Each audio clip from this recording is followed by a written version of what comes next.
Okay, so 10 minutes past 9, we officially close. In 30 seconds, the transition for our pro athletes. In 20 minutes, ready to go, ready to rock for this second stage of World Cup Xterra here in Greece. Water temperature 19 degrees. Make sure that you're gonna be on the beach before 9 and 20 minutes so we can explain some last details regarding the swim course. The water temperature is 19 degrees as we said this morning, the official water temperature. So 9:30 the official start of our male athletes, pro male athletes, 9:31 pro female athletes.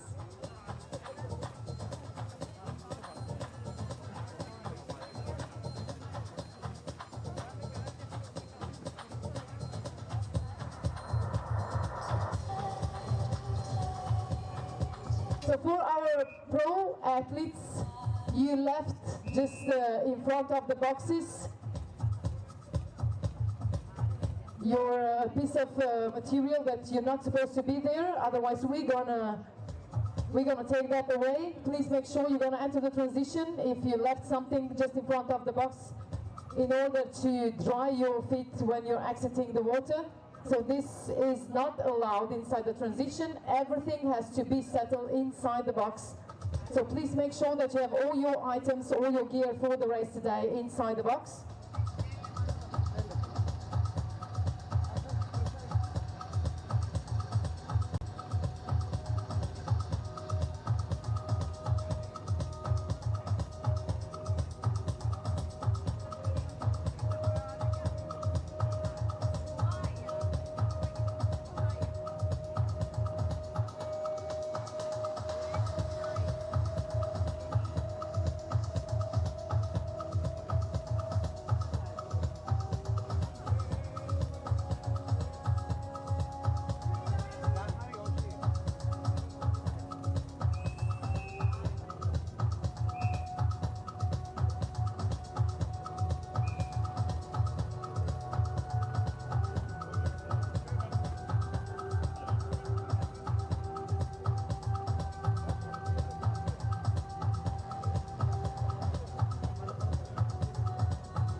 Now it's there. And the mic works too. No one's tested that.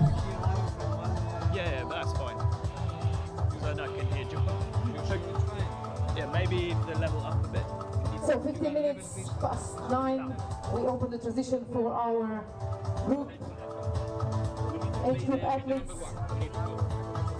In 15 minutes we're gonna have the first start of the day, so please make sure our age groupers to come in on the beach for the start of our elite pro athletes. 9:30, 9:31 we're gonna go on with our female athletes, female pro athletes. Yeah, there we are. It will be a full distance, as you already know.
Welcome everyone, welcome to Xterra Greece 2024.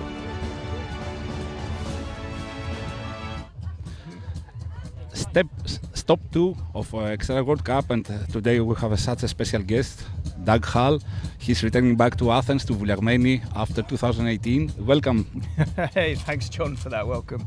Yes, I'm excited to be back here in Vouliagmeni. Please correct me on my pronunciation if I get it wrong, but what a race venue do you have here in Greece? It's amazing, and this venue was also hosted the Athens Olympic Games 2004 for the triathlon races, men and women elite. So it's a historical venue and a beautiful landscape. Yeah, so I mean, obviously the Olympic triathlon is a big part of this part of the world, but and Xterra's been in Greece for several years. But before we get on to today, let's have a little look at where we've been so far on the Xterra World Cup. So things kicked off in Xterra Taiwan last month before heading here to round 2 in Xterra Greece. More about that later. The rest of the World Cup, we head over to North America for Pelham, Alabama for the North American Championships and the first of the double headers, so full distance and short track racing in North America. Head to the Citadel of Namur for Xterra Belgium for round 3 of the Xterra round 4 of the Xterra World Cup, before heading back again to North America and Quebec in Canada for another double header over there. Back to Europe for the Xterra European Championships and the town of Praketica, the spiritual home of Xterra in Europe, for what will be a crazy weekend. But all roads lead to Molveno for the 2024 Xterra World Championships and the last stop of the Xterra World Cup. So, like I said, we'll look back and have a little recap of what happened last month in Xterra Taiwan. Do you watch any of the coverage, John? Of course, it was a brutal race in an amazing landscape as well. Yeah, and very, very difficult. But at the end, Felix Rissier made pretty light work of that men's race. So leading almost start to finish with his brother Arthur Rissier coming home in 3rd place. But it was Felix who would take that Asia Pacific tape and lead the Xterra World Cup after stop 1. Jens Emil Sloth Nielsen from Denmark with an amazing 2nd place. I'm very happy with that. With Felix's older brother, Arthur Rissier, would take third place. The women's would be a showdown and a rematch of 2023 with France's Solène Bilwan and Elise Patiez going head-to-head at stop 1 of the Xterra World Cup. But this year it was not the rematch we were hoping for. Solène absolutely dominated, pulling away on the bike and creating a commanding lead to never ever be challenged on that run course. She could enjoy herself in the jungle of Taiwan and take the tape for stop 1 of the Xterra World Cup. And these athletes are also racing today. Yes, yeah, we'll have a look at the start list in a minute, but Elise Patiez would finish in second place with her teammate Marta Mendito of Italy finishing in third. And very hot there, John. The Italian rocket, Marta. Yeah. So yeah, as we move into stop 2 of the Xterra World Cup, Felix Frissier and Solène Bilwan, both of France, wear that gold cap and that gold leaders jersey for stop 2 here at Xterra Greece.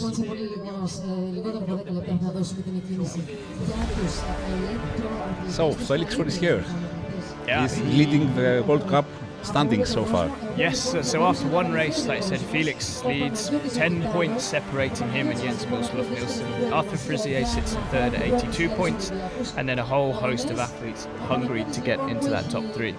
Solène Bilwan tops the table for the ladies, followed by Elise Patiez and Marta Mendito after that podium finish in Taiwan. But again, there's top 10 athletes here, there's new athletes joining the racing here in Greece, so that leaderboard will be mixed up by the end of the day today.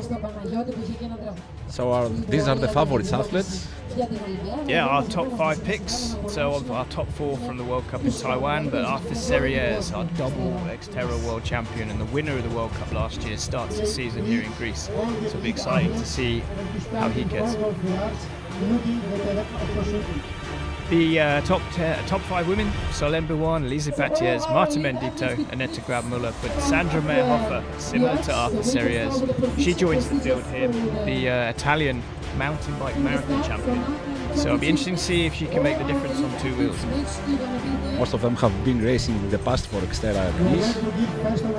The start of the men elite at 9:30, and 1 minute later. For me, it's the best way to start the season. I like a fast course like that, and I like really close races like we could have maybe on Saturday. I don't know exactly what the dynamic of the course will be.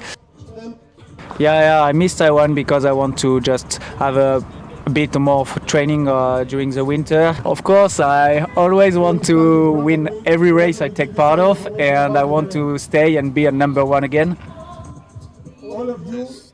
I'm really happy to be back here in Greece, as it was my first victory here, so it's great memories. The landscape is beautiful here, so it's very a good place for Xterra because the bike lap is very good, technical, and in run you see the sea, so it's very fun parts, I think. I very like this place.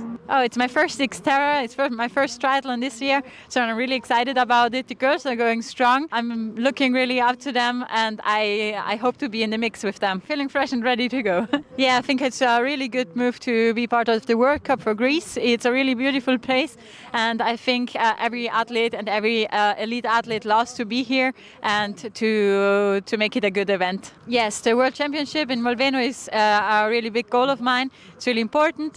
I missed it 2 years. Last year was not lucky with a crash earlier, and so I think it will be a big goal. But I think before I will look a little bit how the season is working. So you get out, you pass this way, and you get in the water. So let's have a look about the run and bike courses. We have some last-minute changes in the swim course. Athletes will not start from the beach.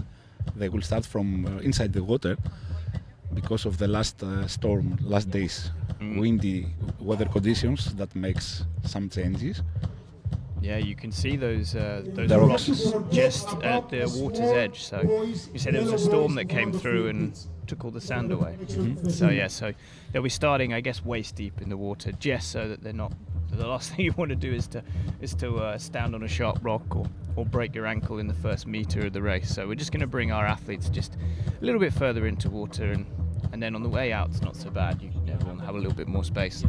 But so tell me what about Vouliagmeni here makes this is Xterra Greece has been in a few different locations, but this is now the home. So, but we'll talk a little bit about the course. So, Yes. it's two 750-meter laps here in the bay. So the water conditions are really nice, not too difficult at all. But the bike course is another matter. It's 2 laps of 15 kilometers, 450 meters of climbing per lap. This is a brutal course, George, with John, with lots and lots of steep uphills, very, very loose terrain, and there's absolutely no rest or anywhere to recover on this whole course.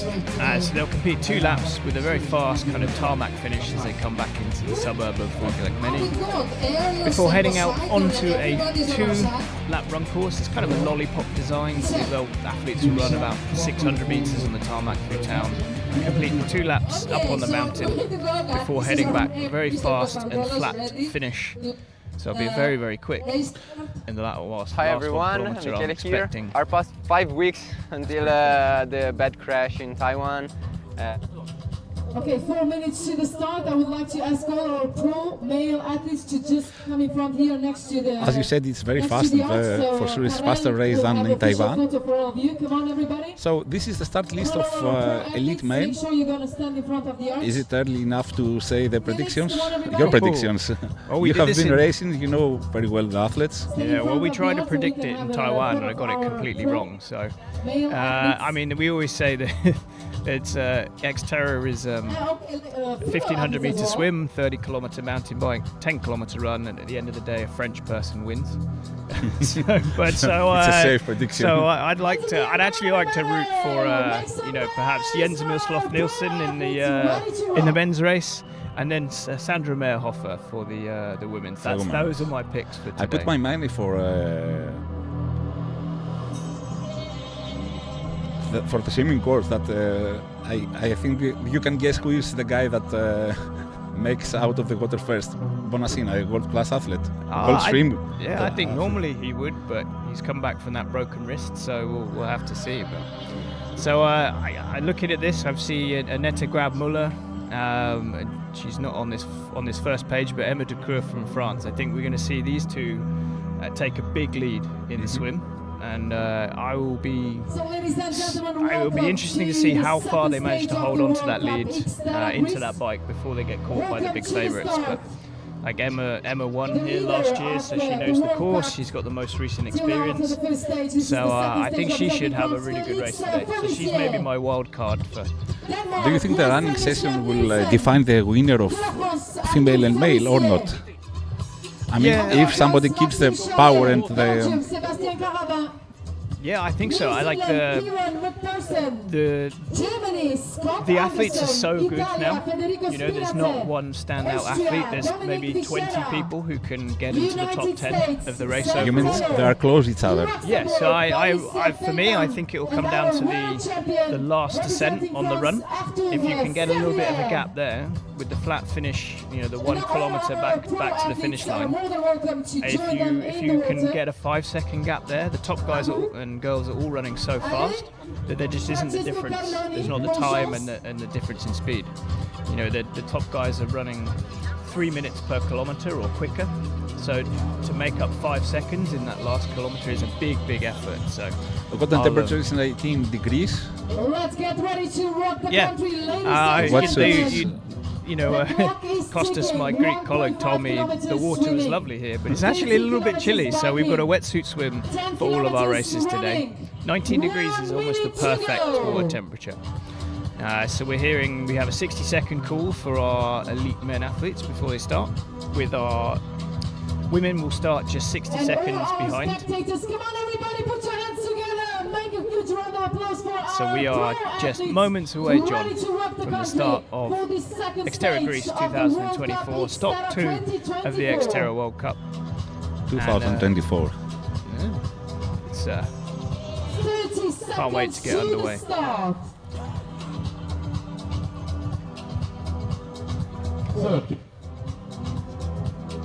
So we can see a lot of the athletes, they're favouring that, you know, the athlete's left-hand side. So I don't know, you always find everyone will crowd around the strong swimmers to try and get into the nice group. Some people pick a bit of space. Here we go. The final countdown before we get underway. And the race is starting in 2 seconds. Good luck, everyone. And as you said, after 1 minute approximately, the female race will start. Xterra Greece started 2013, following your previous question, answering, better saying, your previous question in Lake Plastira, in the central Greece area, in central mainland. And since 2016, it was moved here to Vouliagmeni area. And as of that year, every year is taking place. Only 1 year it was missing because of COVID restrictions, 2020. As per Greece, we have the honor to have the elite athlete Panagiotis Vitados winning twice Xterra Greece champion 2021, 2022. Now Panagiotis is trying to qualify for Olympic Games. Wishing him good luck. Yeah, he carries the pressure of the triathlon nation, I think. So here we go. So we're just a few seconds away from the start of our elite women's race. 2, 1, go! Here we go. Good luck, everyone. So I noticed from that nice drone shot we had that the beach takes a while for the water to get deep. So you'll see all these athletes doing this like dolphin dive, you know, so you can see the difference between those who are used to swimming in the sea, used to... The first 25-30 meters is like 1 meter of deep. You can see this, you know, this first athlete. Also the cameraman or the action cameraman you can see them standing up. Standing out. So you can see, I would bet a lot of money that is Annette Grabmuller already taken a bit of a lead there. Former ITU athlete, she's very good in the sea. I would bet that's her taking that early march already.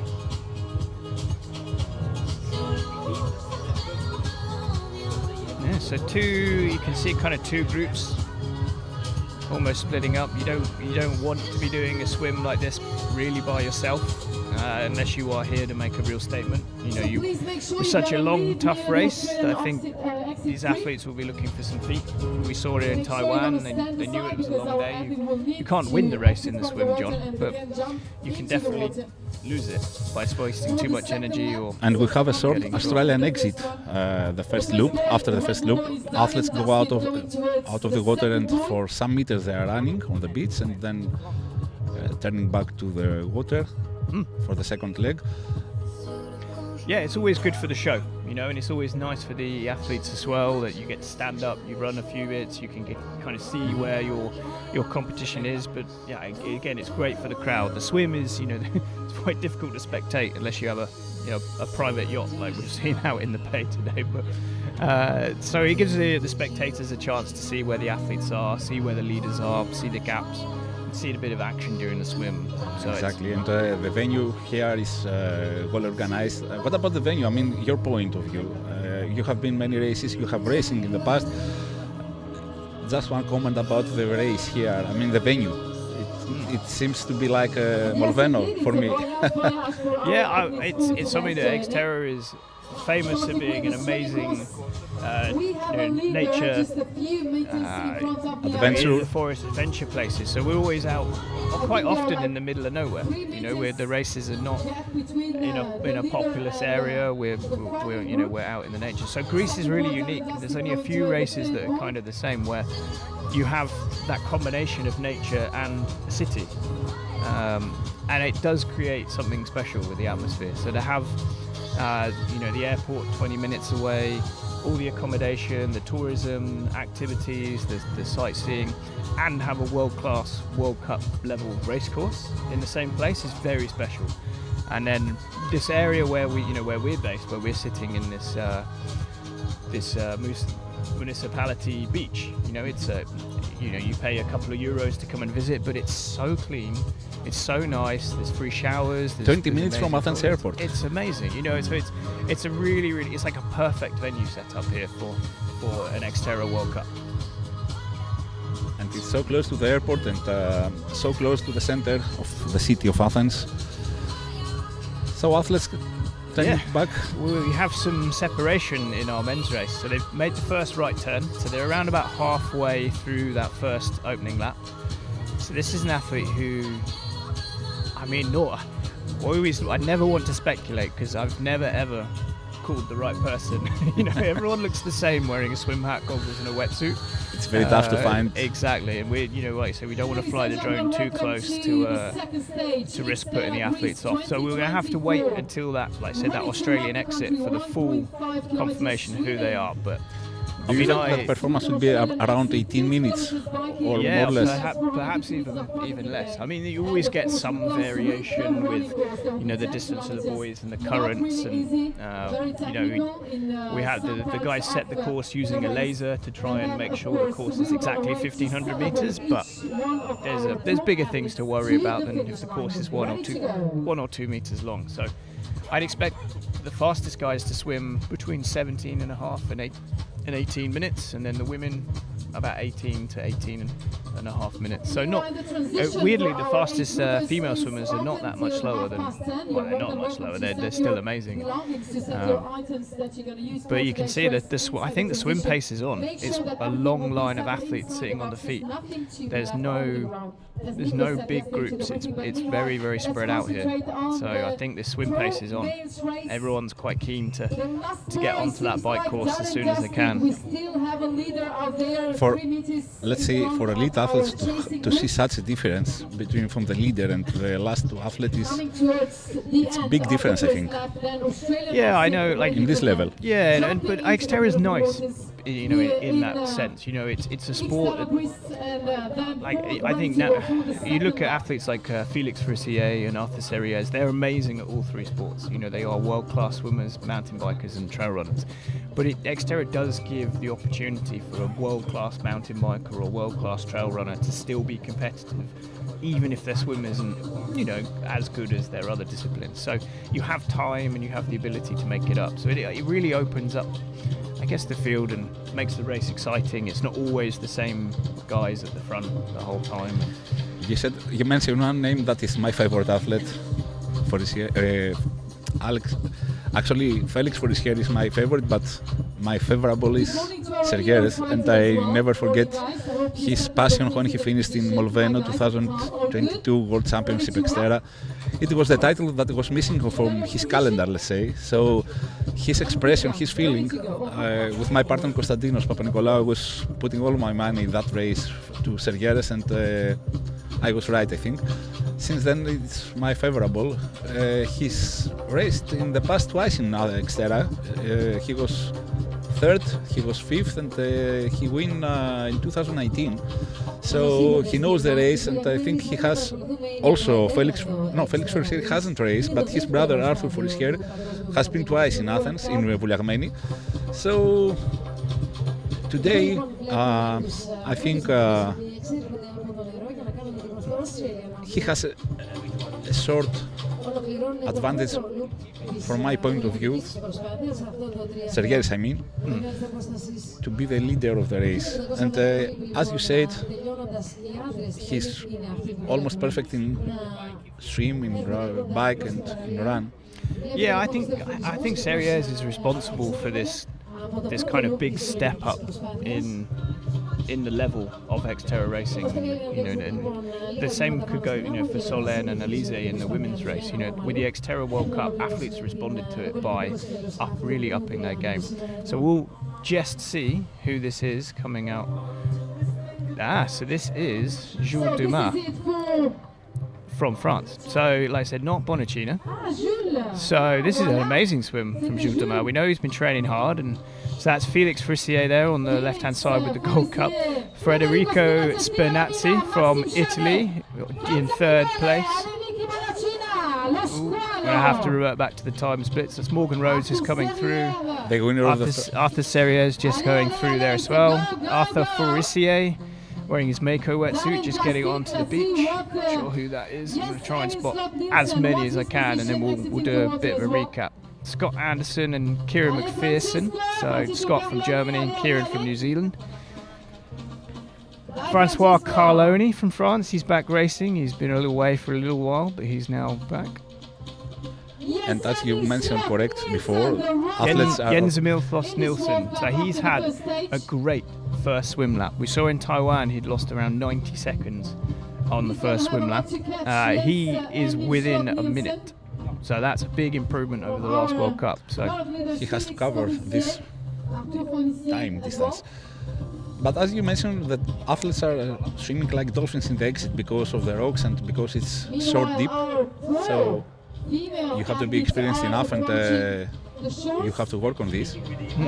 Yeah, I think for Jens this is good. You know, the less swimming there is, the better for him. So if he can get really, you know, because with the dolphin diving, it's all about technique. It's not to do with swimming. It's about look at the rocks now. So you can see and some dust actually because it's short deep. And I'm glad to see many athletes. We also have, like I said, our first female athlete. So let's see if this is who this is. This is Annette Grabmuller. So she has like I said, has a great swim. I'd expect to see Emma de Croix just behind. Getting a little bit dizzy on this camera. We just get him to stay still. Yes, so Emma de Croix in second place. So the French athlete and the winner here in Xterra Greece in 2023. Kind of what I expected to see. Those two take a bit of a lead. And here we go. So this is... I'm not sure who that is in third place, but we're looking for our big group of favourites coming through. So Sandra Meerhofer, there we go. Solène Birouane has just gotten back in the water for a second lap, wearing that gold cap, followed by Sandra Meerhofer, I think, in second place. Marta Mendito there on the left, just heading in as well, overtaking one of our slower elite men in the white cap. Maybe need some swim lessons if the women have already swam through that. To be honest, clouds is maybe better for athletes. Yeah, so here we go. Shadow, but 1 year ago we have an amazing weather conditions with a sunny day. So here we go. So this is Lise Patiez, last year's Xterra World Cup winner, just exiting. Lizzie Orchard from New Zealand coming out second. I'm going to be tested for these three in one go. Kerry-Ann Upham from the UK on the right-hand side. Karina Wasel from Austria on the left-hand side. Lorena Earl from Germany just coming out. I think that's Ségolène Lebrun from France.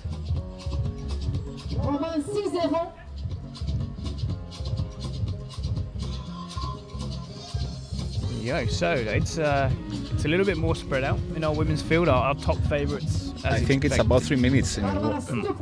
So our top favourites were all swimming together. You know, we saw that in Taiwan. Solène and Marta, they exited the water together. I was a little bit surprised to see Elise drop 30 seconds back. So maybe she knows something we don't. She's saving herself for a big. Or maybe effort she's on losing the some course. distance. I mean, false direction maybe. Yeah, maybe, you know, or maybe she hasn't had as much practice for athletes kind of in Central Europe. It's still very cold at the moment, so they haven't had a lot of open water swimming practice yet. So I don't, you know, this may be the first time she's worn a wetsuit this winter, you know, this year. So that can take a little bit of getting used to if you don't do a lot of swimming. Open water swimming. We don't have the nice climate that you have here in Greece all the time to you know, be cracking back home in Scotland. I'm still breaking the ice before I get in the water at the moment. Let me tell you, Doug, that even the winter time in this beach, in this venue, there are open water swimmers. I mean, January, February, December. There is a community we swimmers in Greece. Every Sunday they are swimming 2 or 3 kilometers in open water swimming in the sea. I mean, so this beach is also favorable to open water swimmers in Attica region.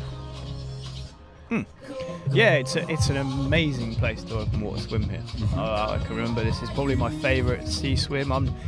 Believe it or not, I came from a pool swimming background, so believe it or not, I hate waves and I hate stuff touching me and I hate not being able to see the bottom. And so I remember coming here in 2018 and it's like glass flat, you can see the bottom. It's like super nice. and I just remember it being one of the nicest like seas to ever swim in. So it's I don't really like swimming, so you know I've even got in a couple of times this Are you week scared when you see the bottom splash. of the sea, like black color? No, if I can see it, it's fine. If it's when it's completely dark and you don't know what's there, like, You're scared. yeah, I like think, myself. there's going to be there's a shark or something worse. Have down you there. racing in South Africa? I mean, Port haven't raced- Elizabeth. No, I visited our race at Xterra South Africa in Grabau last year. So our good friend Conrad Stoltz, long-time Xterra legend, and his race there. They've just had the second edition a couple of months ago, and I get that's like that as well. A really nice freshwater dam they have down there in the Cape region. And looking forward to going back there again next year. I've been racing in South Africa in Port Elizabeth for long distance race, and it's amazing experience to water on Indian Ocean. You see nothing, but yeah, there's sharks down there though, so you won't find me in the sea in South Africa. I've seen too many documentaries on Discovery Channel for that. when we close the microphone, I tell you the experience after the race. So, but let's don't demotivate people to try this race. No, but there's no sharks here in the bay. Okay, it's very safe and comfortable. Other than the Italian shark, Bonacina in there, but maybe he's not so much of a shark today. Like Bonacina, we would normally expect to see him at the front of the race with Jules Dumas, but he's breaking his wrist in Taiwan and not being able to start the race there. He said he's only been back training 1 week.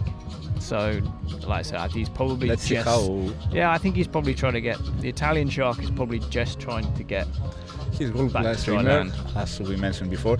And now we have the first athlete.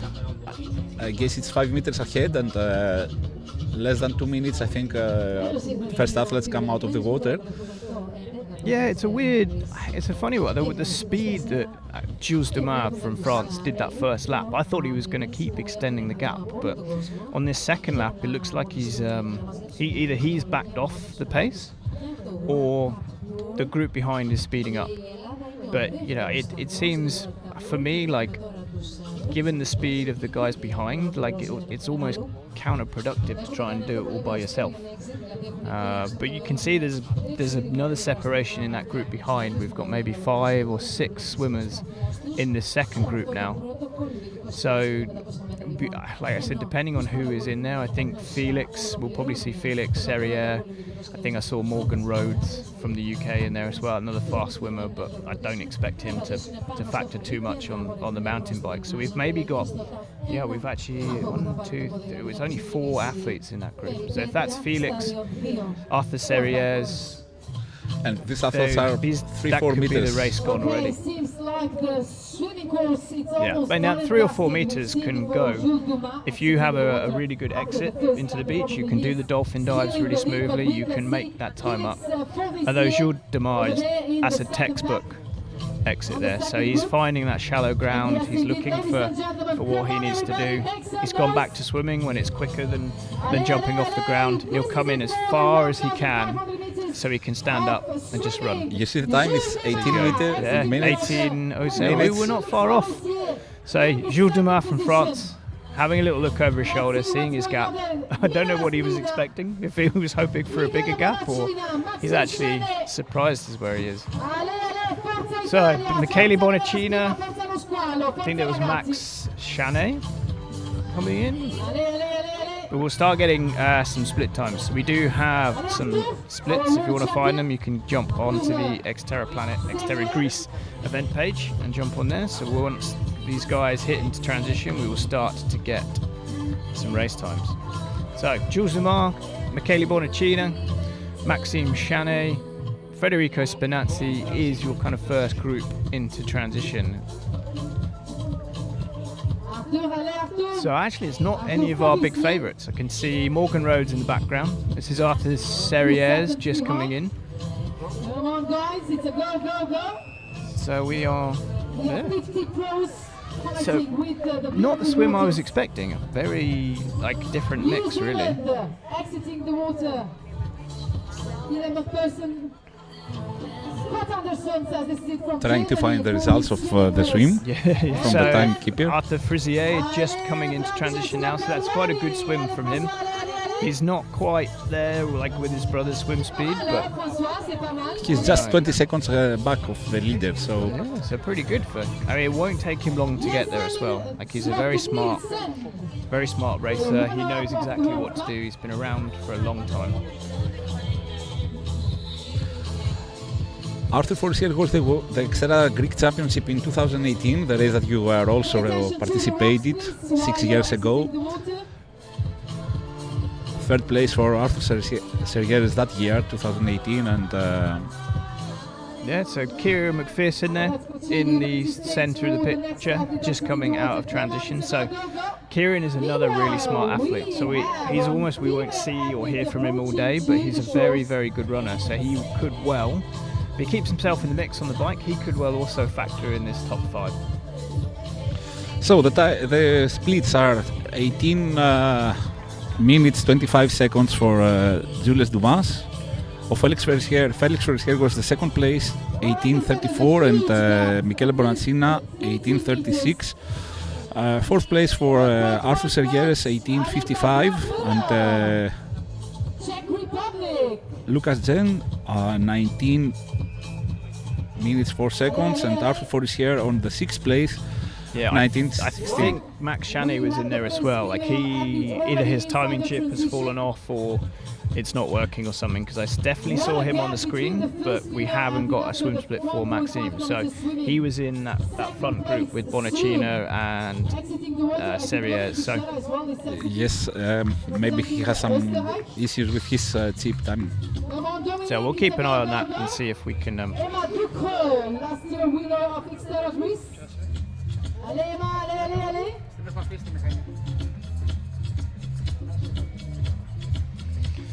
So we should be expecting our. Oh, in fact, there they are. That's Annette Grab Muller on the right-hand side, already into transition. So a swim time around about 20 minutes, or probably even 19 and a half actually. So she's heading out. Switzerland. Could just see Emma Decroix as well, just coming into transition as well. So it's spread out and split up a little bit. Officially, we don't have any. And now we have the big pack with 4 athletes exiting the water. Now is the first women exit the water. So yeah, so I think the timing mat is on the exit to transition. So. But I can just see him coming past our commentary position now. So Anna Zenda has come past in 3rd position, and I'm hearing Solène Bilwan and Sandra Meyerhofer are coming out of transition too. So I've just seen Emma leave our shot just there. So unfortunately this is a static camera, so we can't really move it around. But Anna Zenda from Switzerland, so she was in 5th place. I want to comment because I see a lot of kids looking they're heroes, let's say, and this is Generation Next maybe. So here we are, our 2-time Xterra World Championship. Solène Bilwan just coming into transition alongside Sandra Meyerhofer. So that will answer any questions if Sandra has been doing any swim training alongside her mountain bike racing. So it's quite clear that she's lost nothing. So this will be really interesting to see what happens between Solène and Sandra. We have our marshals working hard. Marta Mendito there, just getting ready to head out onto transition. It's quite a slow transition from Sandra there, so maybe she's been swim training, but shaking off a little bit of that triathlon rust perhaps with that. You know, transition is the 4th discipline. And I see many athletes, elite athletes, losing the title for some missing seconds on transition. Yeah, when the races are decided by seconds now, transition makes a huge difference when it comes to. I remember in the World Championship in Kona, a very famous athlete was looking for 36 seconds his bike. He was dizzy from the swimming course, so he was the 4th place, and he was losing the 3rd place in the podium step because of 32 seconds. And he was 42 seconds, and 36 seconds was looking his bike on transition. So yeah, and even you have practice on this, never is. We'll try, yeah. Everyone would say, I don't know if he's getting a selfie or a video there, but Elise Patier's there. Like I said, it's a bit of an uncharacteristic slow swim for her there. So she's either maybe not feeling 100%, or like I said, I know she's won the World Cup last year, so she's maybe focusing more on the individual races, so targeting the European and the World Championships for this year. But even if she's racing at 90%, 85%, I would have still thought she would have been a bit further up. So maybe just had a small issue. Kerry-Ann Upham from the UK just heading out onto her bike as well, with Lizzie Orchard from New Zealand, Karina Wasel from Austria, all heading out onto this little group. So we have the first results of the swimming course. So we can just refresh our top 10 female athletes. Why don't you run through them, John?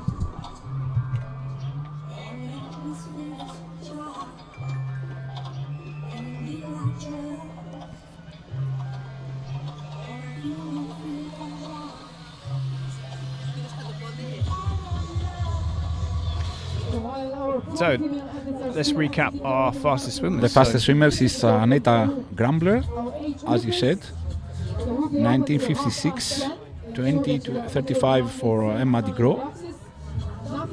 The Xterra 2023, Xterra Greece 2023 champion. Anna Zenger, third place. Yeah, great swim from Anna. And like I said, Sandra Meerhofer from Italy.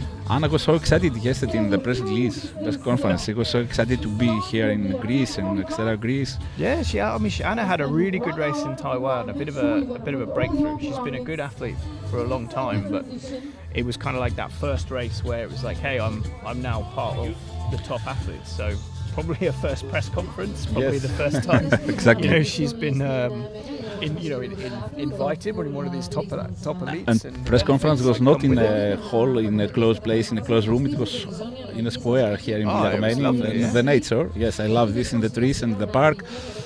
Solène Boulouin was the fifth athlete, female athlete out of the water, 21-24, and Romy Spelder from the Netherlands, good swim for her, and Marta Mendy. So you've got 4 or 5 really good athletes in a little group there. Actually, only one woman comes sub 20 minutes out of the water, and only one woman sub 21 minutes out of the water. All of them, most of them were 21 something. Yeah, like I said, the level of swimming is really high. As you said, very slow swim for at least Pate.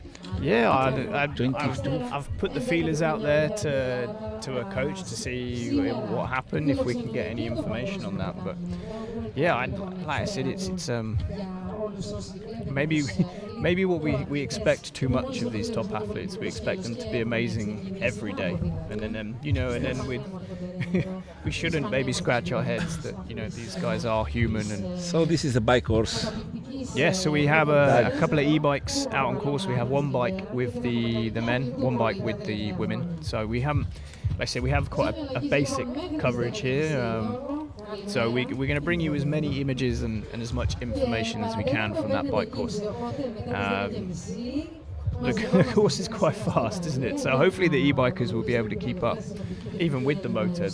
Our elite men and women are so quick. But what a great bike course out here, John. I remember from 2018 it was good, but there was still a lot of tarmac, a lot of fire roads. Do you think it's technical enough? The local team have done a great job. So here we go. This looks like our main group. So I saw Arthur Serrières, Felix Frissier in there, Maxime Chanet. Bonacina is still here at the back. So this could be our main group of the day. Federico Spinazzi's in there too. Just trying to see if Arthur Frissier made it into this group as well. We know he was a few seconds back after that swim, but it's whether he's very quick in transition, so it's whether he's then able to make that time up, or if he's riding behind this group by himself, it's going to be a big task to try and reel it in. And the fact that the e-bikers jumped in the gap here means that there's not somebody chasing right back on. So hopefully we can see the e-biker work his way into this group and we can start to see who is around. We're lucky to have such a action camera guy like Polydevkis Handziaras is the guy. He was racing in Xterra World Champions in 2017, but okay, e-bike is e-bike. But he's experienced enough so he can follow the leaders and give us the best views from the race and the nature also. Yeah, it's a real challenge. You know, one of the nice things about Xterra is that the races take place in amazing locations. They're remote, they're right in the nature. But the downside of that is it can be very difficult to broadcast it and film it. So it's not an easy project. No, not at all easy project. Not easy at all. You're dealing with signals. So the e-bikes are an amazing way to cover the race. But like I said, I almost wish people could see the amount of cables and radio antennas and the amount of technology that's just sitting around us, John, to be able to bring, you know, what might seem like quite a basic image, but you know, hopefully the signal is quite good and this camera can move around a lot, of course, and we'll see as much as we can. And obviously we have the static cameras when they come back into transition. But you know, this is a huge initiative by the local organisers here in Greece to bring live streaming to the full distance. You know, we had the live stream last year. You know, we've made it even better again this year. So it's a huge thank you to the local organisers and your team, John. Thank you so much. Coming along with the broadcast. It would be nice to see you every year in Xterra Greece to comment.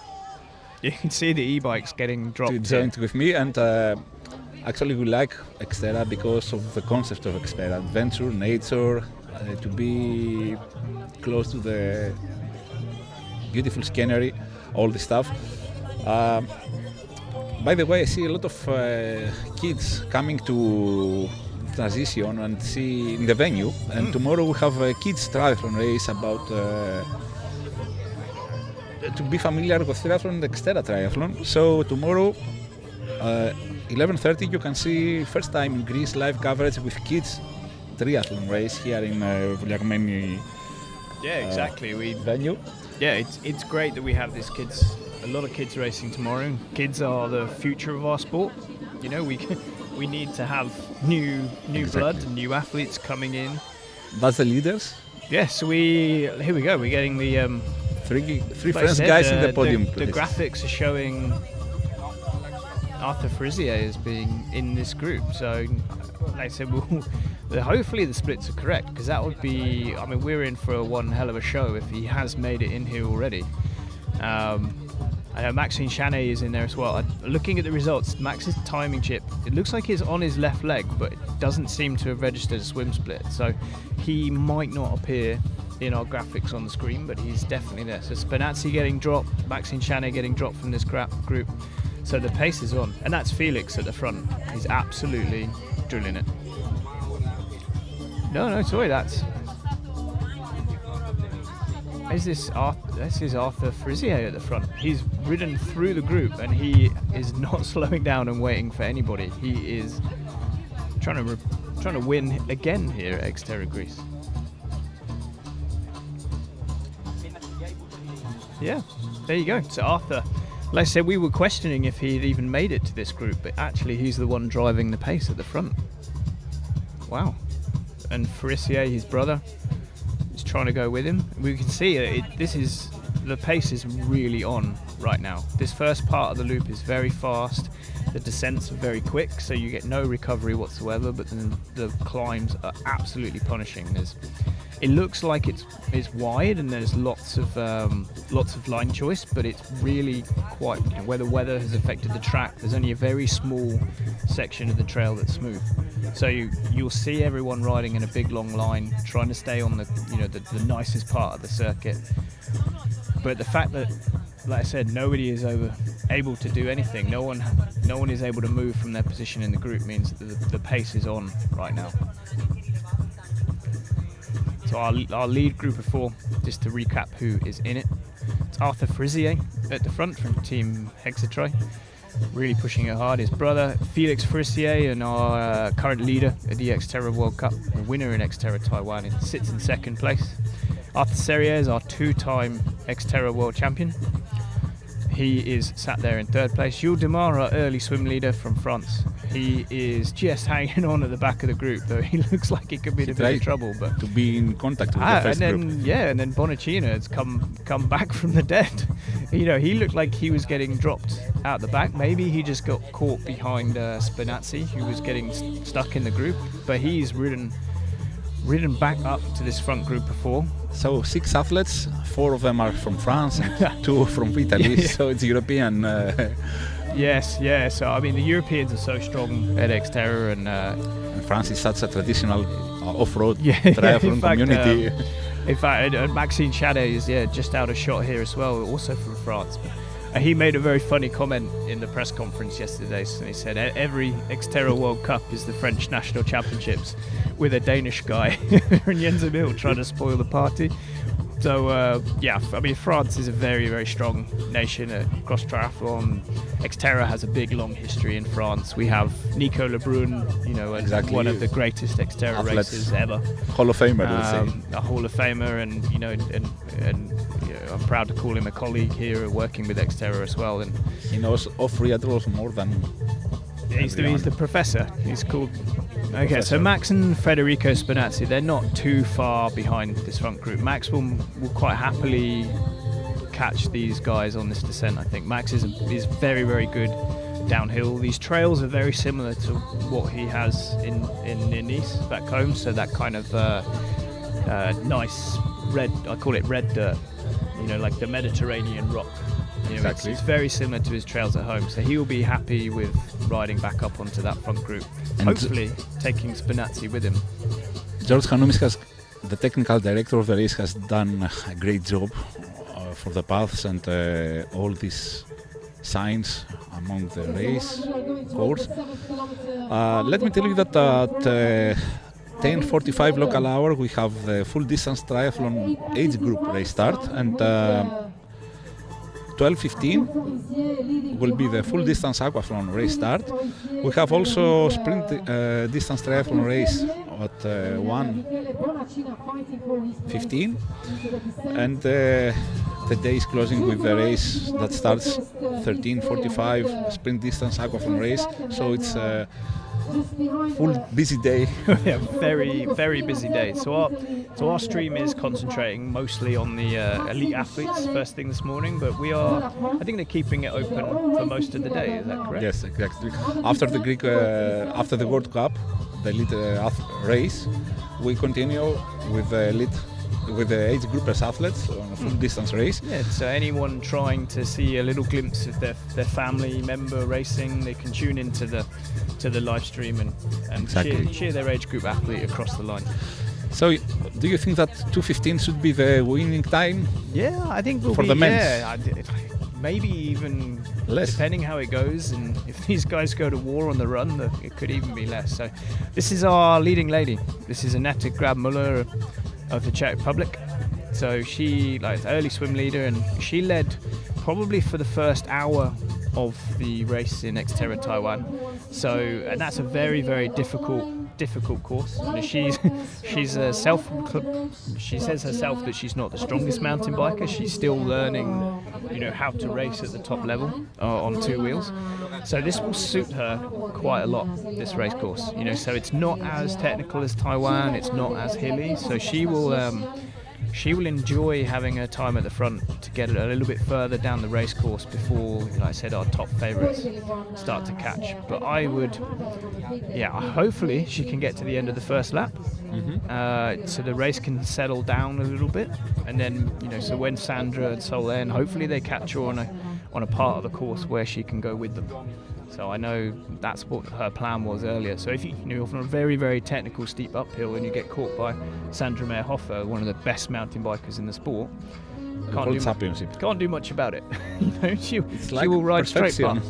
But if she catches you on a tarmac section or a fast fire road section, then you can do something about it. You can sit. Federico Spinazzi comes to the.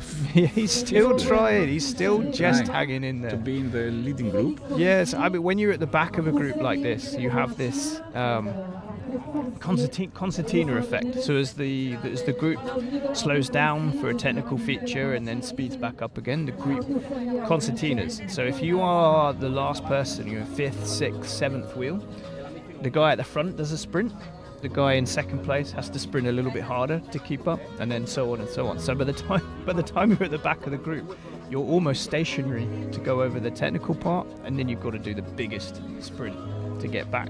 So it's always an advantage to be in maybe not first wheel, because you're having to lead the group, but if you sit second wheel, third wheel, you can rest, you can recover, let others set the pace, but whilst keeping yourself in a safe place. I have a question for you, Doug, about the World Championship and about World Cup. What motivates athletes more, or both? Or I think World Cup, it's a long championship. World Cup is one race. If you are in a good mood or in a good vibe or in a good condition, you can make the surprise. But World Cup normally, because it consists in a lot of races, 7 in a row, it's more fair. Yeah, I'm a big fan of both concepts. I love having a World Championships, and it's a one day, one race, and you could have the best race of your life and win the Xterra World Championships, having shown no previous form, no indication that you're the big favourite, and anyone can be world champion. But the World Cup, like I said, 7 races. It means that we get the best athletes consistently racing against each other. So, we have a lot of races, Xterra races all around the world, a lot of elite races, but the World Cup encourages them all to come to one place once a month throughout the season to race each other. So it's almost like having a mini World Championships at every single round. And it's really, really paid off. We've got an amazing field here in Greece, 50 athletes, 50 elite athletes, the best athletes from around the world, all continents are here. So the World Cup acts as a kind of a vehicle to enable that. So races like Greece here, you've had an elite race here since 2018, but now it's got one of the biggest fields in the world, and it just makes such a big difference. And I just think it gives that bit more of an occasion. We've changed some rules for the points and the World Cup standings this year, so every single race counts. Last year we had a kind of a joker system where you could drop your score for one race, or if you had a crash or a puncture or a mechanical, it meant that you weren't penalised. But for me, every single race should count, and it just makes it fair. So you're having to race consistently. You're having to think about the long season. You can't just sprint down a hill and hope nothing happens. You have to protect yourself, protect your bike, score as many points as you can. There's some athletes who have said that they won't focus on the World Cup. If they do well, it's a bonus, but they're focusing on having that single big race at the World Championships, or maybe their European or Asia Pacific or American Championships. But I said the World Cup has really elevated elite racing, and to the point where we're seeing on our screen now, we have groups of athletes fighting for every single position throughout the race. Now athletes come to the... Yes, they've just finished this technical... There's a very technical downhill that drops down onto this road. I could barely walk down it when I had a little look round in the week. So this is the reason why there's now these few little gaps. But we have got... now goes into a steep climb just here. So they'll just pop in through this little gap here. So I think the race will start to come back. So... it'll be interesting to see. So this is Max and Shane. So like we said, he's now appearing on our graphics. So I'm not sure if the guys have got the timing chip working, but we'll see how it goes. So Max, like I said, this is almost like home trails. He's very, very good on a mountain bike. Very, very skillful. Got a lot of good technique, and he's very, very efficient at not slowing down. We always say these trails like this, it's not about how fast you go, but it's about how little you can slow down. So Netta Grabmuller making her way up this climb. So just one of our back markers in the elite men just going past. But so Netta is still in the lead with no sign of anyone else around at the moment. So a very different scenario, John, compared to our men's race. We have a big group at the front, but I feels like we have solo athletes riding quite spread apart in our women's race, so a little bit trickier to tell what's going on. But Aneta's doing a great job here. It's amazing that we never lose any, how can I say, any picture of the race of the leading athlete. Don't curse it. As soon as we say that, it will go black and we won't see anything. But you can see the scenery just on the right hand side there. You can see all these little coves and beaches and gulfs and these peninsulas of land that kind of make up this part of Athens, and it's amazing. The clouds are over the sky, and initially the beginning of the week, the forecast about the weather was a very sunny and rather hot day, 25, 26 degrees, but now it's this is the last update, and the actual is This is like perfect racing conditions, like a little bit overcast. You don't want it too cold, but you don't want it too hot. Like, they don't have to worry too much about getting sunburn or a cooling strategy. So no changes in the leading race. But 7 athletes, 4 from 5 so from just Italy. So there's an athlete just gone up ahead. I think without the sleeves on the suit, that's probably Felix Farissier. And Michele Bonacina chasing, Serrières. There's a third athlete. So I think Felix Farissier is chasing Arthur Farissier, who is at the front of the race. So this front group is broken up now. So yeah, Jules Dumars, Arthur Serrières, Michele Bonacina are all riding in 3rd, 4th and 5th place. Like I said, they're just rolling through turns, trying to keep the speed high, hopefully stop. And there's Spinazzi's he's refusing to die. He's staying on to this group as long as he can. But I said maybe he feels better than it looks at the moment. But like I said, there's only so many times you can get dropped from a group and come back again. If these 6 athletes, the leading athletes, are the same in transition,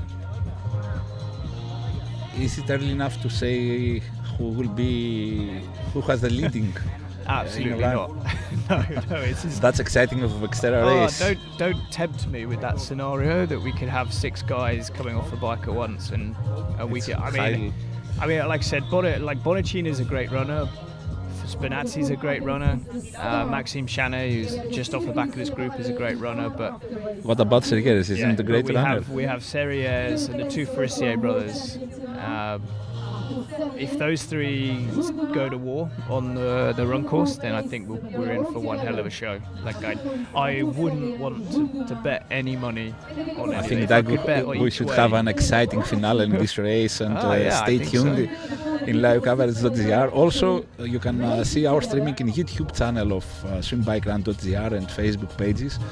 But this is an exciting Xterra World Cup Stop 2. Live from Xterra Greece, Vouliagmeni. See how technical is this? Yeah, this is on the really, right-hand side. Yeah, so at this part of the course, you're kind of maybe 5 kilometers into the lap. There is a very technical kind of. It's because it's quite fresh and a lot of the rocks are starting to come out of the ground. It is just awkward, and it's one of those if you can keep your feet. Here we go. So if you can keep the feet on the pedals and keep the grip, then it's okay. But as soon as you lose or you slip a little bit, and it's so difficult to get back going again. Even e-bike is not. Even e-bike is not enough to catch up the athletes. No. Well, so the e-bike has a speed limiter, so of about. Oh, he just crashed. Are you sure there is a speed limit?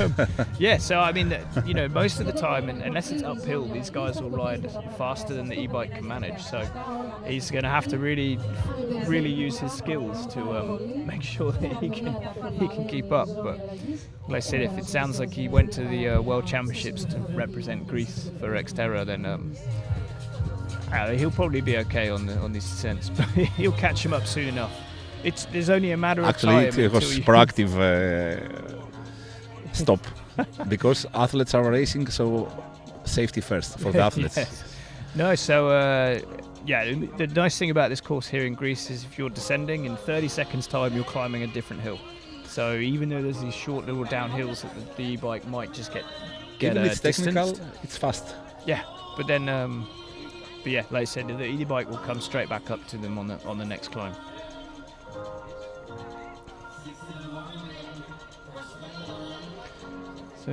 So so far it's been like I said, a pretty exciting race. Not entirely what I was expecting with regards to the group. I was expecting to see, like I said, Felix Frissier and Arthur Serrières by themselves at this point. Mm-hmm. So yeah, I guess everybody else was expecting the same thing and is trying to do something about it.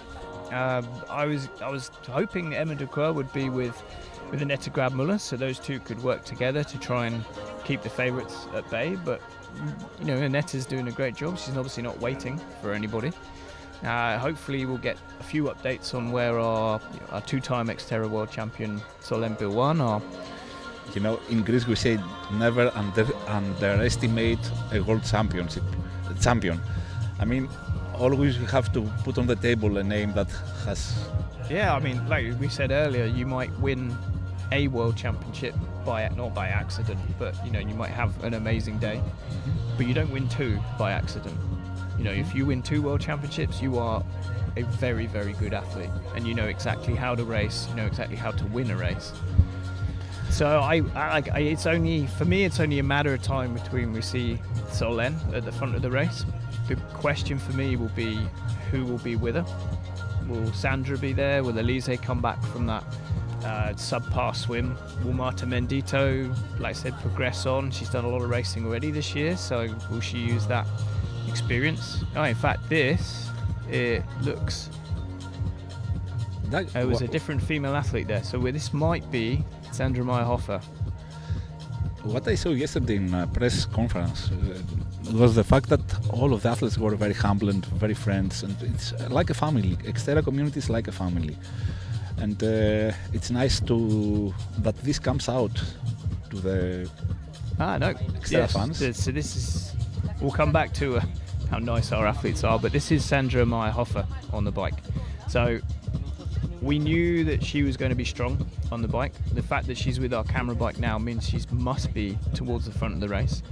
I'm not sure if she's caught Annette Grabmuller yet.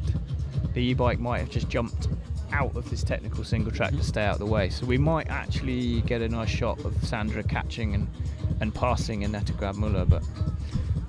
But Sandra has had an amazing year so far.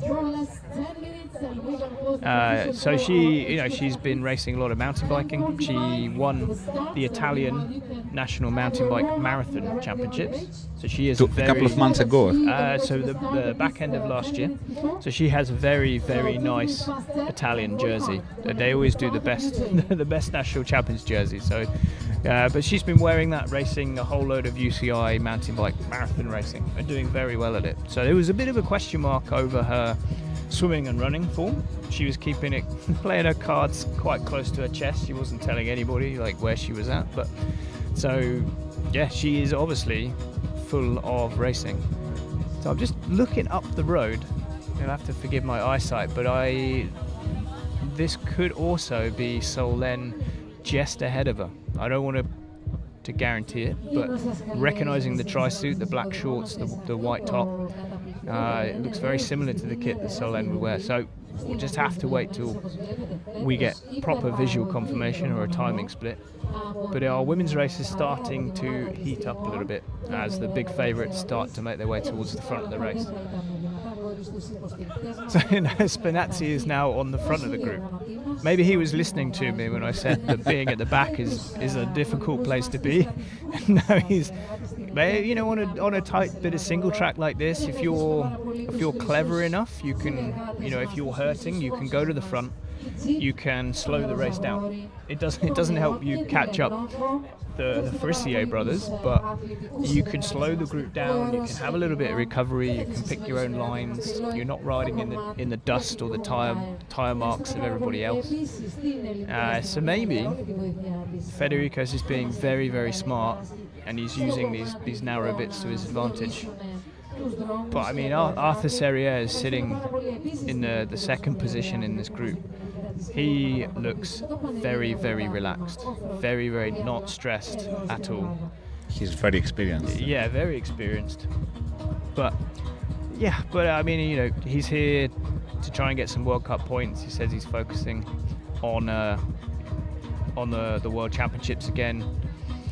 So maybe he's here for a very solid training day and a good position, but he's going to have to do something special on the run from that group to catch up the front two. So we've just seen Nanetta Grabmuller go through, so she is still in first place. There we are. Solène Bilwan, around about 20 seconds just behind. So my eyesight does not fail me, John. That was Solène Bilwan just in position. So then Sandra Meerhofer just behind. So it's almost like I know what I'm talking about.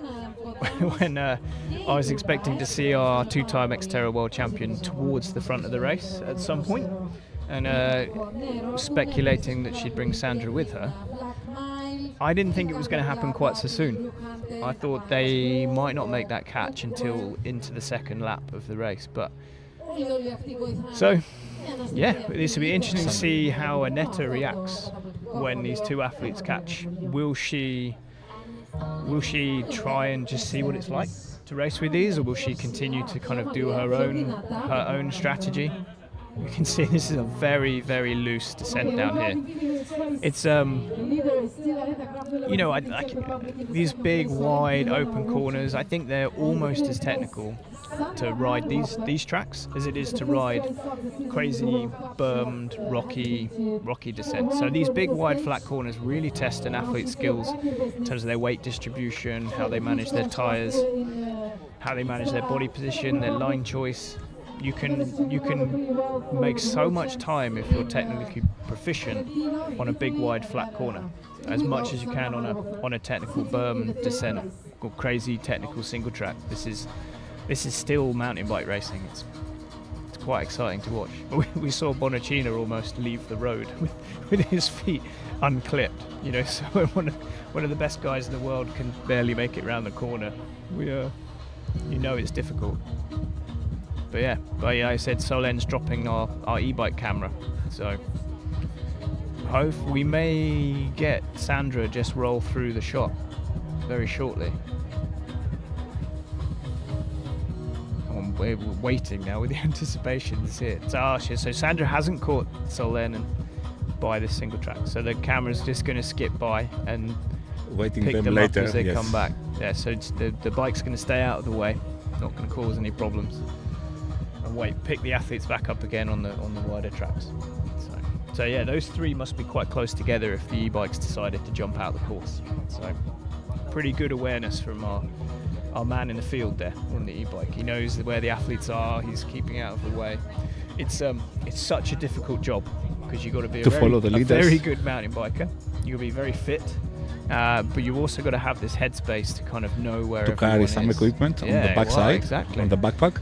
So this is Max Chanet just making his way down. Like I said, this is quite a technical, loose descent. Lots of traversing through these tracks that kind of weave their way in and around, all of the houses, and there's some construction zones and some manufacturing places and a quarry. So, but it's amazing how all this, they thread the race course all the way through this area of Athens. So yeah, e-bike guy's gonna have to put a shift in. There's no one in sight. Where is that? Yeah, it's a very scenic shot of the bike course there. No one in it. But no, so any changes to your predictions, John? Having seen the first half or the first third of the race, any changes? I said in the beginning that I put my money on Arthur Sergeres. I think he has the personality to push things. I mean, he's like win or to die. He gives everything to be. He has the medal or the personality of the champion. And also, I have a huge respect to Felix Forischier. He's also a great athlete. I'm not sure about the third place in the men. Both first and second places should be between these two guys, from my point of view. I will be happy if we see some surprises. Always the surprises make very good for the sports. because it's extra motivation for the viewers and for the broadcasting. But no, so we've now got some timing split updates for you from checkpoint 1 out on the bike course. So around halfway around, so we can run through the top 10. We can give you a bit of an indication of who's where. So like I said, Arthur Frisier led through checkpoint 1, 31 minutes and 3 seconds, with around about 35 seconds over his brother Felix Frisier. So Arthur is putting his foot down. He's making a bit of a statement. He doesn't want to wait for a running race between his brother and Arthur Serriez. So I'm pleasantly surprised that Felix has made a bit of a gap there. We're just seeing on screen Solène Bilwan has just caught Annette Grabmüller. So this is Annette's going to have a decision to make now. What do I do? Does she just try and go with the two-time world champion for as long as she can and risk blowing up, risk riding beyond her limit, what she's capable of physically and technically? But she would gain so much experience from following the world champion. For someone who's relatively new to Xterra, like Annette is literally in the best seat in the house right now to learn from the best. And they're both quite good friends. So Solène, she's not going to. I think if we're in a straight up race, like Solène probably doesn't see a threat in Annette. So she's not going to try and deliberately ride her off of the wheel. So maybe she'll actually prefer the company and they'll work together to try and keep Sandra at bay. But we'll see. But coming back to that checkpoint 1, Arthur Frisier came through first, 35 seconds back to his brother Felix Frisier, and then another 10 seconds or so back to a group containing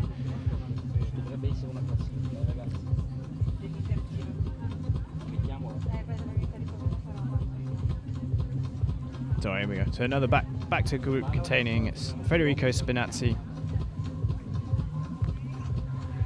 Michele Bonacina, Jules Dumas and Arthur Serriez. Looking at my splits here, it looks like just going to find an update on Jens Emil Sloth Nielsen. I'm just checking Nielsen, 9th place. According to results here, he has moved up into. I'm not sure where he is overall, but in terms of a bike split, he had the 5th fastest split to checkpoint 1. Just need to confirm if that's the time split. So obviously from when he started the bike to checkpoint 1, or if that is a split in terms of coming through. But we'll do my best to find out. But he is on the move, so he's riding almost faster than anybody else out on the bike course at the moment.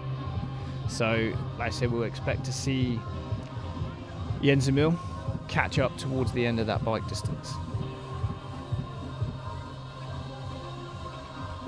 So yeah, so Annette is sat glued to the wheel of Solène Bilwan here. Like I said, Solène has caught Annette in quite a good place. They're just getting stuck in some traffic behind some of our elite men. Hopefully these elite men will get out of the way and let these ladies through to do what they need to do. I think I've been in this position before, John, when you are towards the back of the elite men field, and let me tell you, I would prefer to watch at this point. These girls are putting on one hell of a show, and like I said, you don't want to be in the way of it. You want to be supporting it and helping. I just read some messages on the YouTube and our social media, and some of the guys are asking for your hat and my hat. So we have a contest about who is wearing the best hat. Wow! So if you guys want his hat and with his signature, we can make a. Yeah, I'll sell it for a few. Maybe get the eBay going up on the.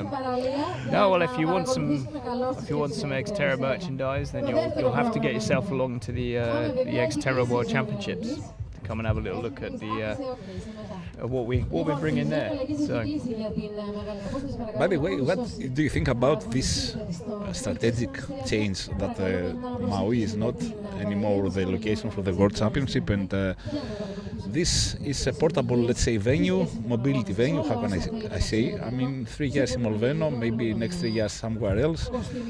Do you think that this helps the sport and the Xterra family to expand the community? Yeah, I mean, Maui will always be the spiritual home of Xterra. It's where the sport was born, created, and the concept developed over a number of years. And Maui, the race there in Maui is amazing, but it was time to change. It was time to give athletes all over the world a really good opportunity to access the race. So by we're trying to be a global sport.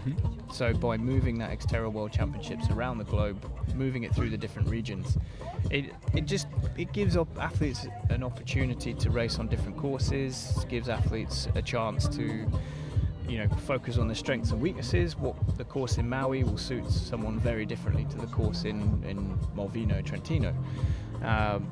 And like I say, we'll rotate it and we give the regions a chance, so it's an accessibility thing as well. So obviously with Molveno, it's a very, very strong European contingent come to race there. When it moves to another region, that region will have a chance. So like I said, we're in the last year of Molveno that's no place for a rest. There's better places to have a stop. I think this could be Tim van Daal actually from the Belgium, just towards the back of the field, having some difficulty on the track.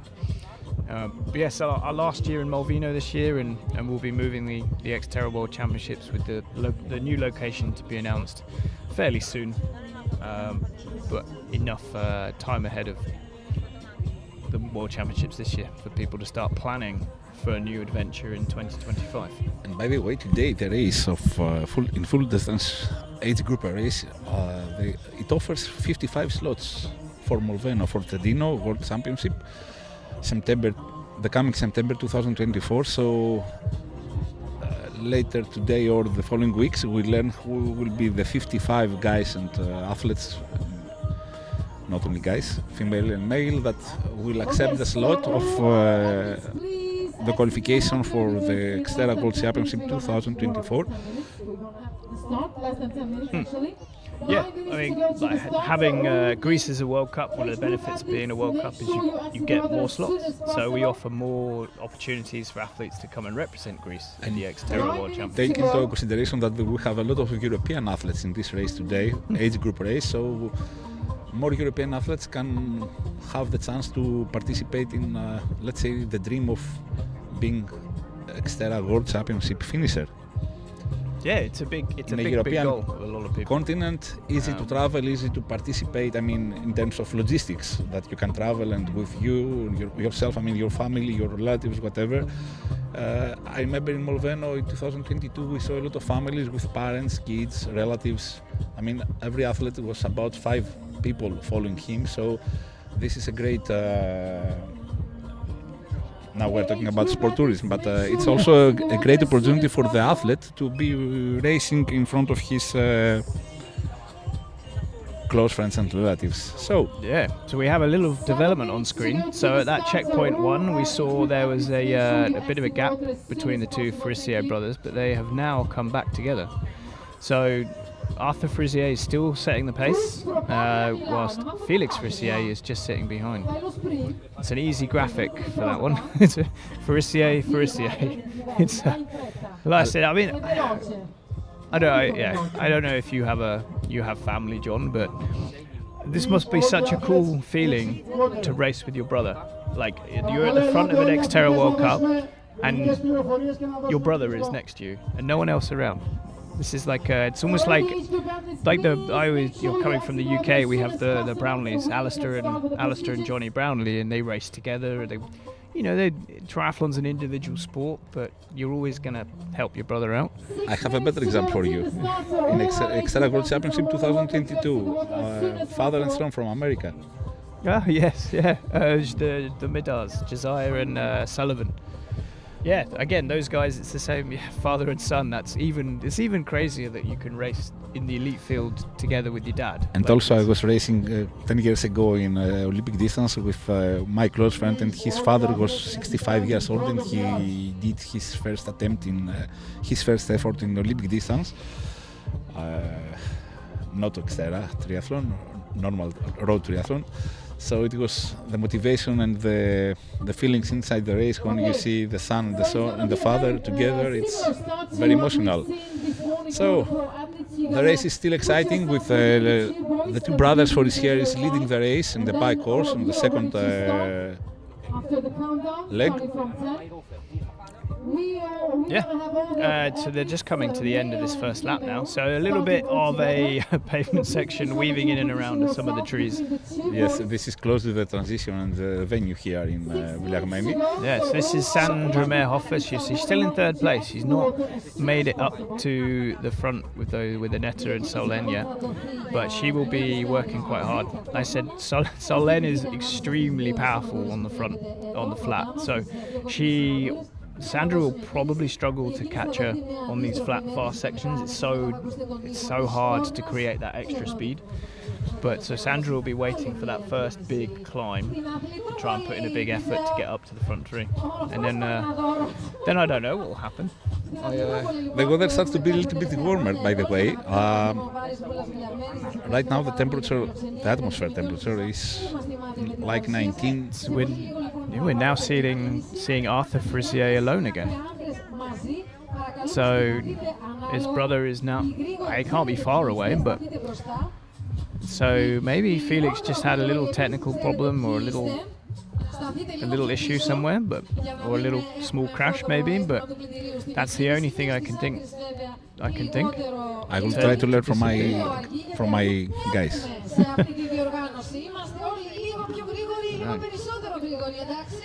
So there's Arthur, he's working away. It's a brand new kit for Team Xterra this year and a new bike sponsor with Cervelo. He says it's one of the best bikes he's ever ridden, and he says it makes going downhill so much easier. So hopefully it will stop him from falling off in the Czech Republic this year and breaking his collarbone. So like I said, he missed the Xterra World Championships last year, so I know he'll be keen to go after that title later in the year in Malvino. They are still together, but not in the camera together. So just a little bit out of shot then, maybe just riding behind her. To be honest, Anna Grumbler, I didn't. Here we are. Yeah. I didn't have the feeling that she would be so close to the leaders of the female race. For me, it's a kind of surprise, a small surprise, but as I mentioned before, I think surprises is good for the sports and for every race to have people excited and viewers excited. I mean.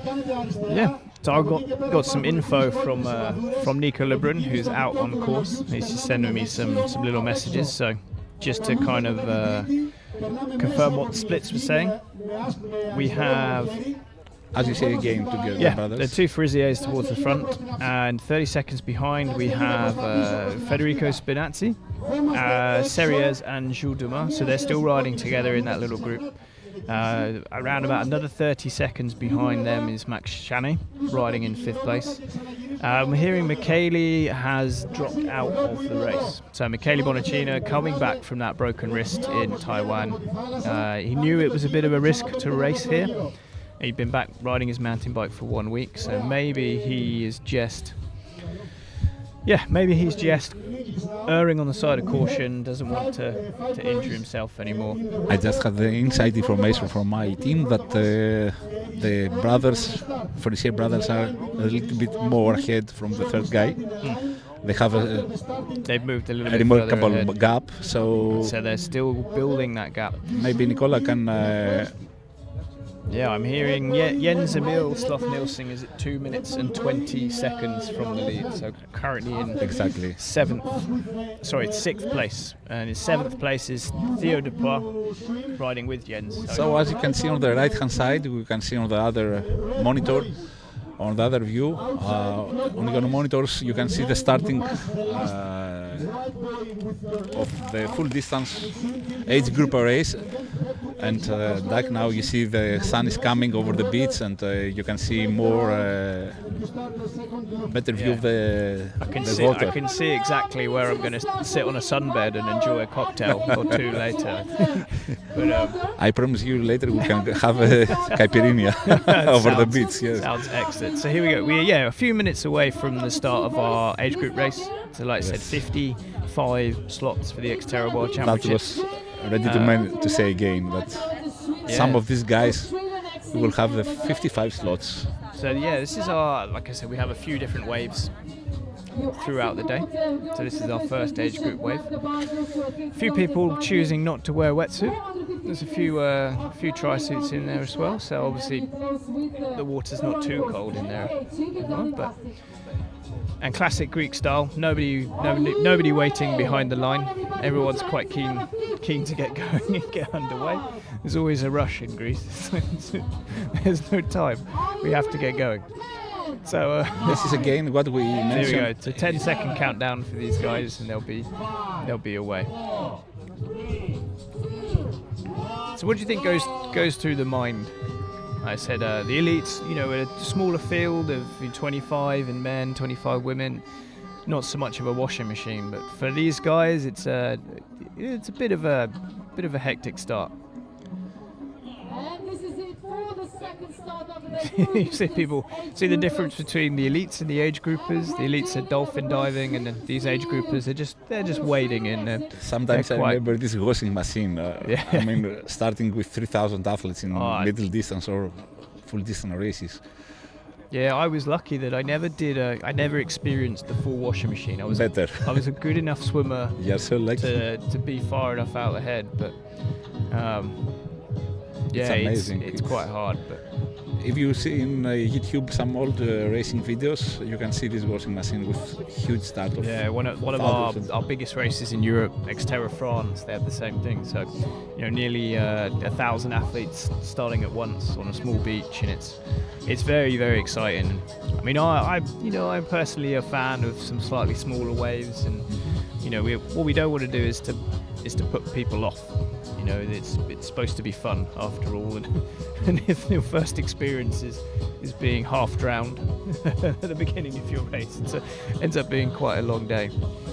So yes, we're seeing the two Farissier brothers here. They're around about halfway through this second lap of the bike now, riding together. It's funny that so even though they're brothers, they don't train and live in the same locations. They are. So this is probably the first time they've gone for a bike ride together for a little while. So it looks like Arthur is happy to sit on the front and set the pace. He's not asking for any help. So that either means Felix is happy where he is, and Arthur's feeling amazing, or it means Felix is struggling and Felix is just trying to do what he can to hold on. He's not able to come to the front. He's just hanging he's just, on for dear let's say, life. watching the race. He's just following the leader. Yeah, if he was on the limit and really struggling to hold the wheel, you would not be looking. You would be staring at your handlebars. And I think he's trying to killing the time, being in touch with his brother, and he's very, very experienced. The way the races are now, it's you have to be. You win by being first to the finish line, not to the first of the bike, off the bike, not like the first guy to the next descent. So you have to be a little bit smarter, and like I said, with 7 races and being a World Cup, you have to be consistent throughout the whole year.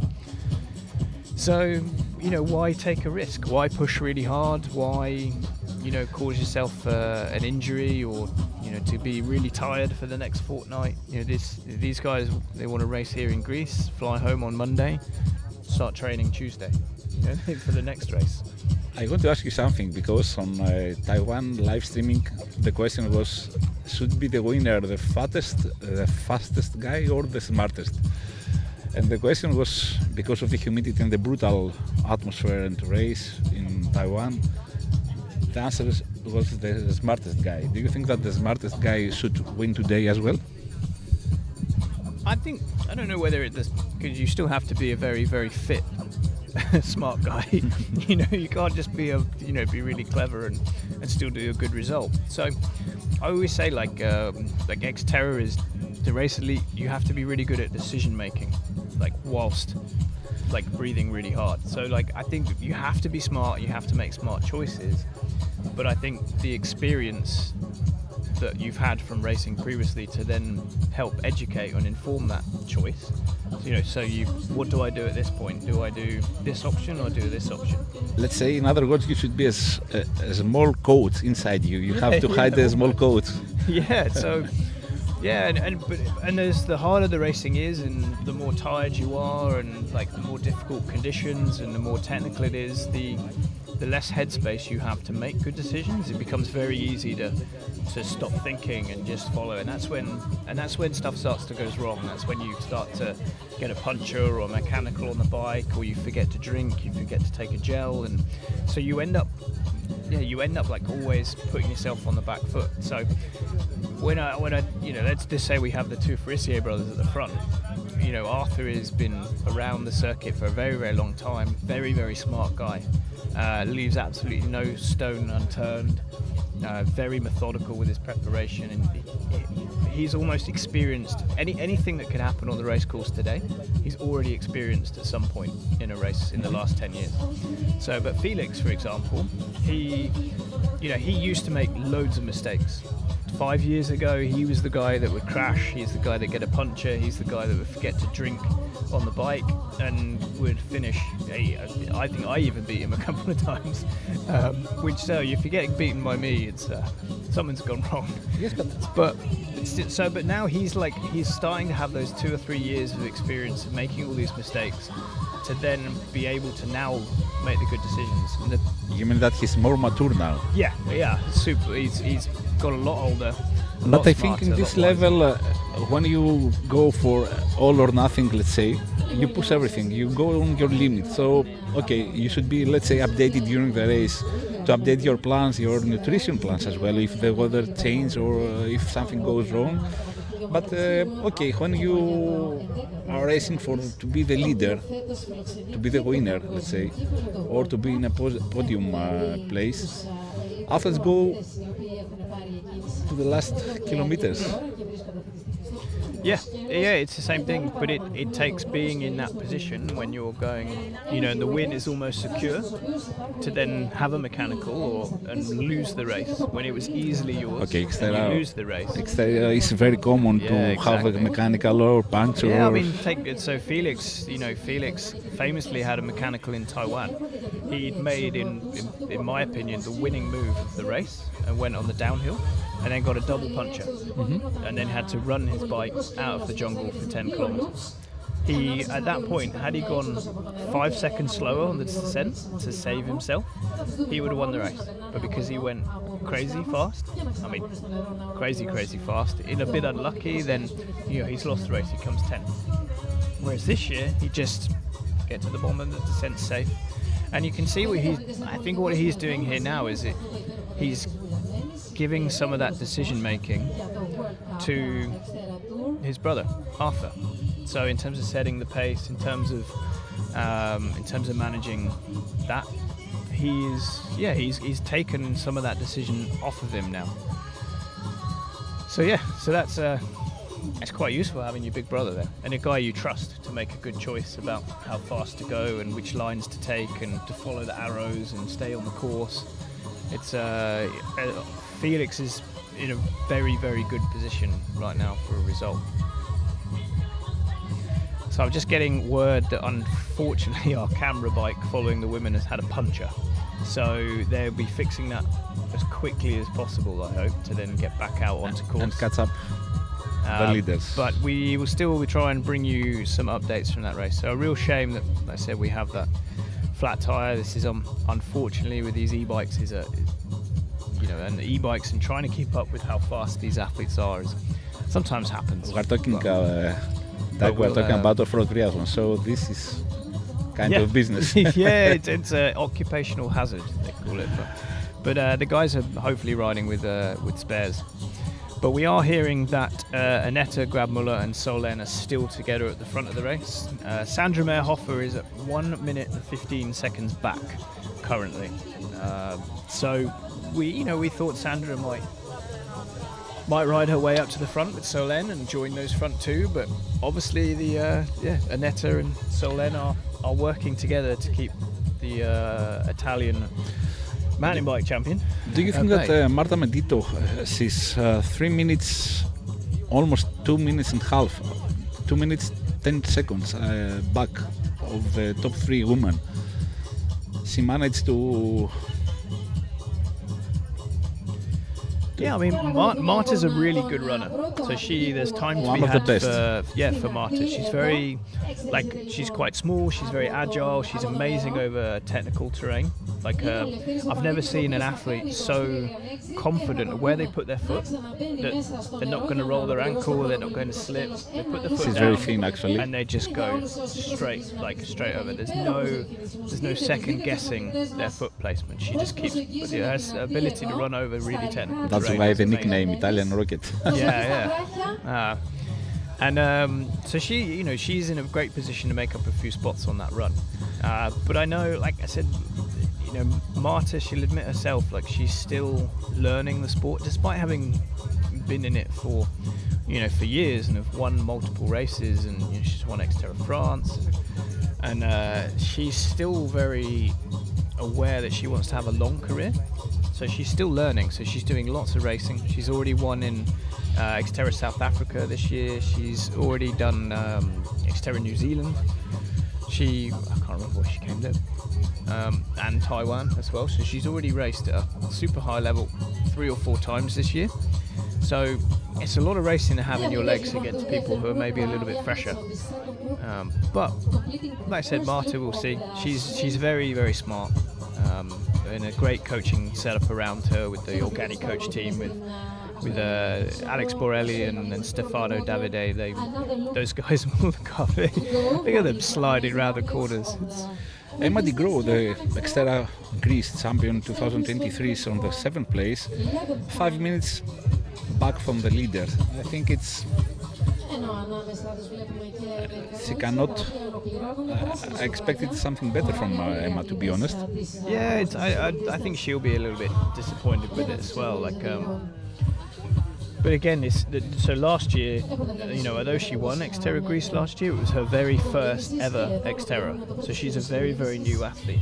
So racing, like I said, on these difficult courses, it requires a little bit of experience. So, but again, she's still in 7th place. 7th place. She's a very strong runner as well. So like Marta, there's a few spots to be had to come and catch up on that. So we'll have to see how she develops through the race. And what about Elena Erbenova, legendary female, especially dedicated to Xterra Greece, is almost every year here. Yeah, so I think she's probably done almost every single edition. Helen's been racing a very, very long time, and I think she's another reason why the elite women's field is so good at the moment. Again, she was so dominant for a long time that a lot of these new young athletes had to work out how to beat her, which has raised the level. So she may not get on the podium today, or the top 3 podium, but she'll be extremely solid. She's always a good bet for a top 10. And like I said, Helena, she's been racing with us for a long time, and I hope she carries on to race with us for longer in the future as well. And I'm sure she'll be at Xterra, the Czech Republic European Championships later this year in August.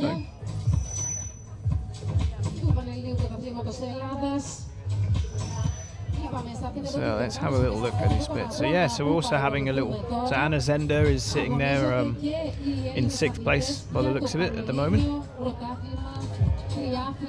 So and we're hearing Elise Patiez is actually starting to move forward. So she's quite a way back. So 4 minutes 20 from the lead, but she's sitting in 4th place behind Sandra Meerhofer. So maybe not the best day for the reigning Xterra World Cup champion, but 4th place is at this level is still a pretty good place to be sitting right now.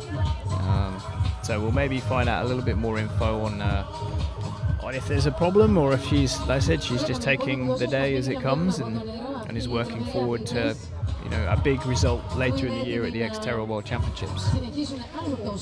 And Marta Mendito sitting in 5th place, around about 5 minutes from the front of the race with Solen and Aneta.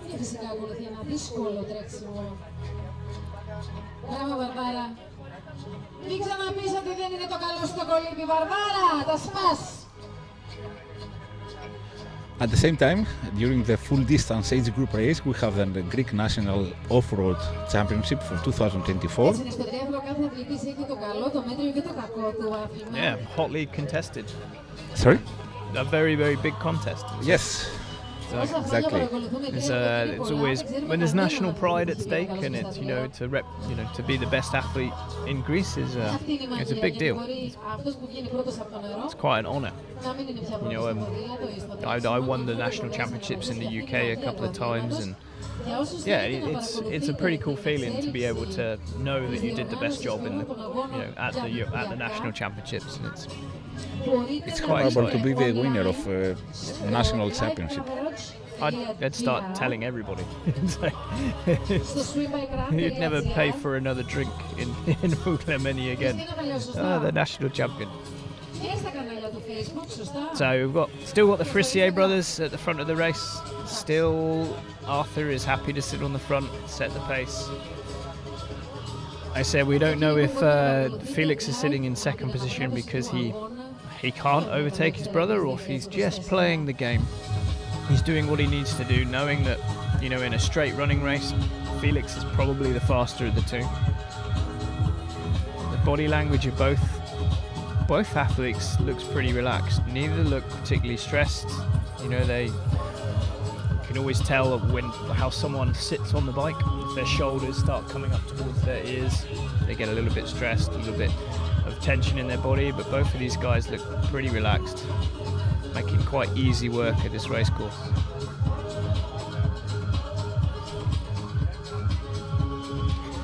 So we were just talking about Helena Karaskova Urbanova from the Czech She has been Republic. racing also the first 3 races in Lake Plastira. Yeah. Yes. Yeah, so she's currently in 7th place at the moment, followed by Karina Wazel, another long-time race, a veteran of our sport, raced for many, many years. I think she started in 2004. I think was her very first race, so almost 20 years of Xterra racing as an elite. Lizzie Orchard from New Zealand is sitting in 9th place at the moment. And so Helena, Karina and Lizzie, they're all on kind of the same minute. So those 3 will all be riding together and pushing each other for a top 10. Elena Benova 2 years ago in the press conference said that I was single and now I'm coming with my family, with my kids, all these years. So this is also another point that Xterra is a family, big family, not only the athletes, the elite athletes as well, are linked with the races. She likes to race here in Greece. Yeah, I think like you said, I think Xterra lends itself to, that family, the community engagement. To the whole family going out for a mountain bike ride in the forest is fun. Taking your family on the time trial bike on the dual carriageway is not something you bring the kids along for. It's so having a sport where you can combine having a fun time in a nice environment. It's just perfect, and it's such a wicked part of our sport that you're almost not training. You're going out for a nice time. And if you get a bit of fitness and can do some racing, it's almost a bonus.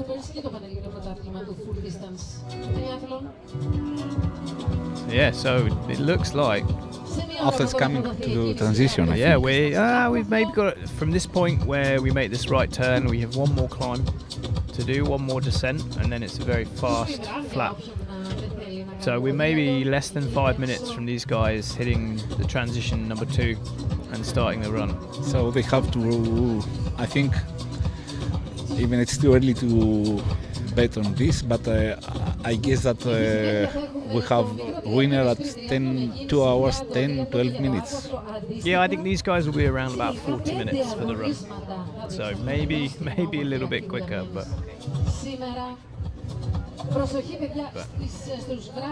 But we will see. You got some fans here, John. We have some fans, yes. It just wants your hat. It just wants your hat. No, so yeah, so 35 minutes to 40 minutes for these front guys. So I think we're likely to see like 2 hour 15, 2 hour 20 finish time for the men, and then probably 2 hours 30 I think for the women. So a little bit left of our broadcast, and hopefully we get that e-bike back into the women's field. And the heating is increasing, I think, as time passing. I'm more and more. Almost ready to take my jumper off. I thought that you would put your hat. I was ready to take it. No, like you said, it's perfect racing conditions here. It's not too hot. It's even in the sun, it's not It was too bad. 17 degrees when we started the race. Now it's 20, 21. So soon will be 22 So they must according to must be getting back closer to the race venue. The drone has gone up in the air. That's going to cover the race venue here. So the athletes will be coming from the other side of the road. There's actually an underpass that they have to dismount and mount as they come into transition. So it's a safety thing. That's what every athlete has to do. So Exactly. So I think for the first race ever, there's 2 dismount lines for coming into transition. So you have to dismount once under the stairs and then climb on your bike again for around about 1 minute, and then dismount again into transition.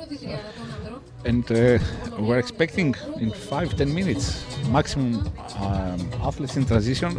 Elite athletes has their own transition, but both transition for elite and age group athletes are fair. I mean, they both run the same kilometers, the same meters actually, not kilometers. First in, first out. Yeah, so transition's got a one-way flow. So it's like you said, it keeps it fair. So all athletes have the same distance to push their bike, but also it keeps it safe. Everyone's running in the same direction. No one's crossing paths. It's very important, this one. Yeah, so it's always good. And like I said, the transition area here, I remember in 2018, the transition area was so small and so tight that it was quite difficult to get your bike around. But for this year, the organisers have made 2 areas. So there's an elite transition and an age group transition, and giving everyone the space that they deserve, which is great.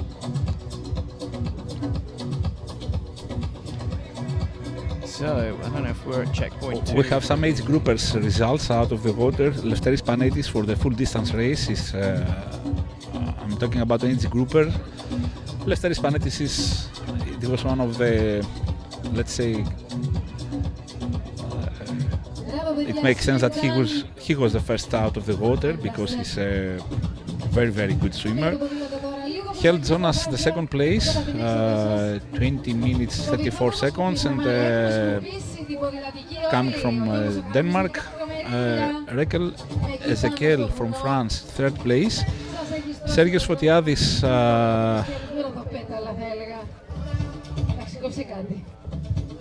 hopefully in the first place, but it's too early. Only 2 athletes comes out of the water officially.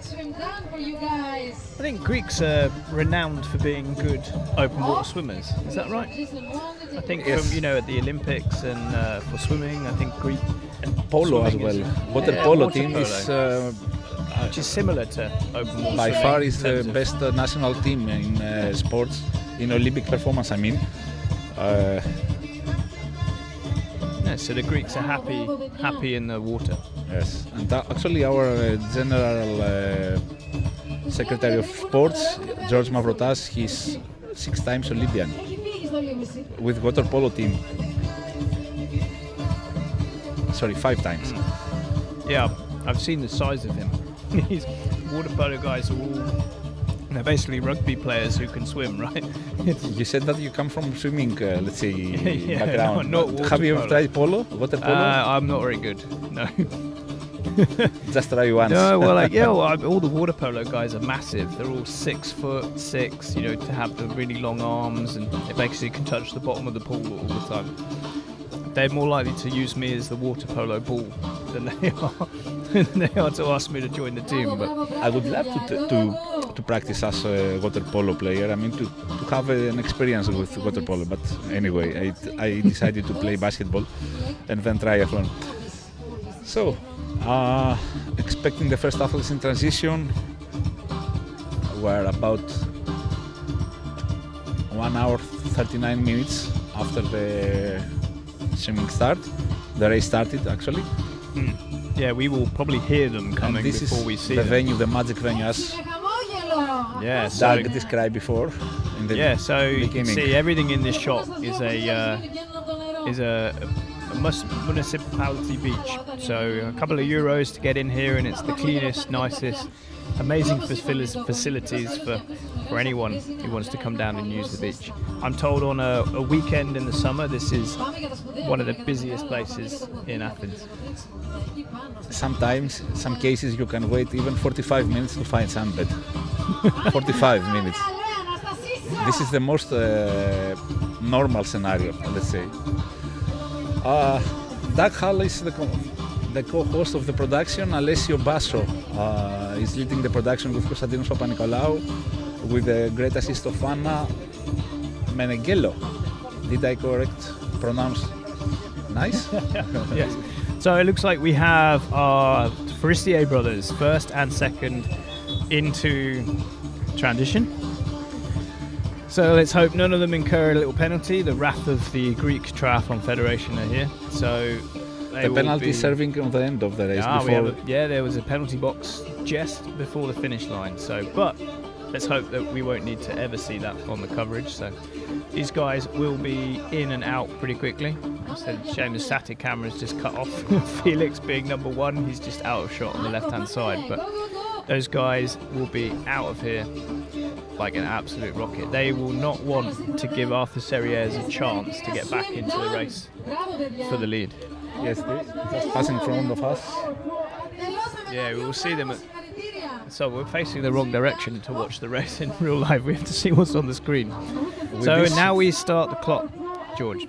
Yes. John. So an hour 40 and 30 seconds for those guys into transition. So we start looking to see where that group with Serrières, with Spinazzi. Exactly. How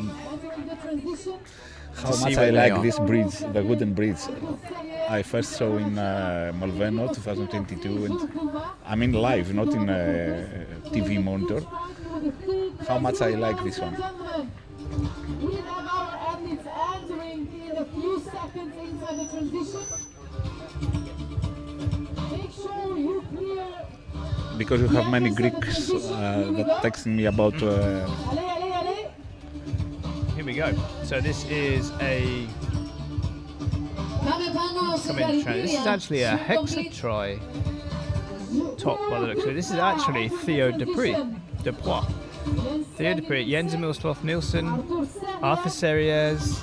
So that group of Jens Emil and Theo Dupree, they actually caught Serrières, Spinazzi. So this is now, the results are saying that brothers Farissier brothers are leading. Almost 1 second Felix in front of Arthur Farissier. Arthur Serrières on the third. Yeah, we have a serious. I think something like Serrières is the only guy that could chase down the Farissier brothers at this point. But I think even for him, that's maybe too much of an ask right now. But we now have 6 or 7 guys racing for third place. So you've got Spinazzi, Maxime Chanet, Jules Demar, Jens Emil Sloth Nielsen, Theo Dupree. So you are still on target about French podium. yeah, for all France. There was a point, I think, where we could have an all French podium, men and women. So it's worrying. Michele Bonaccini was right yesterday when he said that Xterra races are a French national championship. Almost. So hopefully we can get a Danish guy in there somewhere to mix it up. And I said Annette from the Czech Republic will spoil the party for the women as well. So we don't want the French to start thinking they're too good. But yeah, this race venue is amazing.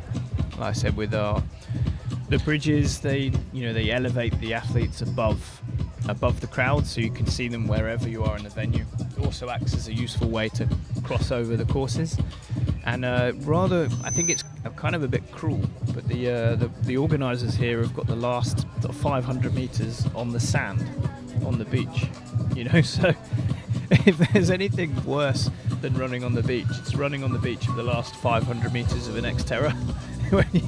I think we might see some people just absolutely crumble in that last 500 metres. So it'll be really interesting to see if that factors in. If we have those two Forestier brothers and they start sprinting on the sand, that's going to be one hell of a showdown, I think, to see what happens. We have some great news for you. Both bikes with puncture, e-bikes with puncture. Both bikes? Yes. Oh no. Oh dear. Well, yeah, I get it. Maybe it just shows how good these guys at the front of the race are at managing their equipment. They're going the same speed, but none of them managed to puncture. So. But we have a plan B. We do have some electric motorbikes. Non-electric mobiles, normal. Ones, so we have the results now. Transition. Brothers Forestier and. Yeah, so I think we're missing Theo Dupuy in these graphics as well. So there he is, 2 minutes. So yeah, I'm not sure where that timing mat is. It's the right athlete. Maybe this is the exit of transition 2. So if Theo was a little bit slower this coming is the out, exit, yes. Then yeah. So yeah, Jens Emil, it's got a little bit of work to do. 1:40 back. I'm not sure if that's enough time. Like I said, Arthur Serrières is probably the only guy who's capable of running that down. But I think he's also trying to run down. He locks the third position, the third place, and he's trying to push things to go to the higher level on the podium. Yeah, I mean it depends which Serrières is here. If this is the Serrières, the cannibal from the last 2 years, where, like you said, it's win or die, then you know that he will throw himself to do absolutely everything possible to get towards the front.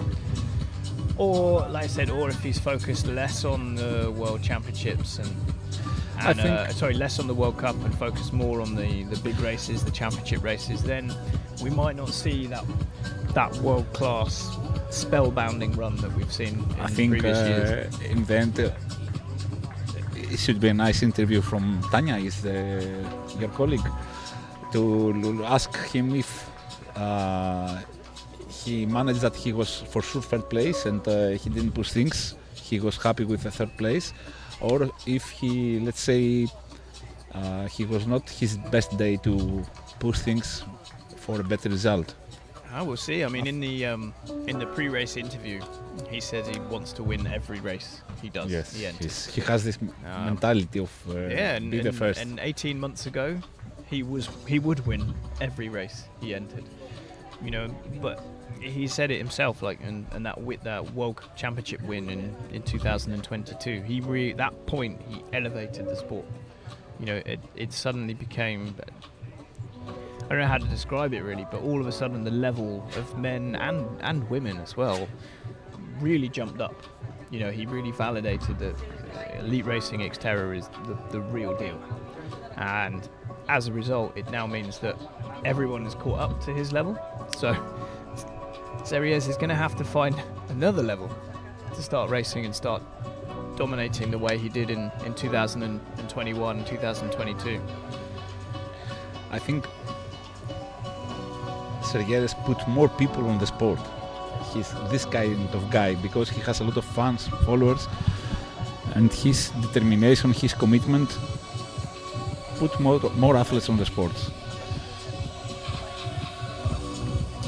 So let's see if we have more results about the elite athletes. Yeah, we can run down through our top 10. The first woman was Solène Billois, 1:42.37, and the second Annetta Grampler, 1:43.43 and 1:44.59. Sandra Mayhofer. Yeah, so This is the Yeah, so there's a little bit of separation between Solène and Annetta now. So Annetta was obviously hung on for as long as she could to try and, like I said, try and stay ahead of Sandra as long as she can. Annetta would have learned so much from following the world champions wheel. I think she'll maybe be disappointed to keep up for that long, and then to lose it, just be down towards the end of the last part of that bike course. But it does mean that she is a lot further into the race before Sandra catches her. So, Annetta is a fast runner. If she starts the run alongside Sandra, then that's a good battle for second and third. So Annetta's been really smart, been able to hang on, and she's really influenced where she is in this race now. Do you think that Alice Pates and Andra Zender or maybe Emma DeGroo could, how can I say, make something better on the running course in terms of closing the gap?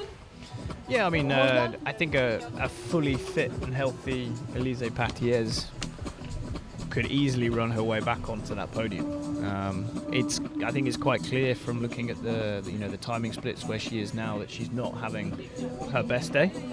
But she's an absolute warrior, and like I say, you don't win an Xterra World Cup without being a very, very good athlete. So she'll finish this race and she will take as many World Cup points as she can. Look at the results. Alice is 6 minutes back of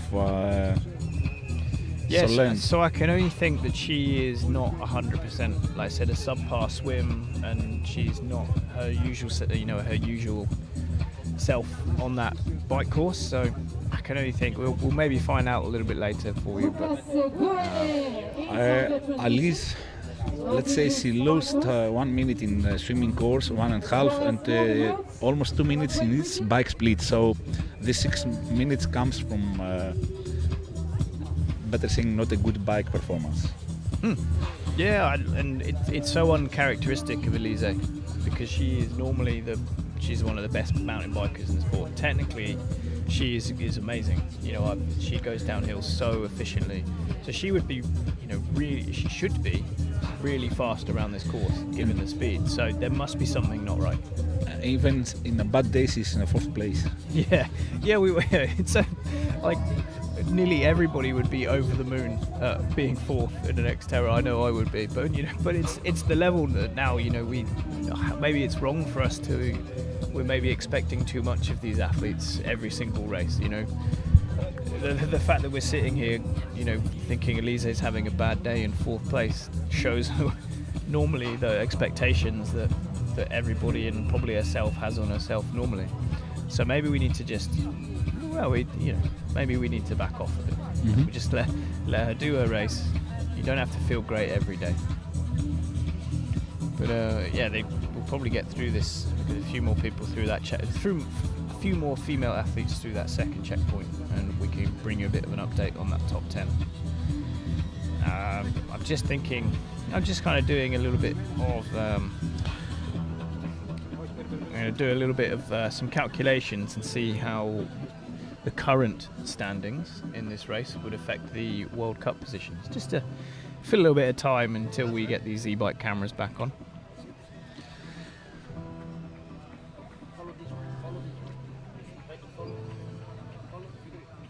So the first 10 athletes in men elite race. So far, first is Felix Forestier with 1 hour 40 minutes 32 seconds. 1 second back is his brother Arthur Forestier. Third place for Slotte Nielsen from Denmark, 1:42.16 seconds. Arthur Forestier is on the 4th place, 1:42.19 seconds. And on the 5th place is Jules Dumas with 1 hour 42 minutes 31 seconds. Théo Dupras from France is on the 6th place, 1:42.32. Maxime Sanet, 7th place, 1:42.51. Federico Spinazze, 1:43 and 6 seconds. 9th place for Kerianne McPherson from New Zealand, 1:46 and minutes and 4 seconds. And on the 10th place, François Calloni from France, 1:46.05. That's the first 10 athletes. Yeah, I'm quite happy to see my old mate François Carloni there in 10th. Like I said, he was a very, very good Xterra athlete, raced for a long time. So he's now come back after a couple of years away from the sport. Like I said, very busy guy. He's definitely back for fun, but he's still 10th place at a World Cup.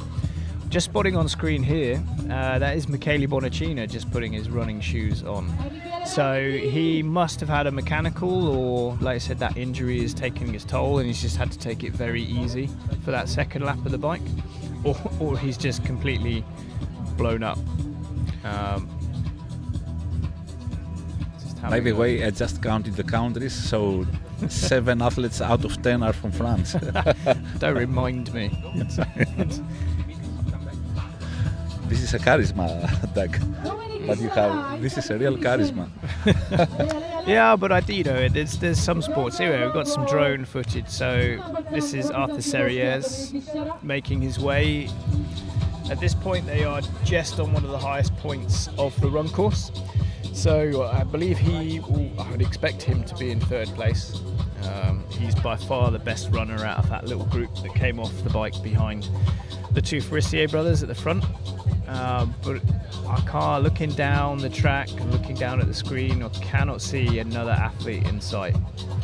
So unless Serrières is able to do something spectacular in the next 7 kilometers, I'm not really sure he can improve anymore on this position.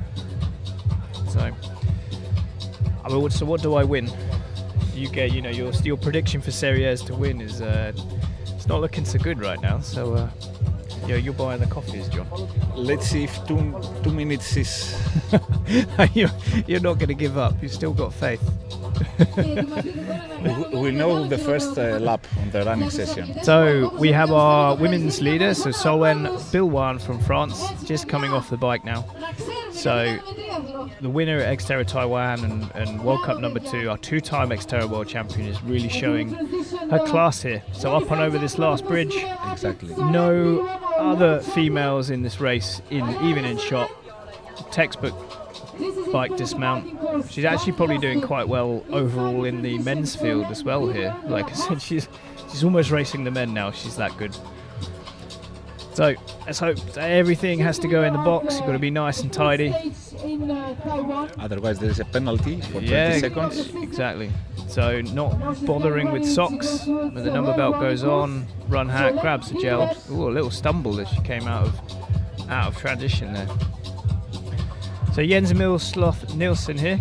So you can just see Arthur Serrières in the very, very top of your shot, just about to go out of the left-hand screen. So Serrières has put maybe 30 seconds into the Danish athlete here. Which is, I guess, kind of expected. So Jens is currently running in what I imagine to be 4th position now. One athlete with a bike and one athlete with a lovely shot here. So we have our age group athletes going out on their first lap of the bike, whilst our elites are already on their first lap of the run. So Solène Bilwan just making her way. Is leading the female race out of this race venue here. So they're going to get quite a nice little insight here. So they're a little bit tight and twisty as you make your way through some of the street furniture and the trees around the Vouliagmeni beach. So she's going to make a left-hand turn here in a minute, cut through the car park, down through the underpass. So Annette Grabmüller now just coming into transition. So she's around about a minute behind. So she's actually had a great race so far. So even if Annette finished now, she could be super pleased with what she's done. But for sure she is not done. She is ready to try and take it to Sandra Meyerhofer, who's probably going to be coming into transition just behind. So Annette, coming from the ITU background, her transition will be slick. It'll be very fast, it'll be very neat, almost and tidy. Perfect. Oh, wow, there's no such thing as a perfect transition. Like it will never ever happen. But yeah, visibly Tends to be perfect. visibly quicker through transition than Solène there. So, I mean, that's, you know, like I said, transition is the 4th discipline. I'm pretty sure we don't give away a medal for the fastest transition. Annette Grambler has about almost 1 minute back from Solène. But comparatively to, you know, the result in Taiwan, that is a huge huge improvement. So yeah, the Italian mountain bike superstar is just coming into transition. Sandra Meyerhofer is off the bike.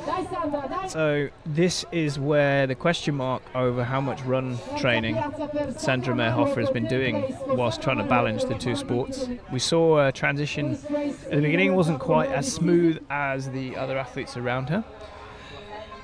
So we're going to see now if Sandra Meyerhofer can catch Anita Grabmüller on the run. But it doesn't look like she's really caught up since we had that checkpoint 2 split on the bike course.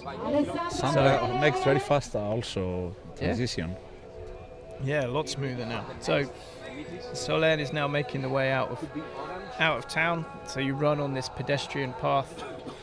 There's a fantastic Waffle House just up here on the left-hand side that I went to for some ice cream and some dessert after dinner, and that is far one of the Buffalo's nicest. house and It's maybe Buffalo not. It's is maybe also not Malvino ice cream, but it's a very, very close second. Try the soft one. Yeah, exactly. But I don't think Solène will be turning left and going into there right now. Maybe after the race, but.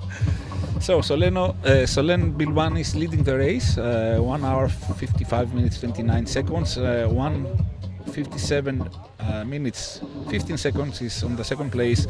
Annette Grambler on the third place. Sandra Meyerhofer 1 hour 57 minutes and 45 seconds. So around about 35 seconds between Anita Grabmüller and Sandra Meyerhofer. So I mean, that distance is small enough that they'll be able to see each other. They'll be able to see each other on the bike course. On the run course. So that will provide Sandra with a bit of a carrot on a stick to start chasing. So this is Paris Fellman coming into the second transition. So and soon we'll have men on the second lap on the running course. We should see them start to come through. So I'm getting a little bit of inside knowledge from Nico Lebrun, who is out there. So I'm hearing Felix has moved into the lead, so with around 20 seconds to his brother.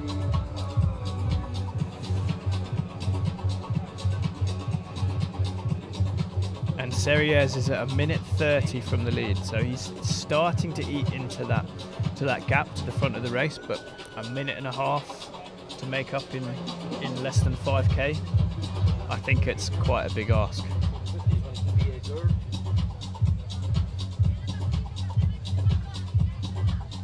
So this is Marta, I think this is Marta Mendito just entering the second transition now. So the Italian rocket is about to transition from 2 wheels to 2 feet. And like I said, it'll be interesting to see if she can now start. Sorry, not Marta Mendito, Elise Patiers. I'm extremely sorry, Marta and Elise. So Elise is off the bike in 4th position. So visibly, it doesn't look like anything is wrong. You know, like her bike was in one piece. There's no dirt or dust down the side of her tri-suit, so it doesn't look like she's hit the deck or crashed at any point. So I can only put it down to that she's just not having a good day. You know, you're allowed them as a good, you know, as a top level athlete. You cannot be a world champion every single day of the week or a World Cup champion every single day of the week. So you have to just focus on getting the best result you can with the feeling that you have on the day. So this is Serrières just heading down the run course, currently in 3rd place, behind Arthur Frisier in 2nd, Felix Frisier in 1st. So I don't know whether we'll get a shot of Jens Emil Sloth Nielsen, who is also in the hunt. He was running in 4th place last time we saw him and last time we had a split. So far we don't have the time of Lise Patier. No, I did. Yeah, take the timing splits are they're on Greek time. They come through when they're ready. They're never late. They're always ready when they're ready. So yeah, I'm getting an update. Yeah, Serrières is at 1 minute 30 from the lead. Jens Emil Sloth Nielsen's in 4th, 30 seconds back at 2 minutes from the front of the race. Max Chanet is in 5th at 3 minutes 40. So he is maybe, like I said, just secure in that position. I don't think Max is going to be able to close that gap down anymore. Another athlete is returning to the so transition. this is now Martin Mendito. So yeah, both wearing the black and orange of the Organi Coach race team.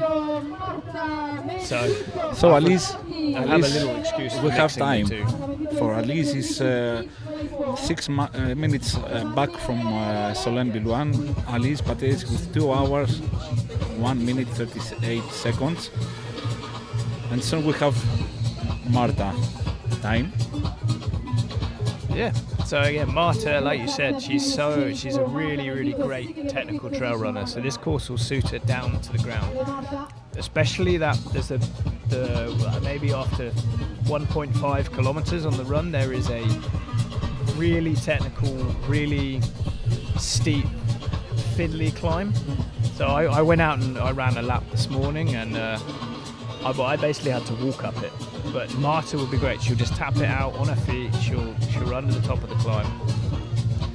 So Serrières here again. We can see him just some amazing foot speed as he makes his way down this very slight downhill gradient. Probably running around about 3 minutes a kilometre here. So some proper world-class running speed.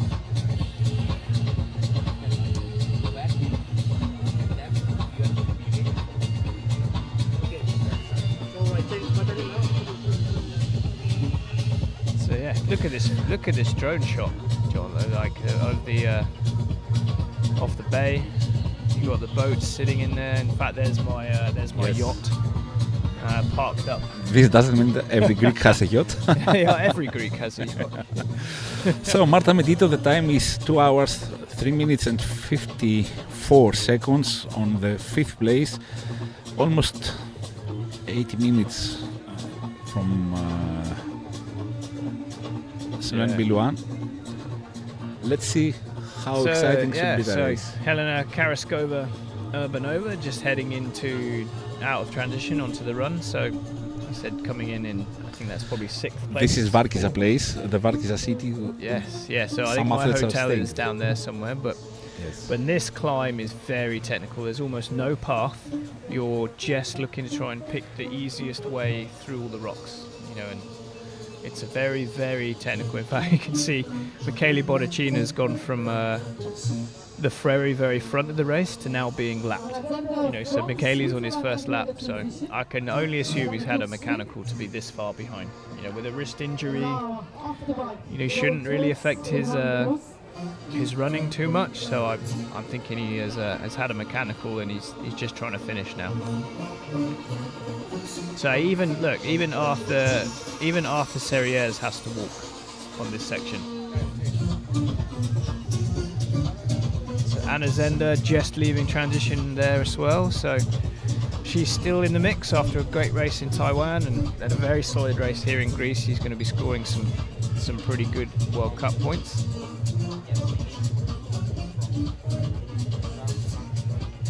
So, John, I have some info on how the current positions may affect the World Cup rankings. So, for the men, obviously, if Felix is leading at the moment here, and after that win in Taiwan, he will take the maximum amount of positions. So, but like I said, Arthur Frisier currently running in 2nd position, Jens Emil Sloth Nielsen in 4th. Sorry, then we could find a little change in the leading there. So Arthur may jump ahead of Jens Emil Sloth Nielsen for that win. Arthur Serrières will obviously enter the top 10 with a podium result here. But the interesting change will be in the women's race. So Elise currently in 4th position. You know, there are only 75 points available for that 4th position, with Netta Grab-Muller, who finished 4th in Taiwan, currently in 2nd. Those two will end up being equal on points as we head to the round 3.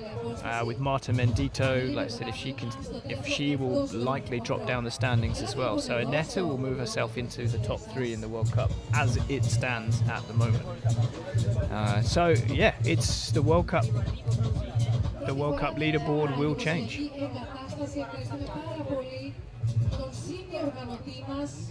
So, it seems this drone pilot really likes following Arthur.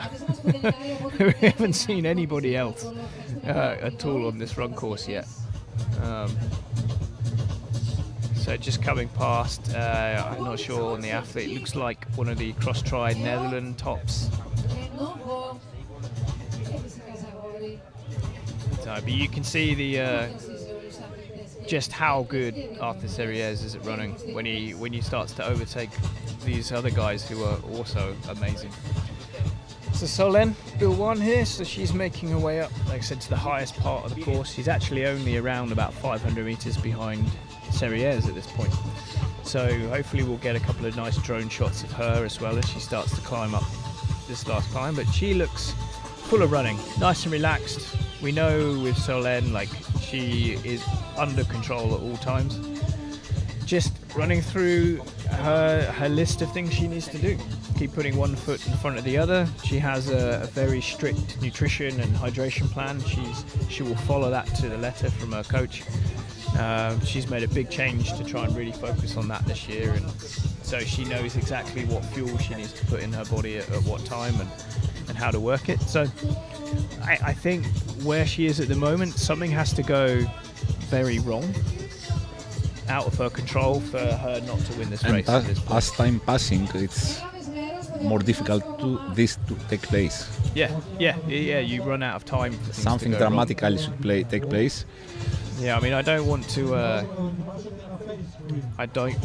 to jinx it, and I don't want to curse anybody, but I think this is going to be Solène Bilwan's 2nd World Cup race on the bounce. Elena Erbenova is on the 6th place with 2 hours, 5 minutes, 5 seconds. 10 minutes back from Solène Bilwan in transition. Λοιπόν, έλατε λοιπόν εδώ πέρα στο booth της Κόκομα. Κρεμούλα έβαλα εγώ. Λάμπης μου λένε, λέω ζήλωτς. Για να δούμε εδώ τα on. Λέει τρέξει τα σύννεφα. So some more drone footage of some of these trails that the local crew here, George and his team of trail builders, have been making. Like I said, it's amazing how they've managed to carve a World Cup level race course into these nature areas in this suburb of Athens. You know, you wouldn't think Athens, being a busy city with crowded, a population of millions, having amazing mountain bike and trail running trails. So it's a real testament to the work that the guys have been doing here since 2018 to make these tracks and trails better and better every year. I'm not sure what they can do more now for next year. Sky's the limit. Sky's the limit. I mean, it's incredible. It's a lot of. I've had a lot of fun out running around and riding on these trails this week, and you know, as we've been learning the course ourselves for the broadcast. And it's now Athens is a place you can come for an adventure holiday. It's not just a sightseeing tour to go and see the ancient Greece. Not only for a long weekend or a city exactly. break. You can come and go, but you can bring your trainers. You can bring your mat or hire a mountain bike when you're here visiting, what Athens is known for. We have 3 tops, 3 mountains around Athens: Simitos Mountain, Parnitha, and Pedeli Mountain. Both are, especially Parnitha Mountain, it's half hour from the center, and you can easily go every weekend or every day to practice on the forest on the mountain there, and a lot of paths, technically, with great nature and beautiful landscapes. my partner Kostas lives there, so I know all these details. And he's one of the best Greek mountain bikers. No, it's like, yeah, it's nice, and Athens is a great place for like anyone in the Central Europe to come and visit in a winter. The temperature here is always quite pleasant. It's a long summer with good weather.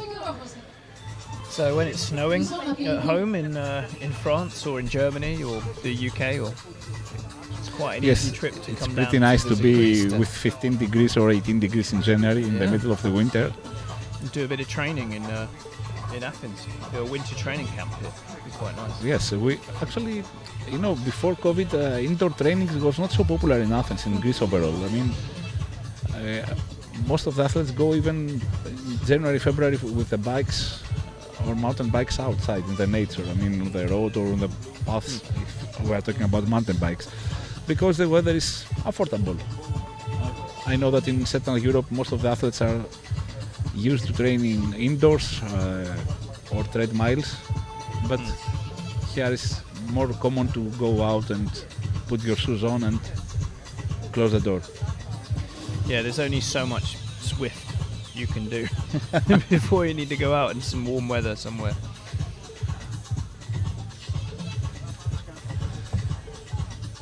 I'm trying to see if we have any updates about the results from the men field. Yeah, so I'm not sure we'll get a time split now until they come back to the event village. Like I said, trying to put a timing mat and a very long cable out on the mountain is quite the extension lead, I think, to get up there. But like I said, I've got some people on the ground. So wow. So Felix is still leading the race for the men. Arthur Farissier is only 10 seconds behind, and Serrières has made up a huge amount of time. John, you may still win this sweepstake. Serrières is only 30 seconds behind Felix Farissier. So it means he pushed things to... The last split we had, 10 minutes ago, he's made up a minute in the last 10-15 minutes, the last 2 or 3 kilometers of running. Jens Emil is still in 4th. I've not got a time gap, but we're seeing Solène Bilwan on screen now, doing an amazing job. Like I said, she's done the hardest part of this first run loop. So now we've got a very nice, fluid, gradual downhill all the way back towards the end of the run lap. Actually, no, I lied. There's one more very, very difficult climb that's new for this year. So she's got one more difficult climb before she's onto her second lap of running. But based on how well she's running on shop right now, I don't think it'll even touch the sides. I think she will absolutely fly up this climb and head out onto her second lap.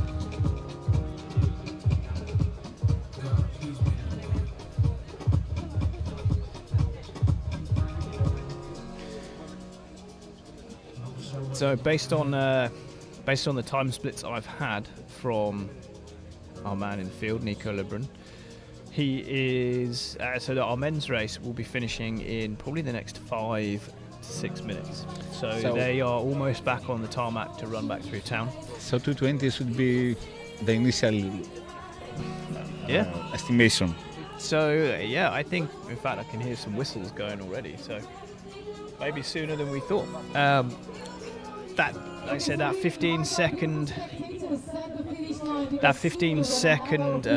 gap back to Arthur Serrières from Felix, and then back to Arthur Farissier in second place, and 30 seconds to Serrières.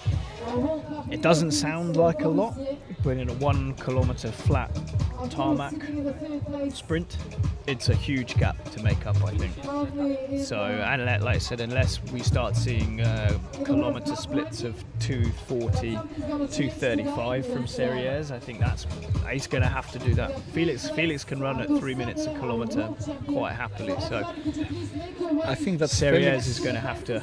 He's going to have to do the extra mile kilometer he's ever done in his life. Yes, I think Felix is well experienced to handle this. I mean, I'm pretty sure that he has a computer in his mind and he's focused on the he's monitoring he's looking back and see the difference, and he's pushing things. And as time passes, I think it's, as you said, it's advantage for Felix. So we have Marta on screen. So Marta's currently rolling around in 5th position. Having a good day out there. Having a good day. Enjoying the views of this beautiful nature that surrounds the suburb of Vouliagmeni and the yachts. Just thinking about which one to buy with their prize money. Maybe that's probably a small rowing boat rather than. Let's see where. So this is our first athlete. So this is Felix Frissier. He's very close so, to. Yeah, very close. He's back in the race venue already. To defending the first place on World Cup. So I'm just a little bit confused about where he's going now. Yes. I actually think he's lost. He's supposed to be on the beach at this point. Oh. So this might be a little bit interesting later on. So let's see Derby. That 15-second gap. So he's made the wrong. So someone didn't go to the race briefing and look at the map. So.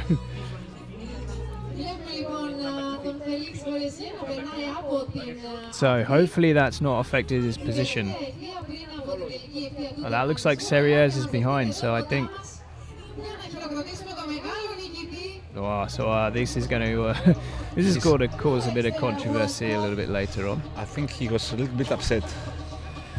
He's looking. Yes, yeah. It's not how you want to end a race, but. Okay, so far it seems that he doesn't lose something. Only minutes, some seconds, not position. No. Yeah. So we're just hearing. So we've. Oh, there we go. So, a bit of a lot of confusion on our finish line here for Xterra Greece and World Cup number 2. So it looks like we have Arthur Frissier actually takes the lead, with Felix Frissier having gone wrong on the beach. So that's going to be one for the referees and the marshals to work that one out at the end, with Arthur Serrières having an amazing run to make up that much time. How much he could do Yeah, more. I mean, Felix would have won that by miles. So this is going to take a little bit of work to work out what happened there. Yeah, I mean, it was pretty clear in the race briefing last night with the maps. So maybe just when you're running that fast after 2.5 hours of racing on the beach, your mind's not thinking right. You're relying on the marshals to do the work. So officially we have the winner of we have Xterra Greece 2024 champion, and this is Arthur Frissier with 2 hours 19 minutes 54 seconds. Second place his brother Felix Frissier, 2 hours 20 minutes 19 seconds. Third place for Arthur Serrières, 2 hours 20 minutes and 30 seconds. And very soon Doug will keep us updated about how this affect to the World Cup ranking, because today is the second stop on World Cup, Xterra World Cup 2024, and with these results we have some updates on the top 10 now. Yeah, so like I said, I think I don't want to call that the official results just yet. We'll try and make some sense of what happened towards there at the end of the finish line. But so yeah, our top 3 athletes, all from France: Arthur Frissier, Felix Frissier, and Arthur Serrières in a great battle. And in a way, we feel a little bit robbed there from what happened at the finish line. So we're I think we'll wait to see if it's Jens Emil Sloth Nielsen from Denmark who's currently running in 4th place. 2 hours 21 minutes 21 seconds, and I think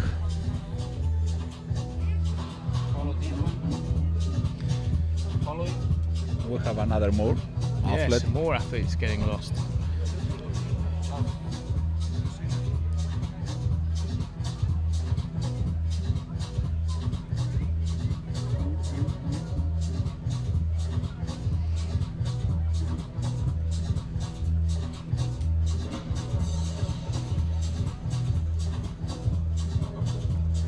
So this is Max Chaney just coming in for 5th place.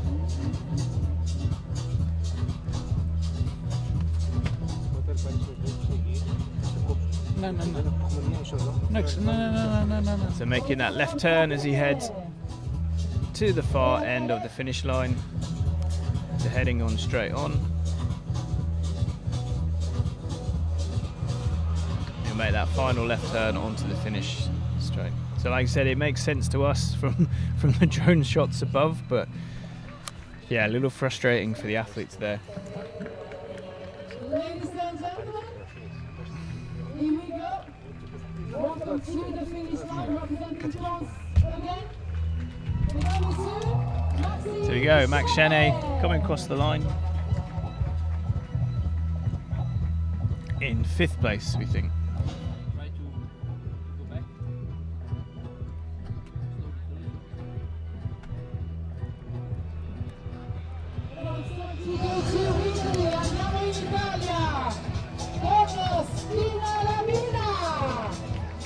So Federico Spinazzi, like I said, we wrongly wrote him off early in the race, thinking he was swinging and struggling a little bit on the bike, but actually the Italians had a fantastic day at the races with a 6th place provisionally.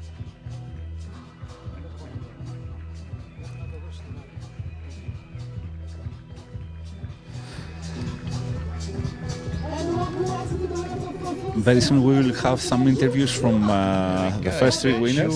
Jules Demar. So Jules Demar crossing the race, like I said, our early swim leader. He's had a great race, and just getting congratulated by Federico. So those guys have obviously had quite the day out riding closely next to each other. So not a pretty good day for both of those athletes. Exactly. So let's make a recap about the results. Arthur Forestier 1st place. Let me say initially that till 3 o'clock they have the right to make objections about the results or about any whatever athletes can do in the so we have the Greek Triathlon Federation who will take the lead on sorting out. These guys are very experienced with the leader of Mr. Andreas Galanos.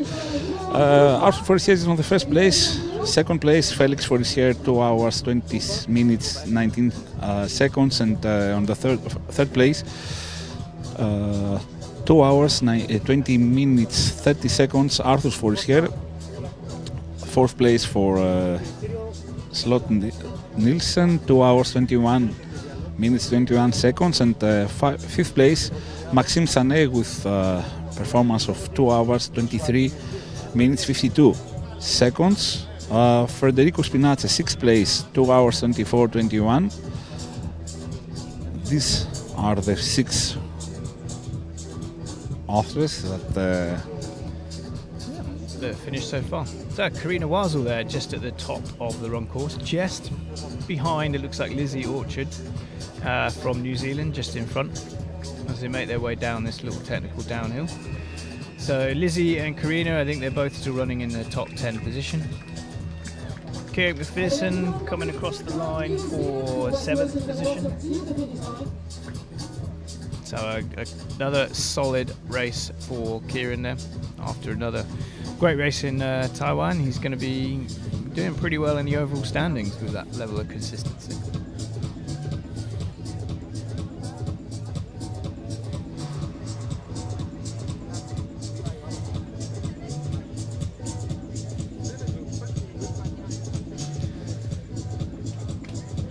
Sorry, so Kieran in 9th place there, not 7th. So yeah, we missed a few athletes coming across the line on camera. So yeah, so Lizzie Orchard and Karina just making their way past this aid station out there. So plenty of marshals and volunteers getting ready to make sure that the athletes have enough hydration and fuel for their race. Sebastian Caraman coming across the line for 11th place, again with Francois Carloni is maybe somewhere in the middle as well. We're just waiting to confirm.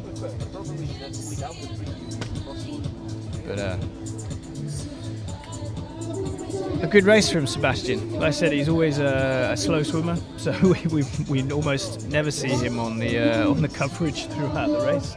We only ever see him at the finish, or if he can make his way towards the front of the race on the bike. But I think this course it's so fast, and the run is so the bike ride is so fast that there's almost not enough time. Like I have to say, because I checked the last 5 Xterra Greece results, it's not the best time. I mean, we don't have route course because the route changed 2 years ago.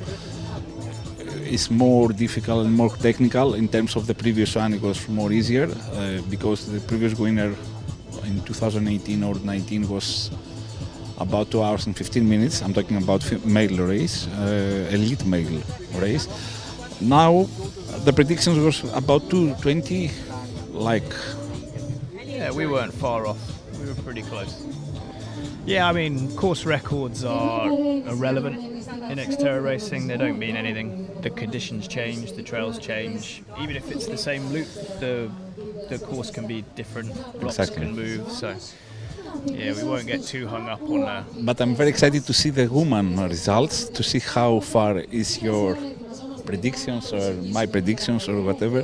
Soon we have the top 10 results, and so far we said that Federico Spinazzi is on the 6th place with 2 hours 24 and 21 seconds. Jules Dumas on the 7th place, 2 hours 24 and 44 seconds on the 7th place. Theo Dupras, 8th place, 2 hours 25 minutes 39 seconds, and on the 9th place, Kerian McPherson, 2 hours 26 minutes 44 seconds. 10th place for Sebastian Carabin, 2 hours 27 minutes 42 seconds. That's the top 10 male elite athletes results for Xterra Greece 2024 champion and World Cup race stop 2. Yeah, another excellent day out for the elite men so far. This is Scott Anderson just making his way across the line. Yeah, so like I said, Scott, another great race for him at Xterra Greece here, and alongside another solid result in Xterra Taiwan. He will be sitting quite pretty on the overall World Cup leaderboard, I think. Rings the bell as he crosses the line. So yeah, well, hopefully we'll get a few more updates on our women's race. Slightly windy the atmosphere on the finish line. It's pleasant atmosphere. Let's say we were prepared for more warmer conditions, but the weather was you always plan better than expected. You always plan for it being incredibly hot, incredibly warm, and when you're racing in Greece. with a lot of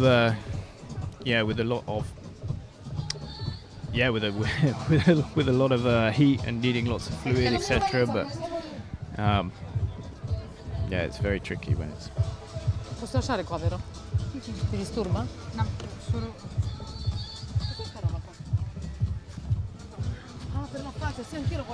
So I think we, at some point, will be hearing some post-race interviews.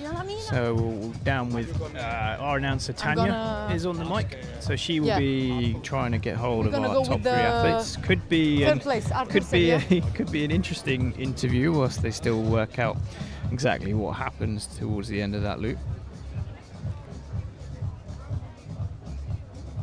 Guys, they need you there. I don't know. There you go. So we will try and get to these interviews as soon as we can.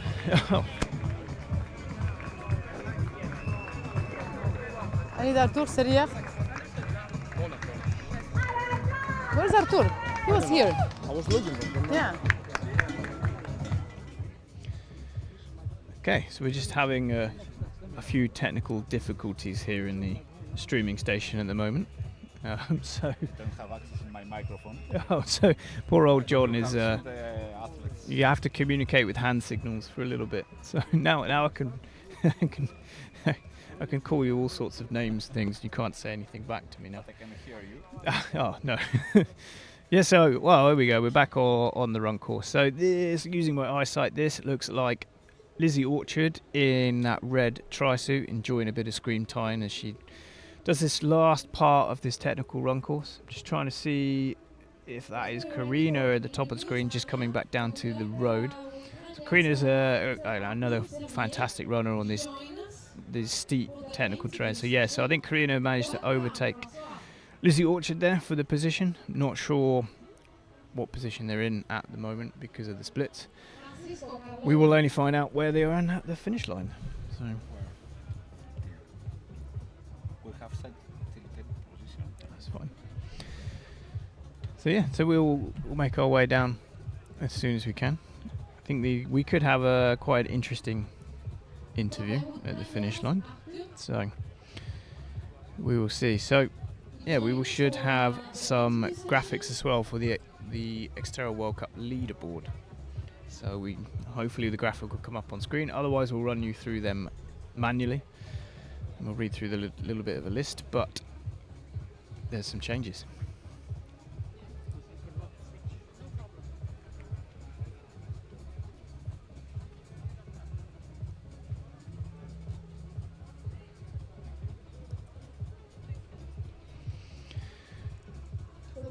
So there we go, so Lizzie is making her way up onto her second run lap, so she has to go up this very technical, very steep climb for a second time.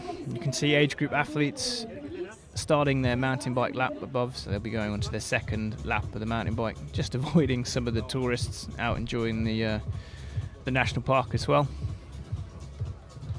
So yeah, great shot of Lizzie, just working her way up.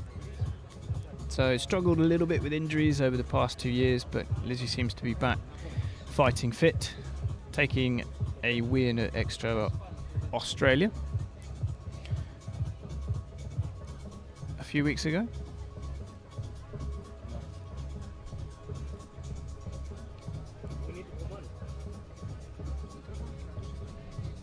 We've I promise you, Lizzie is still running. She's not stopped. We've just had a little bit of a freeze frame here there. So yeah, so we continue, like I said, our coverage. We'll try and jump back to the women's race as soon as we can and enjoy these top 3 interviews and podiums when we get a chance. But until then, you'll just have to cope with me talking about what I can see, as I'm a little bit blind without any info. So back to the beach, we're seeing the remainder of our men's field coming back onto the beach for the final 500 meters or so, running onto the wet sand.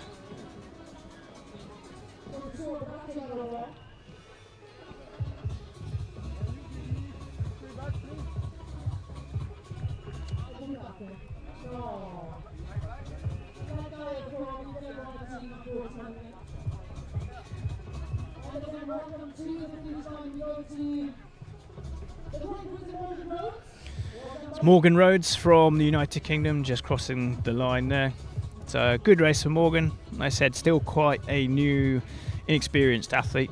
Has learnt the hard way. I keep falling off his mountain bike over the last couple of years, but nice to see him in one piece and making it to a finish line.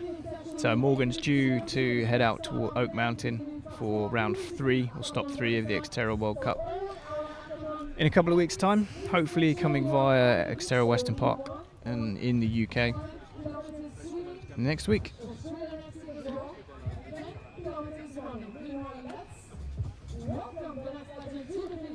Yeah, so some more shots of this nice beach venue. So the weekends, like I said, as after lunch, this area will start getting more full of tourists and locals as they come down to enjoy this amazing beach, enjoy the cafes, and it's very, very, very clean. The nice thing is you have to pay to get in, and that money all goes into making the beach as nice as possible. So we are on a follow cam now with Solène Bilwan. So we are now off the mountain and we are back onto the asphalt for the final 1 kilometer. So hopefully this camera will be able to follow. It just makes its way up the curb. So it looks like there are no changes at the front of our women's race. Solène Bilwan is working her way back into the race venue.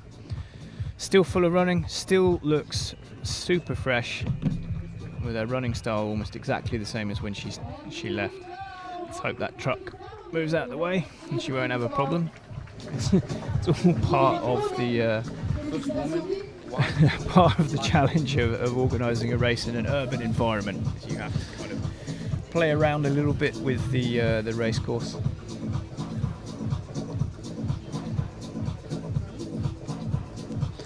So it seems that Solène was leading the race since the bike course, so nothing changed dramatically. Yeah. No, so quite an uneventful run for her, I think.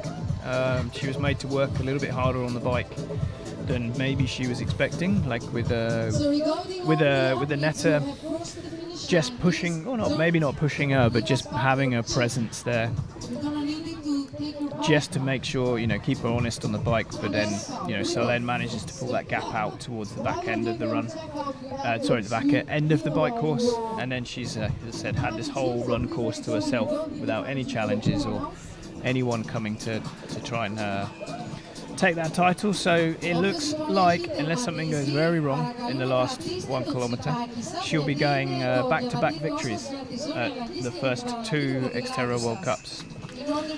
And not only this, it seems that her pace is the same from the beginning of the running session. She looks very metronomic, comfortable and very no stress. No the stress. Stride length is still good. The knee pickups are still great. I hope that she doesn't make any mistake like the other athletes, and the volunteers there will be more focused on guiding her accordingly. No, I sent many text messages to some of my colleagues out on the course to run to the beach as fast as possible to make sure this doesn't happen again. I started stressing and worrying if the organisation had made a mistake with the with the maps or with the race briefing, but the maps and the flow of the transition and the event venue, they're all there. It was all at the race briefing. So it's just one of those things when you're racing for the win and you're flat out and you make a mistake. We always kind of think that it is the athlete's responsibility to know the course, but exactly. So as long as he's not been deliberately directed off the course, it's just one of those racing incidents. It can make the difference between you spend all this time training to spend half an hour studying the race guide as close as possible. It can make a big difference. So Solène is almost at the beach. Like I said, once she's there, I feel like she is super safe and nothing can happen once she gets onto the beach. So the last few hundred meters for her. The only that we need to know is her time, not something. It seems that nothing changed dramatically the last meters. No, and I think like this, not disrespecting Emma de Croo and her performance when she won Greece last year, but I would be surprised if this wasn't a little bit faster than previous years. A World Cup field, and you have arguably the best female Xterra racer on the planet right now. It's inevitable that race course that course record could be under threat if you believe in course records. But so hypothetically it's under threat. Records are for, let's say, it's a case to break. Nothing more, nothing less. So you can see she's a little bit confused about where to go, but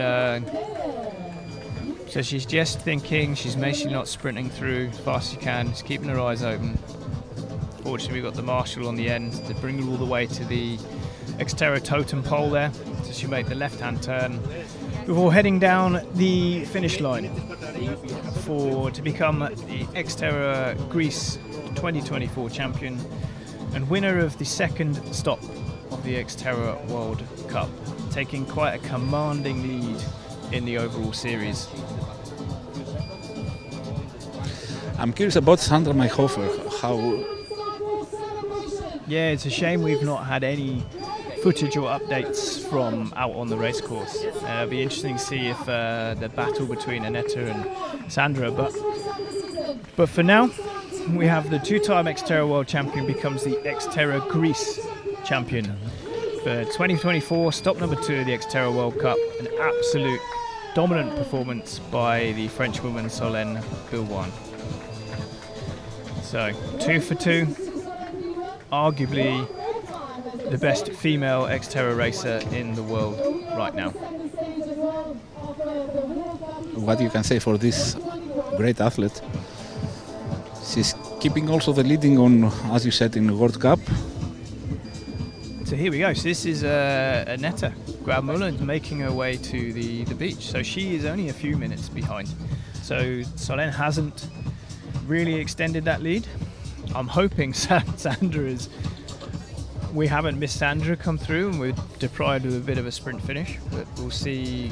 I'm guessing because the camera is following this athlete that we are. Aneta is still in second.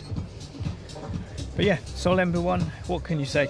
I think we've said everything there is to say. She seems like she finished her training, not a race, a World Cup race. Yeah, like you said, you don't win 2 World Championships by accident. You win them because you are an incredible athlete. So, yeah, another fantastic result showing us why she's so good. Great athlete, great performance, and she's like the boss. Yeah. In the sport. Yeah, right at the moment. No one is winning as much as she is. Dominate performance. You are very right on what you said. Very dominant performance. Not dominant in, she hasn't, she's not won by 10, 15 minutes, like we saw in historical years of Xterra racing, especially on the women's side. We had maybe 1 or 2 standout athletes who would win by 10 minutes, 15 minutes, and then there would be so much time spread between the top 10. But 2024 and the introduction of the World Cup has now seen there's like 20 female athletes. This is Sandra. Sandra Hofer. So Sandra is in third place. So yes. Aneta has managed to hold off the Italian athlete. So, but still like an amazing performance for Sandra, for someone who has, like I said, has been racing a lot of mountain bike racing recently. To still come back and still be competitive on the podium at the World Cup, it's an amazing race. So, so Aneta Grabmuller celebrating as if she's won. So she, in her mind, she's won second place. It's a fantastic race for Aneta. She'll be absolutely over the moon with that. I didn't put my money from the beginning to Aneta, but no, I mean, I know she was in great form after a 4th place in Xterra Taiwan last month, and I know she's been training hard, and she although she's from the Czech Republic, she lives in Norway, so it's still very snowy and ice and cold, so she hasn't spent a huge amount of time on her mountain bike. She's complete disbelief. It's going to take a while for that result to sink in, I think. But yeah, living in Norway, she's also become a mother recently, so almost less than a year ago. So yeah, I think she's surprised everybody, but also herself for this race. So she will that will sink in, and she'll enjoy that one in a few minutes' time, I'm sure. The fact is that taking the time, Solène was 2 minutes ahead on the coming out of the transition, and these 2 minutes were more in the end. I mean, the gap was almost 3 minutes between these 2 great athletes. It means that Solène pushed things, keeps her rhythm on the running session, and that's why she's the boss. Yeah, and I think Solène was probably very much in control as well. So, you know, whilst there was only a 2-minute gap, I think it could have been a lot more had she been pushed. So, Sandra coming in for a well-deserved third place. Let's say maybe a little bit rusty after not racing the first round of the World Cup, but you know, I said big smile at the finish line. So I guess she must be super pleased. I think Sandra is super pleased, exactly as you said. It's very happy with the results and her performance. I think she did her best. Yeah, Sandra's a fighter as well. Like I said, her last triathlon was Malvino, where she was quite disappointed with her performance at the World Championships. But I'd say disappointed for her standards. You know, she's came back from a broken collar, I think it was broken collarbone or a broken arm or stitches from a big crash in the Czech Republic. So to still come back and to still have a good race, or kind of your first returning race, your first triathlon in 2024, to hit the podium. So Xterra World Cup is a crazy good result. Solène was almost 2.5 minutes ahead of Aneta Grumbler. Official confirmation of our top 10. So Arthur Frizier has been given the first position, 2 hours 19 minutes and 55 seconds. Felix Frissier, France, into second place. Arthur Serrières in third. Jens Milsloth Nielsen fourth. Maxime Chanet rounds out the top 5. Federico Spinazzi with a great race for 6th place. Jules Dumas from France, debuting his 2024 World Cup in 7th place. Theodore Prat of France in 8th place. Kieran McPherson of New Zealand in 9th. And Sebastian Caraban in 10th place. So, bit of an update in our World Cup points. So the top 3 stay. There's a slight change in our top 3. Felix Frizier still leads the World Cup. Arthur Frizier moves up to 2nd place after a win here. Jens Milshoff Nielsen is in 3rd place, a bump down 1 spot by Frizier. Maxime Chanet stays in 4th position. Sebastian Caraban moves up to 5th. Spinazzi in 6th. Kieran McPherson in 7th. Scott Anderson with a solid couple of races to stay in 8th. And Arthur Serrières enters the Xterra World Cup top 10 after a 3rd place finish today in 9th. Sebastian Neath, although not racing today, scoring enough points at the first round in World Cup to stay in the top 10. So these positions are all provisional, of course, for full World Cup standings and all the results from the Xterra World Cup. You can head to xterraplanet.com to learn about everything that happened here in Xterra Greece, everything that happened a month ago at Xterra Taiwan. And get up to speed with everything that's going on in the Xterra Planet, our lifestyle content, our racing content. It's all fantastic. So it looks like the athletes are almost ready for the post-race interviews. They've just about managed to herd the athletes into position so we can switch to a different camera. So I'll once I get the nod, I will hand you over to Tanya, who will be interviewing Arthur Serrières first after a 3rd place finish here at the Xterra Greece, the Xterra World Cup.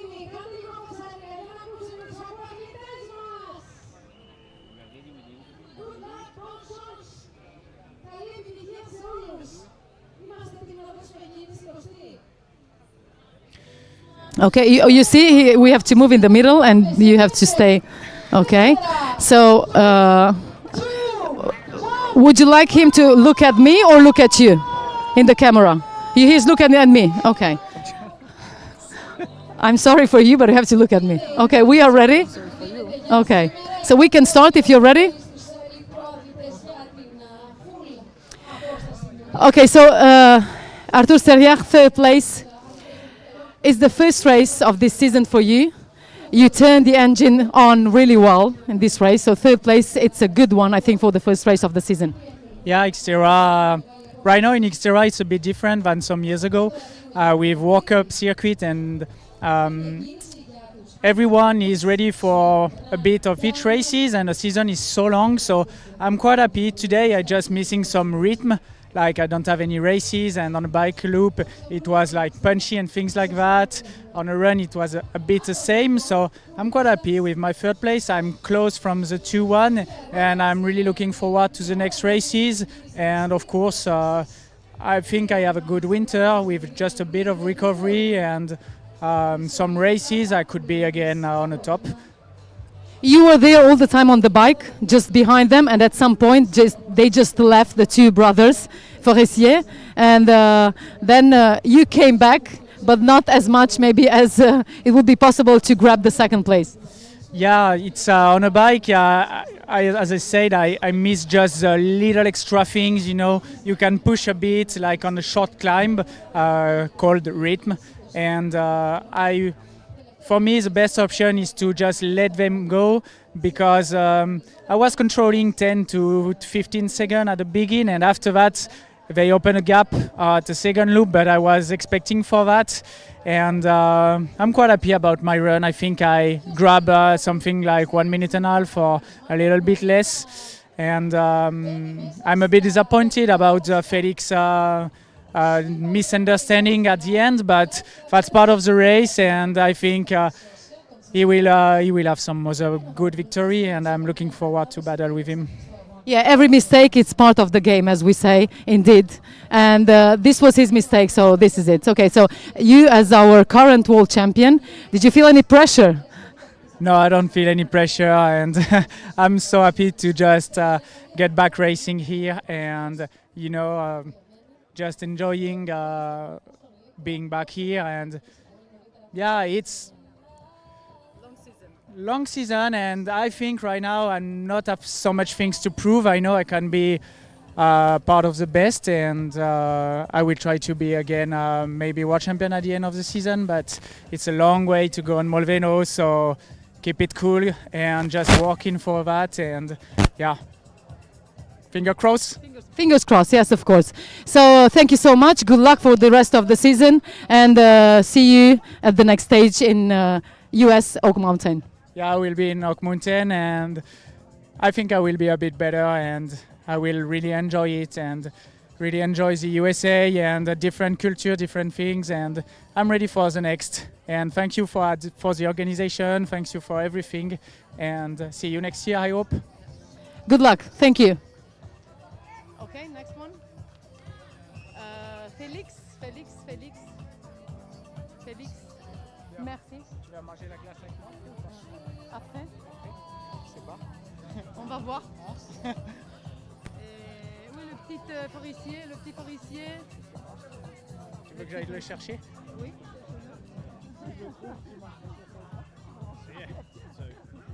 Félix.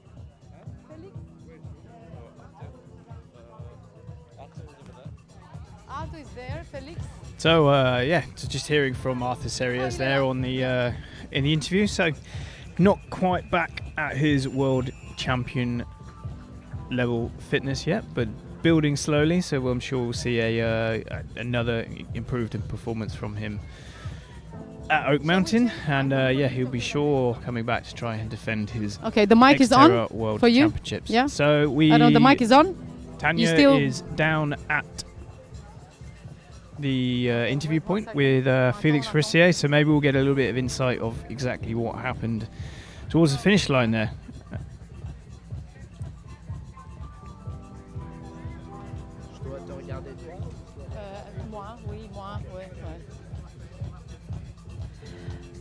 Okay, so we are here with the second place of today's race, Xterra Greece 2024. Felix Forestier, you managed to win the first stage in Taiwan, and let's start from the last part of the race.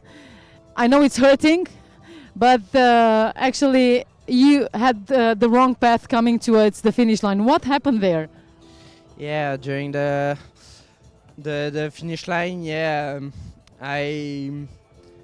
I lose myself on the beach, and I think there is no more people to say me the right direction. But then that's the race. I have to be careful of that, and Was part of the game. I mean, sometimes making mistakes, it's part of the race, it's part of the game, and we always learn, as we say, from our mistakes. But we can say that the Vouliagmeni family dictated law today. You've been from the very beginning, especially on the bike there with your brother. Yeah. We make a great race, I think, with my brother. He pushed a lot on the bike, and yeah, he ran well too. And yeah, I prefer to finish first, but I'm happy to see my brother on the top of the podium. And then arriving to the last part of the race on the running course, you were completely flying above the running course. Yeah, I don't know if I'm flying, but yeah, all the race I try to manage myself and on the run too. But yeah, I just try to finish the run faster and to be sure and yeah, to be sure for my place. But yeah. This is your first time here, actually. Yeah. That's it was my first time in Greece. Yeah. Did you enjoy I mean, the food, the people, the organization? Yeah, I enjoy the food is good, and yeah, no, I enjoy the track. Swimming was really great in the scene, and yeah, the bike was fun, and the run difficult, but I like it. So yeah, I think it's a good place to make an Xterra. So good luck for the rest of the season. Are you going to the US, I believe, for the Oak Mountains? Yeah, I will be present. Okay, so good luck. Thank you so much, Félix Vouliagmeni, second place. Thank you.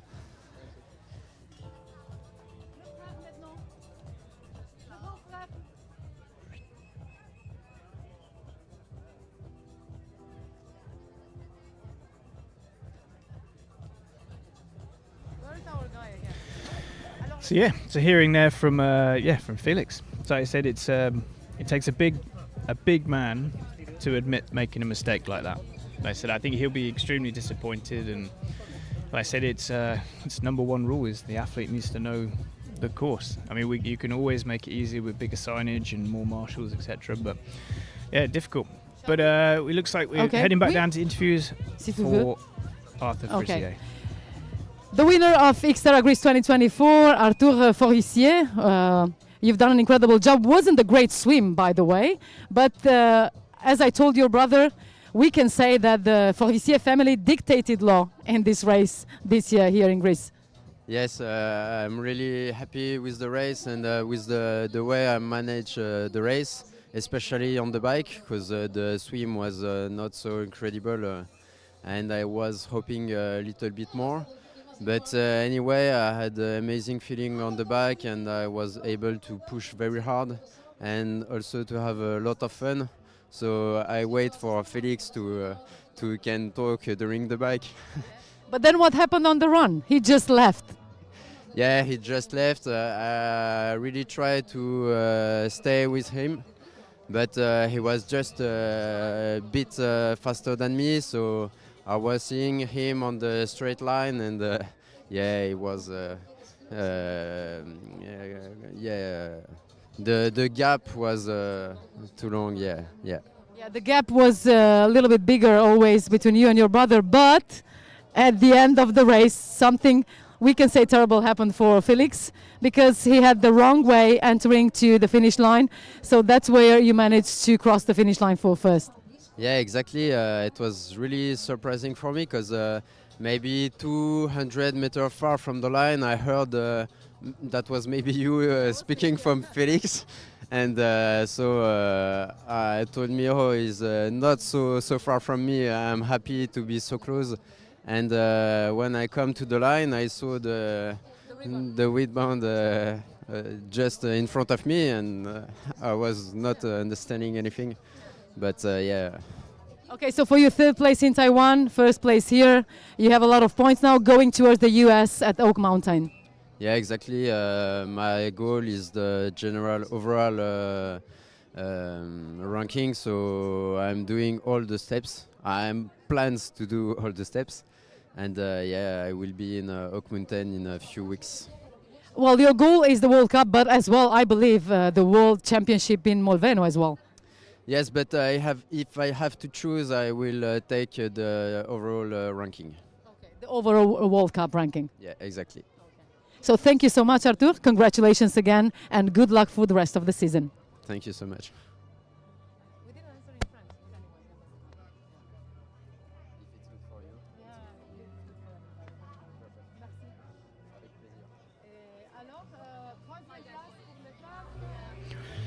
Yeah, so maybe not the way Arthur Frisier would have liked to have won that race, but yeah, I mean, you still have to be towards the front of the race, and I think now the World Cup gets very interesting in terms of the points. So we'll hopefully have a graphic pop up very shortly. But yeah, but despite Felix's mistake at the finish line here in Greece, still recovered enough to come second overall, and hopefully hold on to the lead of that World Cup ranking.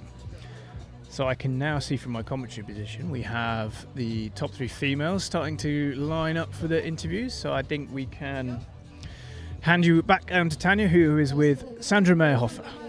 Third place. This is the first race for you this year in the World Cup. You haven't been in Taiwan, and I think you've done an incredible journey. You've done an incredible race today, grabbing the third place with all that parterre that we had in this Xterra Greece 2024. Yeah, it was my first race, so I'm happy with the result. I gave everything I had. I think the track did not suit me so much, so I think I did good on a track like this. You've done a good swim, actually. Yeah, a good swim. You've done a good bike because you've been on the bike, I mean, for racing, mountain bike racing as well. And then as well, the running course suits you because we know that you like up and down and all this kind of terrain that we have here in Greece. Yeah, the running course, I loved it a lot because there was so a huge mix about technical climbs, steep climbs and downhills, and also some flat parts where I could push good, and I'm happy with my run. And what about the rest of the season? Are you going to the US for the Oak Mountain? Yeah, I will be on Oak Mountain. Looking forward for the first time in America for me, and yeah. But I think the main goal of the season stays Molveno, the World Championship. Yes, the main goal remains at Molveno World Championship. So thank you so much, Sandra Meyerhofer, third place. Congratulations again, and see you in Oak Mountain. Thank you. Thank you, Dania. Yeah, so Sandra's obviously quite happy with a third position there. Like I said, I guess she didn't really know what to expect. Coming from mountain bike racing and the winter triathlon, it's always a little bit of a shock to the system as you start racing, especially at the Xterra World Cup level for the first year. So yeah, she can be proud of that event. We head back down to the interview now with Tanya has got second place finisher Anata Grab-Muller.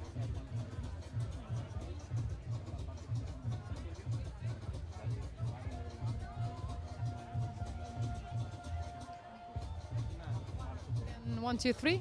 Okay. It's okay. Good. Second place for you, Xterra Greece 2024, second stage of the season. I think it was a great race for you after Taiwan, fourth place. You becoming stronger and stronger.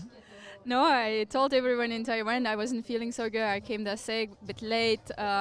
So I wasn't very satisfied with my race in Taiwan. I knew I can do better, and today I showed it. Yeah, you showed that you're in great shape today. Yeah, I was feeling really good from the beginning, and it was perfect race. I don't even know what to say. Because you start with a great swim, then on the bike you lead the bike for kind of long, and then Solène Bilouin just came from behind, and an incredible running course as well. Yeah, I think in Taiwan I learned that I can actually keep up with the best girls on the bike. So today I felt a bit less defensive. I tried to be also a bit more in charge, and that really paid off. We help each other with Solène quite a lot. We rode quite long together, so that was definitely our advantage today. And I felt surprisingly strong on the run. Really happy about that. Of course, we are happy for you as well. The next step, we go to the US for the Oak Mountain. Yeah, I guess so. I'm not sure about the World Cup if I will be able to do it, but Oak Mountain is in 3 weeks, I guess, so I think it's time to decide that I'm going. But as I ask Sandra, the main goal of the season probably for you stays as well, the World Championships, or you stick with the World Cup? We will see about that because I have my PhD to defend, and that can unfortunately ruin my plans. But Prachatice Home World Cup definitely the highlight of the season for me. Thank you so much, and congratulations for your second place. And good luck for the rest of the season, of course. Thank you.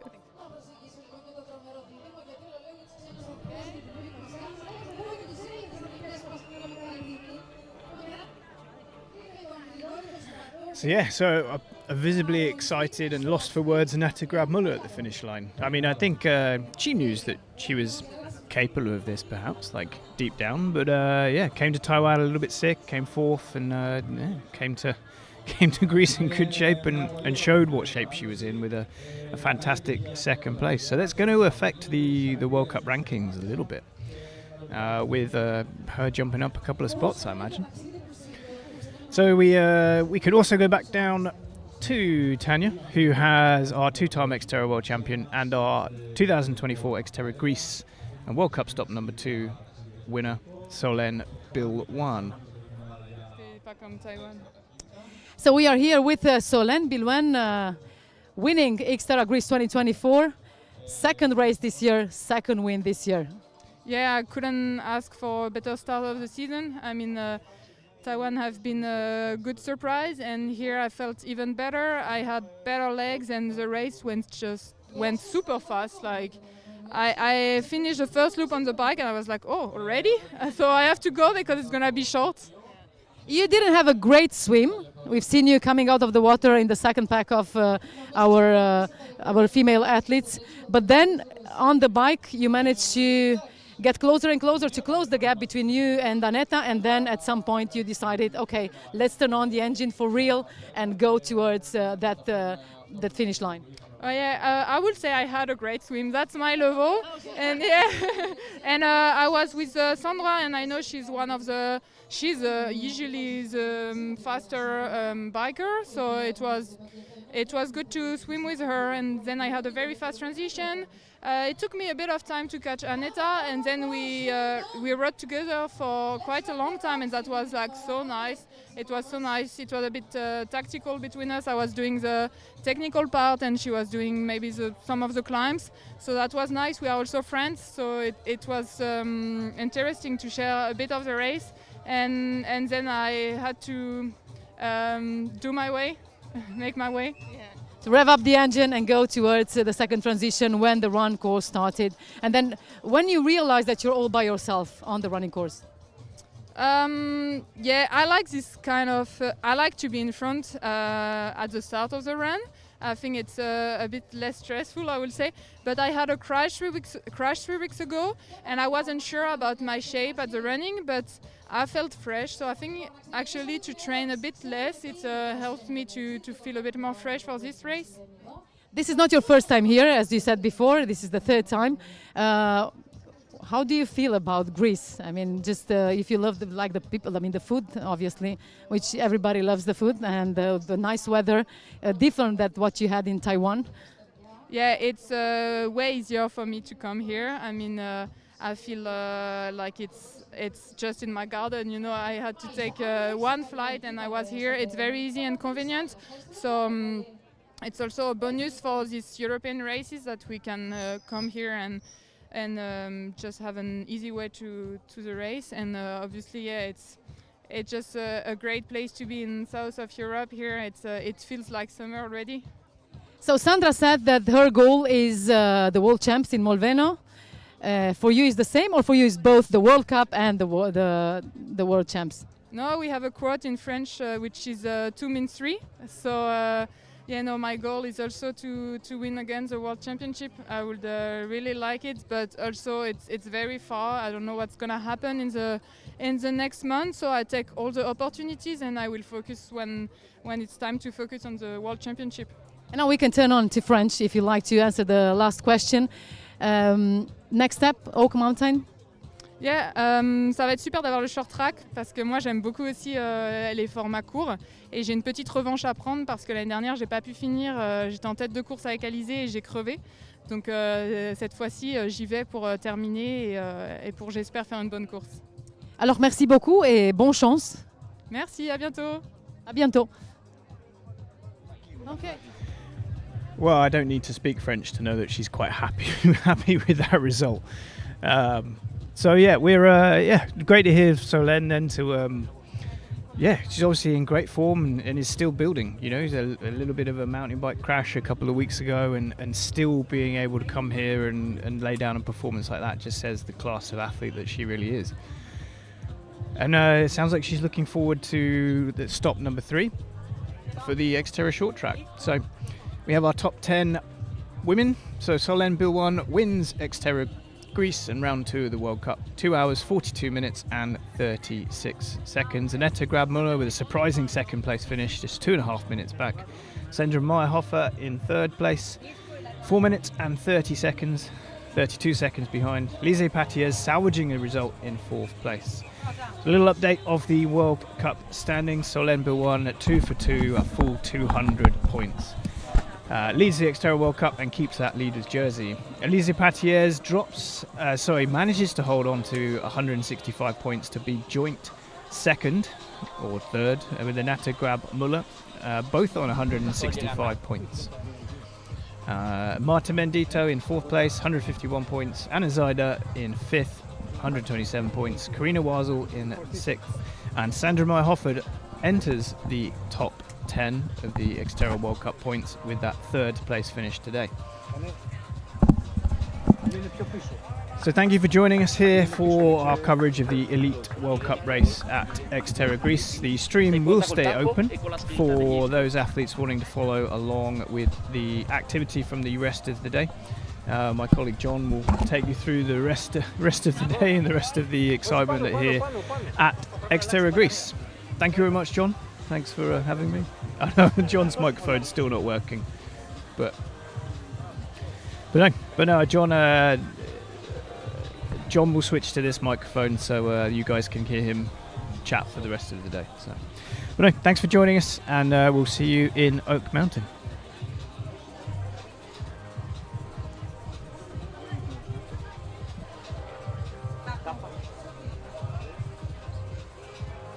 Metti la scritta e fai chiudere gli streaming a segno.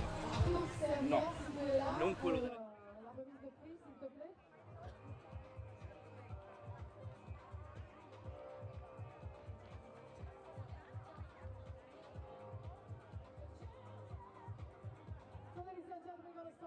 Ceremony in more or less 5 minutes.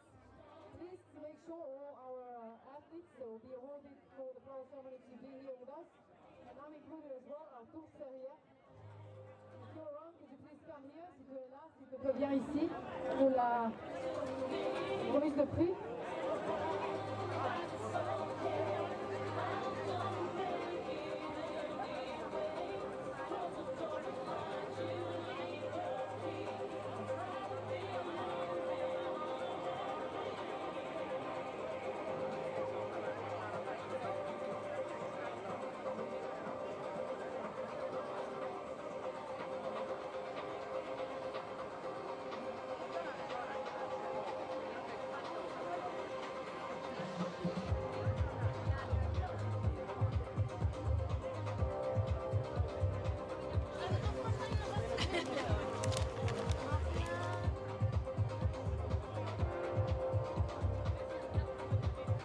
Alors à tous derrière, s'il te plaît, pour la remise des prix.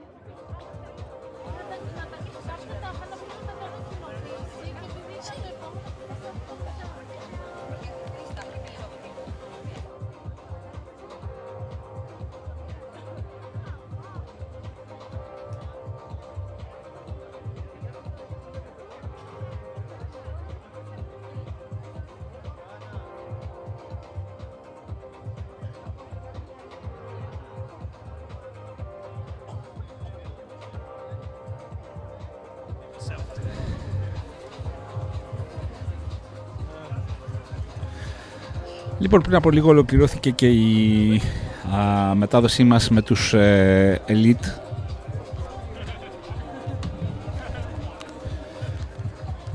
Η μετάδοσή μας με τους Elite αθλητές στα πλαίσια του Xterra Gold Cup Stop 2 και είναι και ωραία μας να περάσουμε στην ελληνική μετάδοση. Πάντα ζωντανή σύνδεση του Swimbikerun και του livecoverage.gr από την ακτή Βouliagmenis εδώ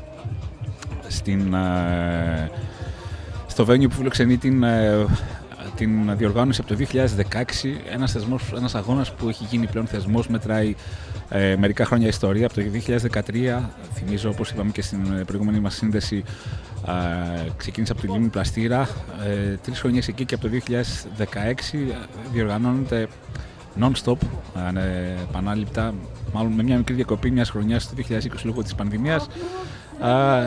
Φέτος ήταν και συμβολικός αγώνας με το Xterra World Cup Stop 2. Είχαμε new entries στο World Ranking του World Cup. Είχαμε τους συνήθεις ύποπτους να επικρατούν στους άντρες και στις γυναίκες. Θυμίζω, στις γυναίκες η νικήτρια η Solène Bilouan, τρίτη φορά εδώ στο Xterra Greece, 2.42.36. Η Ανέτα Γκράμπλερ από την Τσεχία στη δεύτερη θέση 2.45.04 και στην τρίτη θέση η Μάντρα Μαϊχόφερ 2.47.08. Στην τέταρτη θέση η Αλής Πατής με την Μάρτα Μεντίτος στην πέμπτη θέση και την Έλενα Ερμπένοβα στην έκτη θέση, η Άννα Ζέντερ στην έβδομη θέση και η Καρίνα Βέσλε στην 8η, με την Ελίζαμπεθ Όχραντ να βρίσκεται στην τέταρτη θέση και την περσινή νικήτρια την Έμα Ντικρό στην 10η θέση. Στους άντρες, να θυμίσω τις κατατάξεις πολύ γρήγορα. Νικητής Άρθουρ Φορισιέρ, ο Φέλιξ Φορισιέρ στη δεύτερη θέση, τρίτος ο Άρθουρ Σεργέρες, ο Σλότ Νίλσεν στην τέταρτη θέση, ο Μαξίμ Κανέ στην πέμπτη, έκτος ο Φερντερίκο Σπινάσε, ο Ζούλες Ντουμάς στην έβδομη θέση, ο Κεράν Μακφέρσον στην ένατη και δέκατος ο Καραμπίν Σεμπαστιέν Καραμπίν μάλλον, στην δέκατη θέση. Σε εξέλιξη έχουμε τον αγώνα της full distance των αντρών με τον να ηγείται αυτή τη στιγμή από την Δανία ο Γιώνας Χέλτ, ο Έντουιν Ντεβίτ από το Βέλγιο στη δεύτερη θέση και ο Μάικλ Φούξ από την Δανία στην τρίτη θέση. Ο Ζέρεμι Ντιγκρό από τη Γαλλία στο 1.58.27 στην τέταρτη θέση και ο Νικήτας Καλίτσης να είναι αυτή τη στιγμή να εμφανίζεται ο πρώτος Έλληνας στην κατάταξη. Ένας αγώνας που έχει ενδιαφέρον γιατί πολύ απλά δίνει 55 σλότ για την πρόκριση στο Παγκόσμιο Πρωτάθλημα Xterra το ερχόμενο Σεπτέμβριο, τέλος του ερχόμενου Σεπτέμβριο στο Μολβένο στην Ιταλία.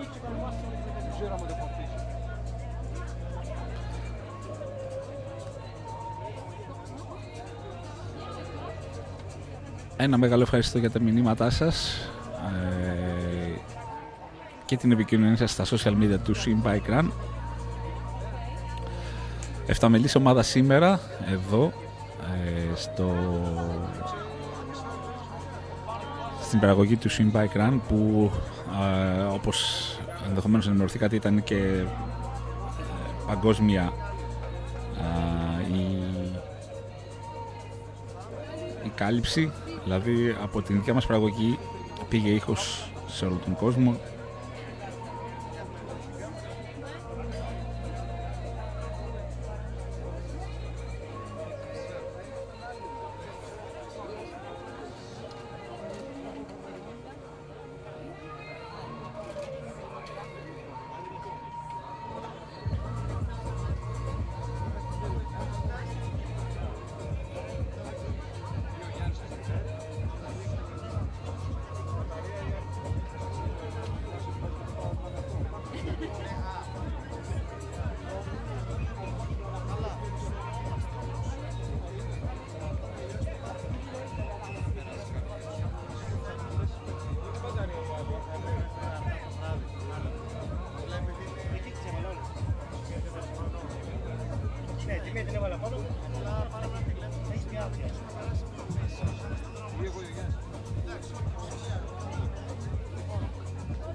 We are ready for the flower ceremony. Let's start with the females race, obviously. Let's call in the third place. Representing Italy, terzo posto, Italia 2:47.08, Sandra Marhofer.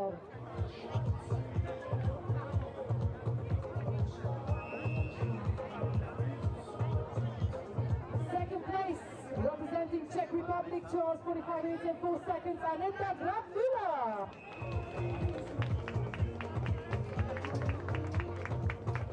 And the Queen of Xterra Greece 2024, representing France, 2 hours 42 minutes and 36 seconds, Solène Benoit.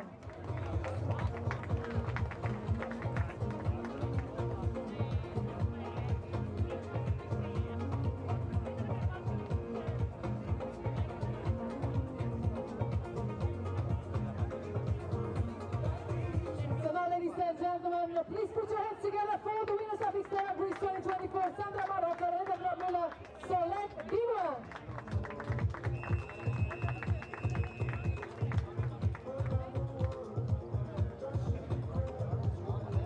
And now it's time for champagne ceremony.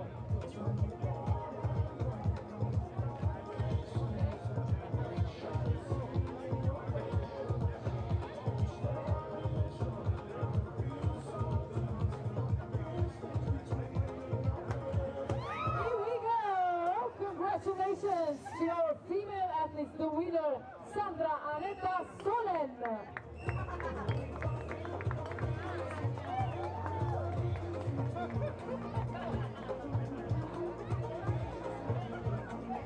Thank you so much, girls.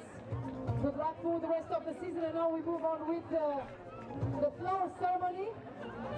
Male race. Λοιπόν, μόλις είδαμε και πλάνα από τις απονομές των γυναικών στην κατηγορία των Elite Female με το σχετικό να το πω μπουγέλωμα με τις σαμπάνιες, το βάπτισμα του πυρός που λένε. Και τώρα έχουμε τις απονομές των αντρών, σεργέρες,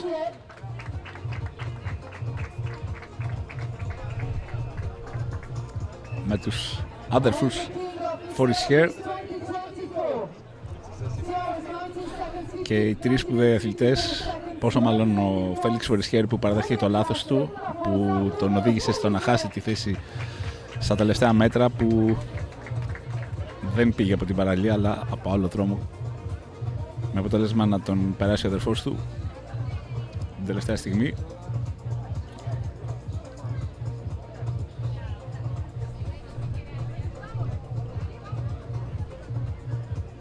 Και βέβαια σε εξέλιξη ο αγώνας των αντρών πάντα. Το full distance και το τρίαθλο και ο αγώνας της full distance, το τρίαθλο και του άκαθλον. Βλέπουμε λοιπόν εδώ τους τρεις πρώτους νικητές. Φαντάζομαι θα έχουμε και το αντίστοιχο σενάριο, το αντίστοιχο σκηνικό με τις σαμπάνιες που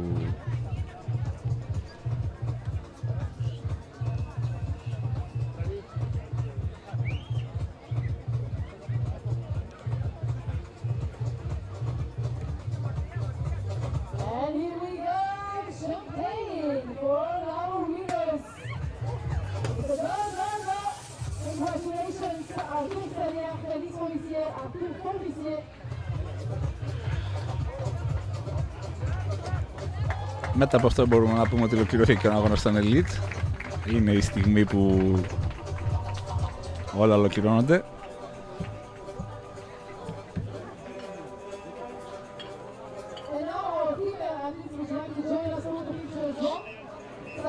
Και η αγωνιστική φωτογραφία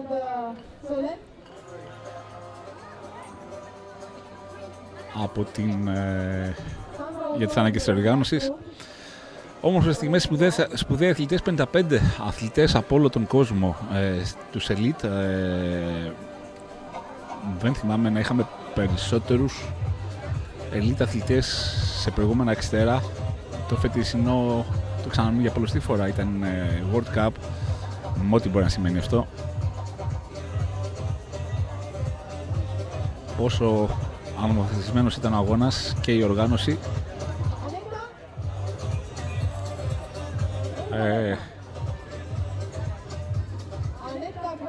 Τα φώτα όλα πέφτουν πάνω στους αθλητές. Σε λίγο τα δικά μας παιδιά, ο Πολυδέχτης Χατζιάρας και ο Θανάσης Κοτσογιάννης θα είναι πάλι στην αγωνιστική πίστα για να σας μεταφέρουν την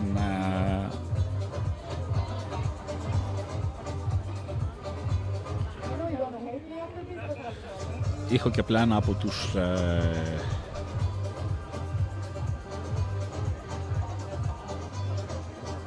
αθλητές που είναι στην εξέλιξη της full distance, που έχει ένα ενδιαφέρον, ξαναλέμε, 55 σλότ για το παγκόσμιο πρωτάθλημα του Xterra τον ερχόμενο Σεπτέμβριο στο Μολβένο.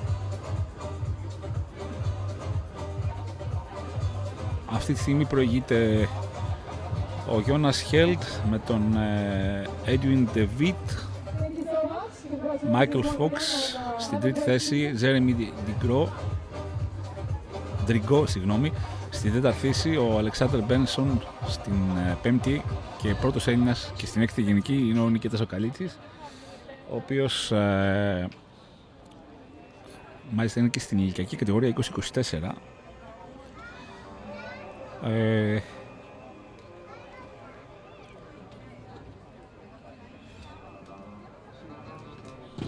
Από ελληνικής πλευράς, ο Απόστολος Χρυσαφέλης είναι στην 13η θέση, ο δεύτερος Έλληνας, και ο Χρήστος...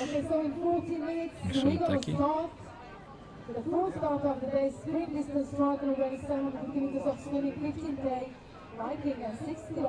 Ναι, ο Απόστολος Χρυσαφέλης είναι στην 13η θέση και περιμένουμε ό,τι τελευταία ενημέρωση υπάρχει από την χρονομέτρηση για να δούμε πού βρισκόμαστε στο standings. Πάντα είναι σύνδεση του Swimbikerun και του livecoverage.gr από την ακτή Βουλιαγμένης. 11ο Xterra Greece, Βουλιαγμένη 2024, Xterra World Cup.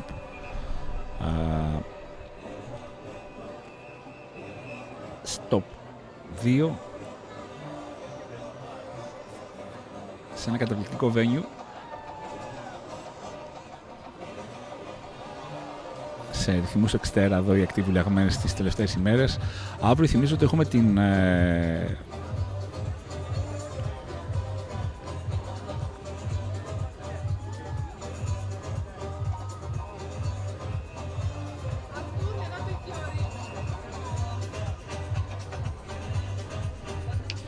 αύριο έχουμε στις 11:30 την σύνδεσή μας με τον αγώνα του Kids Triathlon.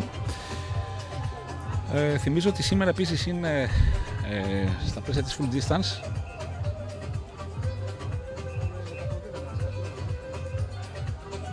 είναι και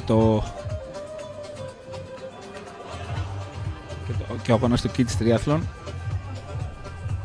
Εν τω μεταξύ, μόλις είπα Kids Triathlon εμφανίζεται ο Κωνσταντίνος Μητρόπαπας.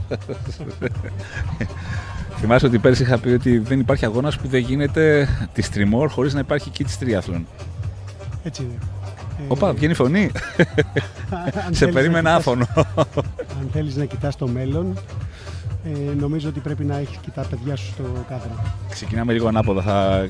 Δεν θα ξεκινήσουμε με τους πρωταγωνιστές. Τους έχουμε δει άπειρες στιγμές σήμερα και τους έχουμε χαρεί, τους έχουμε απολαύσει και ευχαριστούμε για αυτές τις στιγμές που ζήσαμε. Αλλά τώρα βλέπουμε εδώ έξω, το πάμε και στη μετάδοση με τον Doug Hall, ότι είχε κατακλειστεί το venue από μικρά παιδιά και αύριο νομίζω θα σπάσει εκατοστάρα. Έχει σπάσει ήδη εκατοστάρα στις εγγραφές. Με πέρσι 70 άτομα. Πέρσι είχε 72, δεν θυμάμαι κάπου εκεί.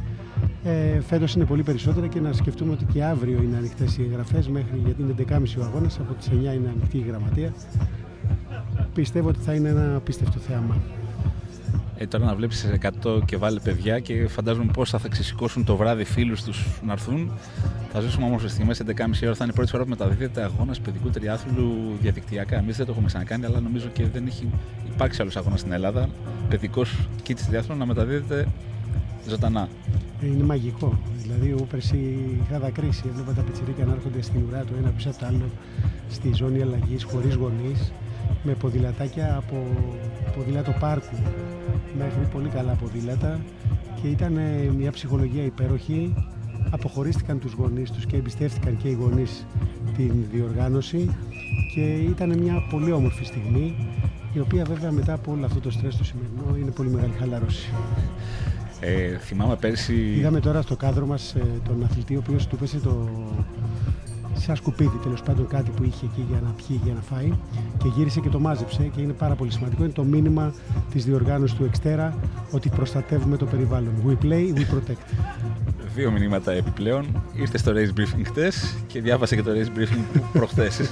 Οπότε νομίζω ότι αυτό είναι και το σημαντικό μήνυμα αθλητές, να σέβεται ο ένας τον άλλον και να σέβονται και την οργάνωση και τους εαυτούς τους ίδιους. Δεν είναι μόνο ερχόμαστε, τρέχουμε και φεύγουμε. Είναι το αποτύπωμα που αφήνουμε στους διπλανούς μας, στους επόμενους που θα έρθουν να τρέξουν ή να περπατήσουν εδώ αυτή την πίστα και στους αθλητές που αγωνίζονται μαζί μας. Κωστή, σήμερα ζήσαμε όμορφες στιγμές. Αν το 2022 είχα γράψει σε ένα άρθρο ότι ήταν μια λάμψη αστέρων το Xterra 2022, επέτρεψε να πω σήμερα δεν έχω βρει ακόμα τον τίτλο. Και το λέω αυτό πολύ σοβαρά γιατί με 55 elite αθλητές, παγκόσμιους πρωταθλητές, top 10 world rankings, Xterra Championship, Xterra όχι μόνο Greece και από άλλους αγώνες Xterra πρωταθλητές. Μόνο ο Παναγιώτης Ροπιτάδος, ο δικός μας έλειπε, ο οποίος έχει σκοπό, έχει για καλό σκοπό, αλλά σήμερα πολλά τα αστέρια, όμορφος αγώνας, με απρόοπτα για μας, για τους αθλητές, ακόμα και αθλητές στο επίπεδο του φορεσιέρι να κάνουν λάθος και να παραδέχονται όμως προς τιμή τους στην κάμερα το λάθος ότι ναι, αυτοί φταίνουν, δεν φταίει κάποιος άλλος. Ναι, μεγαλείο. Ήρθε και μου μίλησε και μου ζήτησε συγγνώμη για την αρχική του αντίδραση. Μας δίνει ένα μήνυμα στο τι μπορούμε να κάνουμε καλύτερο εμείς την επόμενη χρονιά και βέβαια δίνει και ένα μήνυμα για τον αθλητισμό. Η ίδια η συμπεριφορά του αθλητή που μόλις φύγει η ένταση από πάνω του αρχίζει και αντιλαμβάνεται τη δική του την ευθύνη και τη δική του την υποχρέωση σε σχέση με τη διοργάνωση. Είναι πολύ σημαντικά όλα αυτά. Είναι νωρίς να κάνουμε ταμείο ή μια και τώρα έχει φύγει από τη μέση αγώνα στον Elite και το World Cup έχει... Όχι, είναι νωρίς. Εγώ σημειώνω αυτή τη στιγμή, το κινητό μου έχει μέσα σημειώσεις από πολλά πράγματα που έχω παρατηρήσει. Η ομάδα μου κάνει το ίδιο, περιμένουμε και από τους εθελοντές και από τους αθλητές και μετά θα δούμε τι πρέπει να κάνουμε. Αυτό που πάντως για δεύτερη φορά βλέπω στην live αναμετάδοση είναι τρίτη μάλλον, γιατί είχαμε και την Ύδρα, είναι δεν μπορώ να ξεκολλήσω από την οθόνη. Είμαι εδώ και δεν έχω γυρίσει καν να σε κοιτάξω γιατί βλέπω αυτό το απίστευτο τοπίο, μισό μπλε, μισό καφέ το βουνό και τη θάλασσα. Πριν είχε κάτι κότερα. Τα βλέπω και τώρα έχει. Είναι μαγικό, είναι μαγικό. Και θα νομίζω ο κόσμος αυτό έλεγα με τον Τάκο ότι οι Έλληνες είναι πλούσιοι. Πριν από λίγο βγήκαμε από μνημόνα, πριν μερικά χρόνια είχαμε και capital control και δεν είμαστε πλούσιοι. Έτυχε να βρίσκονται τα κότερα κότερα στη μετάδοση. Τώρα ξανά κότερα. Εντάξει, είναι το μέρος μαγικό. Η φύση ονειρική, τα έχουμε ξαναπεί, τα έχουμε δει. Τα ποδήλατα λάστιχα, τα δύο δικά μας, το ξεπεράσαμε. Τα παιδιά είναι πάλι πάνω στην πίστα. Σημαίνει ότι κάνουν κάτι καλό για να είναι τα ποδήλατα με λάστιχα. Πάμε στο όριο. Το βλέπεις ότι πηγαίνει δίπλα στον αθλητή ο δικός μας ο κάμεραμαν, ο οποίος κάτι σημαίνει, για να μπορεί να είναι δίπλα σε αυτόν και στους παγκόσμιους πρωταθλητές, κάτι σημαίνει. Και είδαμε και τον Πρεβεζάνο, δεν ήταν τον Λάζαρος ή ο Βασίλης, από τους Λοσβάθρος, ελληνικό στοιχείο και στον αγώνα της Loop Distance που δίνει 55 σλότ. Από 28 περίπου 25 πήγαμε στα 55. Double score, που σημαίνει ότι πολύ περισσότεροι Έλληνες θα έχουν την ευκαιρία να... Τα καλά του World Cup, έτσι. Δεν είναι μόνο ότι λέμε ότι έρχεται ένας αγώνας World Cup. Είναι καταρχήν ότι διπλασιάζονται τα σλότ. Είναι ότι ακούγεται η χώρα μας, η οργάνωση, ο αγώνας από μόνος του σε όλα τα πλάτη και τα μήκη. Αν άκουσες τώρα την συνέντευξη που έκανε η Τάνια στους Elite, όλοι πάνε Αμερική στο ΟΑΚ μετά. Έτσι, σε μια παγκόσμια διοργάνωση. Όταν λοιπόν ένας αθλητής επιλέγει από τους Elite μια σειρά από αγώνων και επιλέγει την Ελλάδα και μετά πάει Αμερική, είναι τιμητικό για την οργάνωση και τη χώρα μας ότι οι αθλητές θεωρούν τον αγώνα από το πάνω ράφι. Είμαστε πολύ χαρούμενοι γι' αυτό. Και προσπαθούμε να κοιτάζουμε μπροστά όλο αυτό το πράγμα για να μπορέσει να στηθεί έτσι όπως έγινε εδώ. Έχουμε ξοδέψει πολύ χρόνο, αρκετά χρήματα. Έχουμε αργούς δίπλα μας, εκτός από το Δήμο Βάρης Βouliagmenis, τους χορηγούς που μας στηρίζουν σταθερά δίπλα μας και μπορούμε να πετυχαίνουμε τέτοια πράγματα. Όλο αυτό λοιπόν σαν αποτέλεσμα έχει να ακούς δύο κουβέντες από έναν πρωταθλητή και από τόσους αθλητές τέτοιου επίπεδου και αυτές οι κουβέντες να ακούγονται σε όλο τον κόσμο και να διαφημίζουν την Ελλάδα, την Vouliagmeni, το σπορ. Γενικά είμαστε πολύ χαρούμενοι με αυτό το πράγμα και αυτό το πράγμα δεν μπορείς να το αποτιμήσεις αυτή τη στιγμή. Αυτή τη στιγμή απλά το ζεις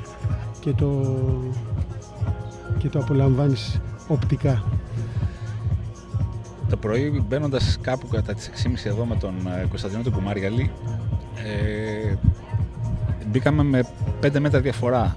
Ο ένας έπιασε τη μια πλευρά, άλλο στην άλλη και κοιτάγαμε το venue. Γυρίσαμε, κοιταχτήκαμε, χαμογελάσαμε, ξέρεις, με αυτό το συνωμοτικό βλέμμα ότι κάτι ωραίο είναι εδώ πέρα. Και ήταν μια ματιά που εγώ θα την πάρω πολλά χρόνια μαζί μου, δηλαδή δεν ξεχνιέται εύκολα το τοπίο, πώς ήταν στημένο το πρωί, στα όρια της, πώς να το πω, τελειότητας. Εγώ αυτό που λέω, τελειότητα, όχι τελειότητα, αυτό που λέω στην ομάδα μου είναι ότι φέτος κάναμε ένα άλμα. Θέλουμε να τελειώσει αυτή η διοργάνωση και το άλμα να είναι επιτυχές, να μην έχει πέσει ο πύχης και ακολούθως θα προσπαθήσουμε να σταθούμε σε αυτό το επίπεδο και πιο ψηλά για οτιδήποτε άλλο συμβεί. Θέλω να με συγχωρέσει τώρα γιατί πρέπει να δώσουμε κίνηση για το sprint triathlon. Εννοείται, βάσει του προγράμματος λοιπόν 1 και 15 έχουμε το sprint distance και στις 1 και 45 το sprint distance, το aquathlon, race start. Απονομές έχουμε το απόγευμα στις 5. Να ευχαριστήσω τον Κωνσταντίνο τον Μητρόπαπα που... Φεύγω εγώ, ευχαριστώ πάρα πολύ. Συνεχίζουμε. Καλή δύναμη για τη συνέχεια, είναι μεγάλη μέρα σήμερα και για σένα Κωνσταντίνο και για μας. Σε εξέλιξη λοιπόν ο αγώνας των age groupers στην long distance. 55 slot περιμένουν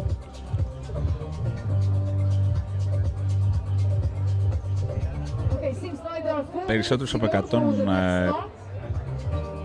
120 αθλητές. That's why we ask you kindly all the athletes that are going to do the sprint distance. 750 meters swimming, 1 lap, 15k biking, 6 kilometers running. This is the menu, your lunch menu, actually, we can say that. So welcome to the start. 3 minutes to go.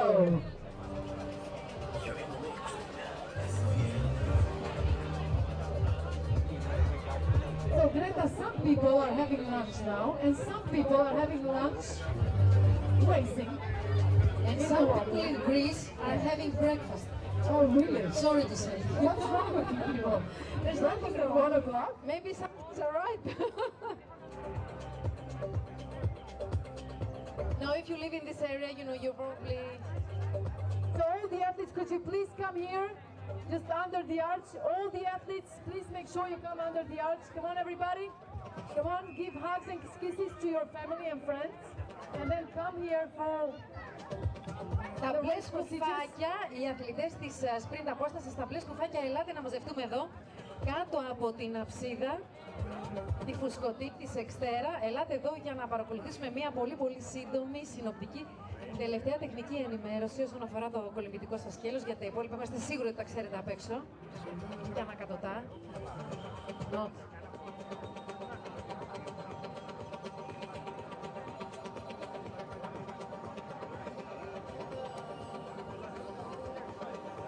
Okay, come on everybody, come under the arch so we can explain two things before letting you go in the water. 750 meters of swimming, which is just one lap. Λοιπόν, θα κάνουμε water start, το οποίο σημαίνει ότι θα μπούμε μέσα στο νερό, θα στοιχηθούμε ανάμεσα από τις δύο κόκκινες σημαδούρες. Γυρίστε να τις κοιτάξετε, να δείτε δύο κόκκινες σημαδούρες. Λοιπόν, θα στοιχηθούμε όλοι εδώ. Οι πολύ γρήγοροι, ξέρετε, μπαίνετε μπρος, οι λιγότεροι γρήγοροι πίσω και οι λίγο λιγότεροι γρήγοροι, είπαμε δεν υπάρχει αργός σε αυτή την κούρσα, στα πλάγια για να μην έχουμε πλυτήριο, έτσι. Λοιπόν, πηγαίνουμε προς τα αριστερά, περνάμε κοιτάτε προς τα εκεί να καταλάβετε ποιο είναι το τερέν σας. Βλέπουμε λοιπόν τη λευκή σημαδούρα της Red Bull, την οποία την περνάμε με αριστερό ώμο. Συνεχίζουμε προς την κονική κόκκινη σημαδούρα, την οποία περνάμε με δεξί ώμο. Και ομοίως τις επόμενες δύο κόκκινες σημαδούρες με δεξί ώμο. Επιστρέφουμε στην τρίτη κόκκινη προς την λευκή της Red Bull, την οποία επίσης περνάμε με αριστερό ώμο, για να έρθουμε εδώ και να περάσουμε Σπύρο ανάμεσα στις πόρτες για την έξοδό μας. Το έχουμε! Πάμε να το πούμε τώρα! Λοιπόν, we have a water start, so put yourselves between the two red buoys. We're going towards the white triangular buoy. We're passing it with our left shoulder, so it's from the inside. And then we're going towards the red buoy, up on your left hand side. And you're passing the red buoys, there are 3 red buoys, you're passing them with your right shoulder. And then coming back to the white Red Bull buoy that we see on our right hand side right now, you pass it with your left shoulder inwards and then coming out towards what we call the doors to heaven, to the transition. The 2 red buoys on your right and left. Are you ready to rock? Are you ready to roll? Okay, because you're gonna roll on the rocks in quite a while, so enjoy your swimming. In 10. Είμαστε έτοιμοι λοιπόν τώρα για την εκκίνηση στην sprint distance στο τρίαθλο.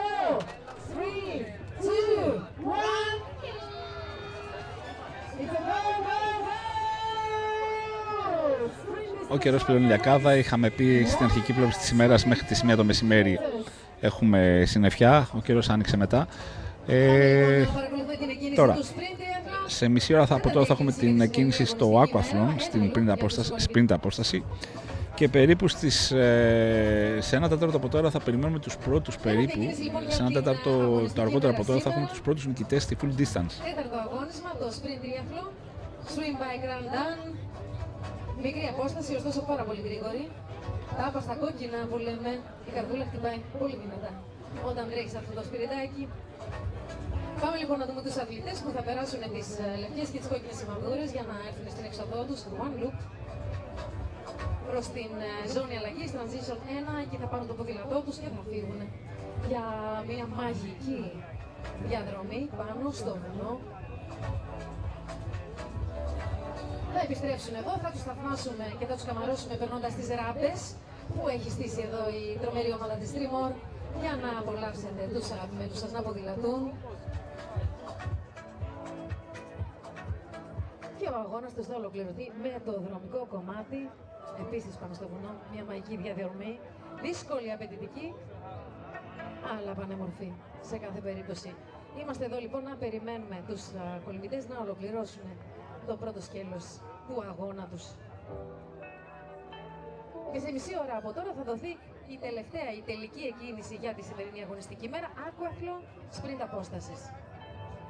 Στις 2 παρατέταρτο θα μαζευτούμε εδώ οι aquathletές της μικρής απόστασης sprint.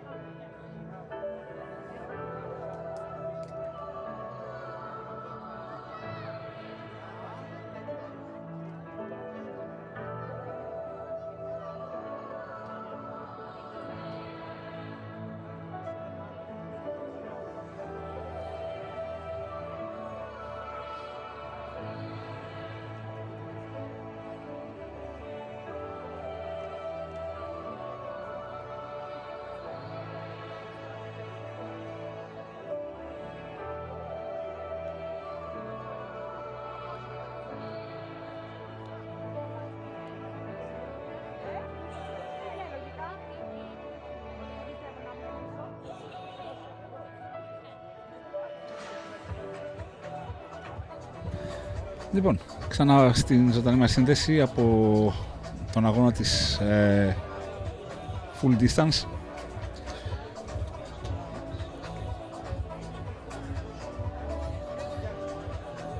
Αυτή τη στιγμή έχουμε τρεις αποστάσεις που είναι παράλληλα.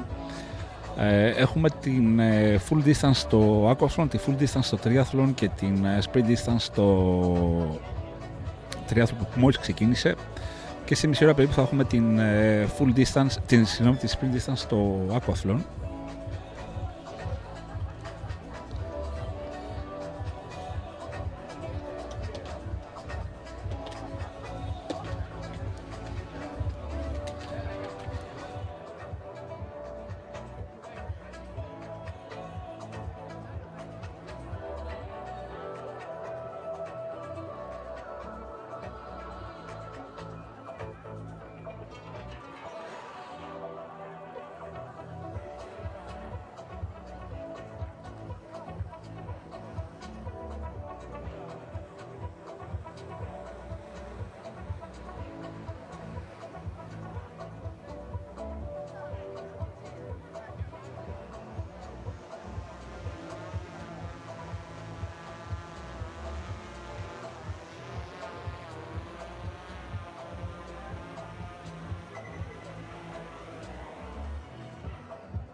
Λοιπόν, για πάμε για ένα μεγάλο χειροκρότημα για τους αθλητές μας που ολοκληρώνουν το κολυμβητικό σκέλος της πριν τριαθλών. Πάμε στέλναμε έτσι, με χαμόγελο και χαρά και λεβά. Λοιπόν, με τους πρώτους αθλητές να βγαίνουν έξω από την sprint απόσταση, έξω από το νερό. Ένα ακόμα καλεσμένο. Το Xterra που φιλοξενεί και ευρωπαϊκά παγκόσμιο. Γι' αυτό και έχουμε και την χαρά να φιλοξενούμε πάρα πολλούς αθλητές από το εξωτερικό. Well done, Jonas. Welcome to the finish line. How was your day? All good? Did you enjoy the beautiful sun here in Greece? Λοιπόν, να καλωσορίζουμε ένα ακόμα καλεσμένο εδώ στην παρέα μας. Μετά από ένα χρόνο ξανά στα DEX. Μιχάλης Τερκέταλης από την ON, φίλος τεραθλητής και όχι μόνο αυτό, και υποστηρικτής εδώ του αγώνα και πέρυσι αλλά φέτος ακόμα πιο δυνατά. Έτσι. Καλώς ήρθες, Μιχάλη. Καλώς σας βρήκα, παιδιά. Είμαστε πιο κοντά φέτος, Είμαστε πιο κοντά φέτος, ναι. Ερώτηση. Κάνω μου πέρσι με φέτος. Καλά, εντάξει, κοίταξε. Θα σου πω τα θετικά που είναι σίγουρα ότι φαίνεται πιο οργανωμένη, πιο δομημένη, να το πω έτσι, η διοργάνωση πιο σωστή. Στην διαδρομή του αγώνα δεν πήγα, είναι αλήθεια. Θα ήθελα να έχω πάει, δεν σου κρύβω. Αυτό που μου έκανε εντύπωση είναι ότι δεν είχε, επειδή μάλλον είχε τις διαδοχικές κινήσεις, ότι δεν είχε πολύ κόσμο στον τερματισμό να φωνάζει, ρε παιδί μου, cheering, ξέρεις. Ναι, αυτό ήταν. Καταρχήν φτάσαμε και 280 άτομα στο live. Ναι, κατάλαβες. Ναι, εντάξει, στην πλατεία είναι κόσμος. Πάνω στην πλατεία νυμφών είναι κόσμος που βλέπει το βίντεο. Αυτό είναι πολύ ωραίο. Και το race briefing που έγινε πέρσι εκεί, που έγινε χτες εκεί, και η press conference των Elite δεν ήταν σαν ξενοδοχείο. Ήταν στη φύση, ναι. Ό,τι ακριβώς το δόγμα Xterra. Αλλά και έχουμε ακόμα μια κίνηση. Έγιναν 5 κινήσεις σήμερα. Elite, 2 στις full. Μα κάθε χρόνο 5 αγωνίσματα ήταν 6. Απλώς με τα aquathlon και αυτά. Ναι, 2 αποστάσεις στο aquathlon, 2 στο full. 2 στην full distance elite και age groupers και 2 στη sprint distance. Οπότε οι ίδιες οι κινήσεις ήταν, αλλά πιο τραβηγμένες για να υπάρχει, να μην διπλώσουν στους elite με τους age grouper και επειδή είναι World Cup και παίζονται κατατάξεις και rankings και bonus. Εντυπωσιακά πολύ ήταν και τα racks εδώ, τα τέτοια που περνάνε από πάνω. Είναι λίγο μολβένο, Ναι. Είναι λίγο παγκόσμιο πρωτάθλημα μολβένο αυτό. Ναι. Η αλήθεια είναι αυτό. Ωραίο ήταν αυτό, μου άρεσε πολύ. Και εμείς είδαμε έτσι περισσότερη προσέλευση στο περίπτερο, πέρασε κόσμος, ρώταγε διάφορα. Και πάλι με πιάνει αυτό που σου λέγα και πέρυσι, έρχεται αγώνας και νοσταλγικό το τέτοιο, φάτσες γνωστές και αυτά. Και πολλοί καινούριους κόσμος που εγώ δεν τους και πολλά νέα παιδιά, πριν σε δω, δεν ξέρω τι ώρα έρθες το πρωί, αλλά πολλά νέα παιδιά, πάρα πολλά νέα παιδιά. Παιδιά μιλάω κάτω από 12 ετών, έτσι, δεν μιλάω 15 χρόνια. Σχολεία, γενικώς, δεν ξέρω, και από συλλόγους, εθελοντές, πολλά παιδιά. Δηλαδή το πρωί ακούγαμε, γέμισε φωνές η παραλία εδώ πέρα. Δεν μπαίνω στη λογική να περιγράψω αυτό που βλέπετε τώρα. Δεν χρειάζεται και πολλές συστάσεις. Τέλεια. Η ζέστη βέβαια δεν βοηθάει τους αθλητές. Εν τω μεταξύ, από στιγμή σε στιγμή αναμένεται να έχουμε και τον τερματισμό των. Είναι πρώτος. Η τελευταία ενημέρωση που είχαμε για τους full distance, ο πρώτος Έλληνας είναι ο Νικήτας Καλίτσης, όχι πρώτος γενικής, και είναι πάνω από αυτόν 5 παιδιά, 5 αθλητές και μάλιστα νεαροί, 25, 29 και 24 σε age group. Ο Γιάννας Χέλντ από την Δανία, ο Βέλγος ο Έντουιν Ντεβίτ, ο Γάλλος ο Ζέρεμι Ντιγκρό, νομίζω ήταν και πέρυσι ο Ζέρεμι, και τέταρτος ο Μάικλ Φούξ από τη Γερμανία, από την Δανία, συγγνώμη. Μετά τον Νικήτα τον Καλίτση που είναι στην 5η γενική, ο επόμενος είναι στη 13η ο Απόστολος Χρυσαφέλης. Αυτή είναι η τελευταία ενημέρωση που έχουμε αποβάσει την ομάδα του Γιώργου του Πορτέλη. Επί της ουσίας, εντάξει, full distance και όταν δίνονται 55 σλότ, διπλάσια από κάθε άλλη φορά. Έφερε πολύ κόσμο, έτσι. Πολύ κόσμο. Είναι 120 αθλητές μόνο στη full. Φαντάζομαι ότι θα υπάρχει και ανταγωνισμός για τις κατατάξεις, γιατί μυρίζει πολύ μολβένο σήμερα, έτσι. Ναι. Cloud Monster 2, τι γίνεται? Για πες, είδες τι χαμό κάναμε. Κάναμε πράγματα. Υπήρχε μια εντυπωσιακή εξωστρέφεια από την πλευρά της ΟΝ, με εκπλήσει θετικά αυτό. Το προϊόν περιμένω να το δοκιμάσω για να δω τα αποτελέσματα. Από το ένα... Το λάτρεψες, έλα πες. Δεν μπορώ να το πεις απλά. Περιμένω το 2, λέει πόσο πιο απλά να το πω. Ναι, έχουν αισθητές διαφορές. Και βλέπω ότι, εντάξει, δεν είναι η πρώτη φορά που φοράω μόνο, αλλά νομίζω ότι είναι και παπούτσι που το φοράει ο κόσμος και εκτός δραστηριότητας αθλητικής. Ισχύει.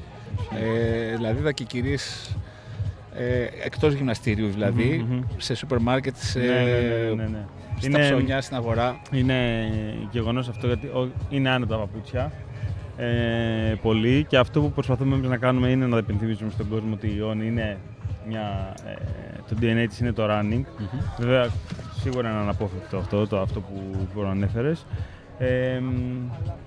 Οπότε γι' αυτό είναι και καλό και να υπενθυμίζουμε στον κόσμο ότι έχουμε πολλές κολεξιόν. Πέρα από το running έχουμε το tennis, έχουμε το training, έχουμε το trail. Σας βλέπω σύντομα να γίνετε lifestyle εταιρεία. Kids. Γιατί ρε, όχι. Είμαστε sportswear premier brand. Εντάξει. Αν ακούγεται ωραίο στα αυτιά σας. Ωραίο, πολύ ωραίο ακούγεται. Πάρα πολύ ωραίο αντικειμενικά. Γιατί δεν σου άρεσε το παπούτσι φοράει η Ομπύρη, ας πούμε, στη Βοστόνη? Προφανώς. Παπουτσάρα. Προφανώς. Ιούλιο κάνει drop, να ξέρεις. Όχι με την κάλτσα βέβαια, αλλά Ιούλιο κάνει drop. Και βγάλαμε και την είδηση. Βγάλαμε και την είδηση. Να βρούμε και ένα 49 που για το ενημερώσει, ρε φίλε. Τι να κάνω, 49. Ετοίμασα ένα καλό παπούτσι τώρα, γιατί έχω σκοπό τον Απρίλιο του 2025. Δεν σου λέω πού, αλλά κάτω Johnny's Back. Λοιπόν, ετοίμασε όμως, ετοίμασε. Θα είναι ταξίδι υπερατλαντικό. Όπα. Εντάξει, ακούει κονπάπ, δεν ακούει κονπάπ. Τεξανός. Δεν λέω. Έλα, δεν λέω. Με τι νόμιζα θα πληρώνεις, παίρνω αυτό. Για να σε βοηθήσω θα είναι δολάριο εκεί. Αλλά εντάξει, γεροί να είμαστε, και εγώ βλέπω και ζηλεύω τα παιδιά εδώ πέρα. Εμείς νιώσαμε λίγο σήμερα ότι είμαστε το κέντρο, όχι εμείς η παραγωγή, ο αγώνας. Δηλαδή, άκουγα τους ελίτ εκεί μπροστά σε εσάς. Δεν μυρίζει σαμπάνια, εσύ δεν έφαγες? Έφαγα λίγο. Λοιπόν, ωραία. Ακούγαμε όλους τους ελίτ πάνε στο Ultra, το OAC, τα OAC Series στην Αμερική που είναι branded Xterra. Όταν κάποιος επιλέγει να πάει Αμερική μετά από 3 εβδομάδες, ξέρω εγώ, ένα μήνα, και τρέχει στην Ελλάδα και πριν τρέχει στην Ταϊβάν, αυτός είναι ένας, να το πω έτσι, global athlete. Όταν λοιπόν ένας global series athlete επιλέγει Ταϊβάν, Ελλάδα, Αμερική, σημαίνει ότι κάτι καλό γίνεται εδώ. Έτσι, στην Ελλάδα. Με τις παραλήψεις μας, τα λάθη μας, τις αδυναμίες μας, κάτι καλό γίνεται. Οπότε αυτό είναι που με χαροποιεί εμένα, ότι μπήκαμε στο χάρτη λίγο, δηλαδή το World Cup δίνει άλλη έγκλη στο Xterra. Δεν είναι αγώνας με 1000 συμμετοχές, δύσκολα θα γίνει, αλλά είναι ένα brand που είναι κοντά στη φύση, βγάζει adventure, βγάζει πώς να το πω, βγάζει active.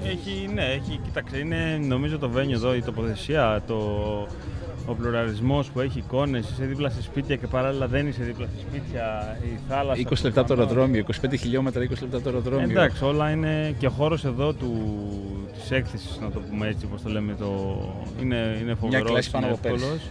Και είναι και εύκολο, και να πλοηγηθείς, έχει άπειρα σκίαστρα. Έχει εταιρείες ωραίες που αράζει ο κόσμος, είναι ωραίο και το vibe, και γιατί να μην είναι και επιλογή, εμένα δεν μου κάνει εντύπωση. Πες ρε παιδί μου ότι προφανώς θα έχεις πάει σε κάποιους αγώνες έξω, αλλά η Ελλάδα είναι η Ελλάδα. Προφανώς. Μιχάλη, αύριο έχουμε παιδικό kit τριάθλων. Θα είναι η πρώτη φορά που θα κάνουμε μετάδοση, αν θυμάμαι καλά, δεν έχει ξαναγίνει παιδικό τριάθλο στην Ελλάδα, και επειδή έχεις ασχοληθεί με παιδιά προπονητικά, πώς θα νιώσεις αύριο που θα δεις περίπου 100 παιδιά με τα ποδηλατάκια τους να είναι οι μελλοντικοί τριαθλητές? Εντάξει, είναι αυτό όπως το είπες, επειδή είχα ασχοληθεί με τα παιδάκια και είχα ανακαλύψει μέσα μου μια πτυχή που τη ευχαριστήθηκα πάρα πολύ αυτή την πλευρά και μου άρεσε πάρα πολύ.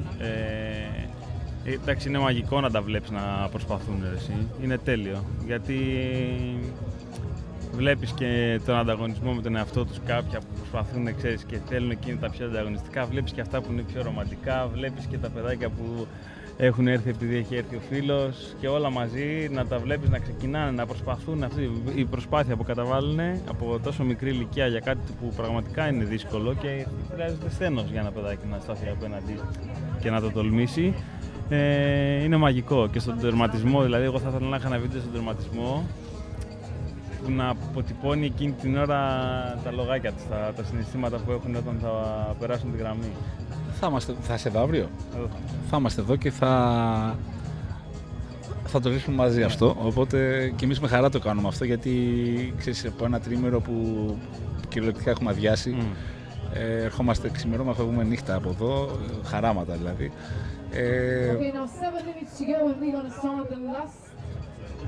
Μας δίνει και για μας μια άλλη ικανοποίηση να βλέπουμε νεαρά παιδιά να είναι στην γραμμή της εκκίνησης, στη γραμμή του τερματισμού. Η χαρά τους νομίζω θα κινηθούν το βράδυ με το μετάλλιο. Ναι, τέλεια. Αυτό που είπες, μπράβο, ναι, τέλεια. Και όχι από αγώνα ενός χιλιόμετρου. Ναι.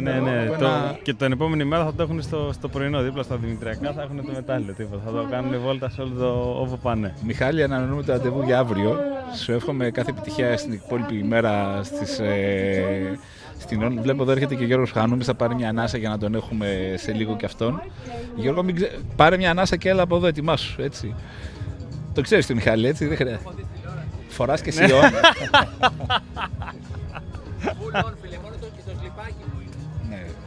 Νομίζω με το Χανούμι τι συμφωνία έχετε κάνει, παιδιά, και είναι... Το Χανούμι τον παρακαλάμε να τα φοράει, δηλαδή του στέλνουμε τίποτα, κάνε πακέτα στο σπίτι συνεχώς. Μπαμπάς και γιος. Παλέτες, νομίζω ότι είναι brand ambassador της Όν ο Γιώργος. Δεν υπάρχει ο Γιώργος, είναι πολύ μηχάνημα. Λοιπόν, σε εξέλιξη αγώνας, ζέστη σε εξέλιξη, γιατί αυτή τη στιγμή μιλάμε για 23 βαθμούς, ξεκίνησαμε με 17, θα φτάσω και μέχρι τις 24, βέβαια το Real Field πρέπει να είναι λίγο παραπάνω, θα μου επιτρέψετε να δω. Ας μιλήσουμε λίγο για τη διαδρομή. Ξεκινάμε κολύμπι ένα γύρο των 750 μέτρων, φτάζουμε μπροστά μας τις δύο κόκκινες σημαδούρες που βρίσκονται ακριβώς εδώ μπροστά. Λοιπόν, έχουμε δύο κόκκινες σημαδούρες εδώ μπροστά. Σκεφτείτε την νοητή γραμμή, εκεί θα σταθείτε για να ξεκινήσει ο αγώνας, γιατί πιο έξω έχει βράχια, τα οποία πρέπει να τα προσέξετε και κατά την έξοδό σας. The start will be in the water between those two red boys.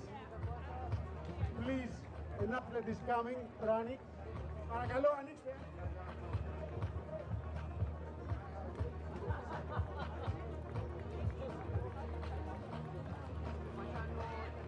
Λοιπόν, θα σταθείτε ανάμεσα, you are going to stay between those two red boys and the start will be there.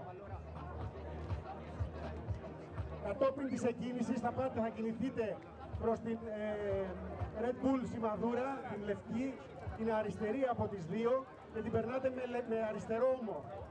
Οι επόμενες τρεις κόκκινες είναι αυτό το διαμάτι που σχηματίζεται, περνάμε με δεξί ώμο, σύμφωνα με τους δείκτες του ρολογιού και φτάνουμε στην τρίτη κόκκινη και από εκεί στην άσπρη, την οποία την περνάμε με αριστερό ώμο και ερχόμαστε έξω. Είναι δηλαδή μια πόρτα αυτές οι δύο λευκές σημαδούρες, μέσα από την οποία περνάμε και έξω από τις άλλες τρεις κόκκινες. Και μια και τον προλογίσαμε, βέβαια πώς να μην προλογίσεις έναν τεχνικό διευθυντή που έχει κοιμηθεί εδώ στη Βouliagmeni τις μέρες τώρα και όχι μόνο τώρα και όλο το χειμώνα και με κάμπ και με προπονήσεις κάθε Σαββατοκύριακο και με ομάδα αθλητών. Dedicated σε αυτό που λέμε, αφοσιωμένο σε αυτό που λέμε brand Xterra. Είναι και ο πρώτος.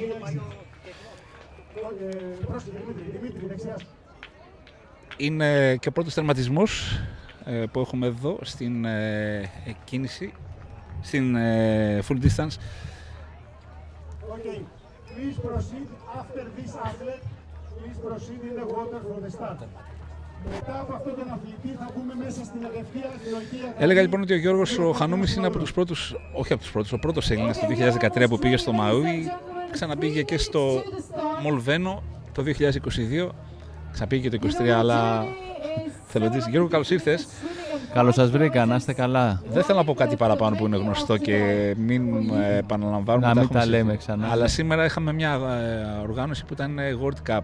είχαμε 55 αθλητές μόνο από το πάνω ράφι, παγκόσμιους πρωταθλητές, δεκάδες αθλητές που ήταν στη δεκάδα, σχεδόν όλη τη δεκάδα στο World Ranking του Xterra και του World Cup Ranking. Είχαμε new entry στο World Cup, δηλαδή αθλητές που τερμάτισαν σήμερα μπήκαν στη δεκάδα, που σημαίνει ότι κάποιοι άλλοι βγήκαν.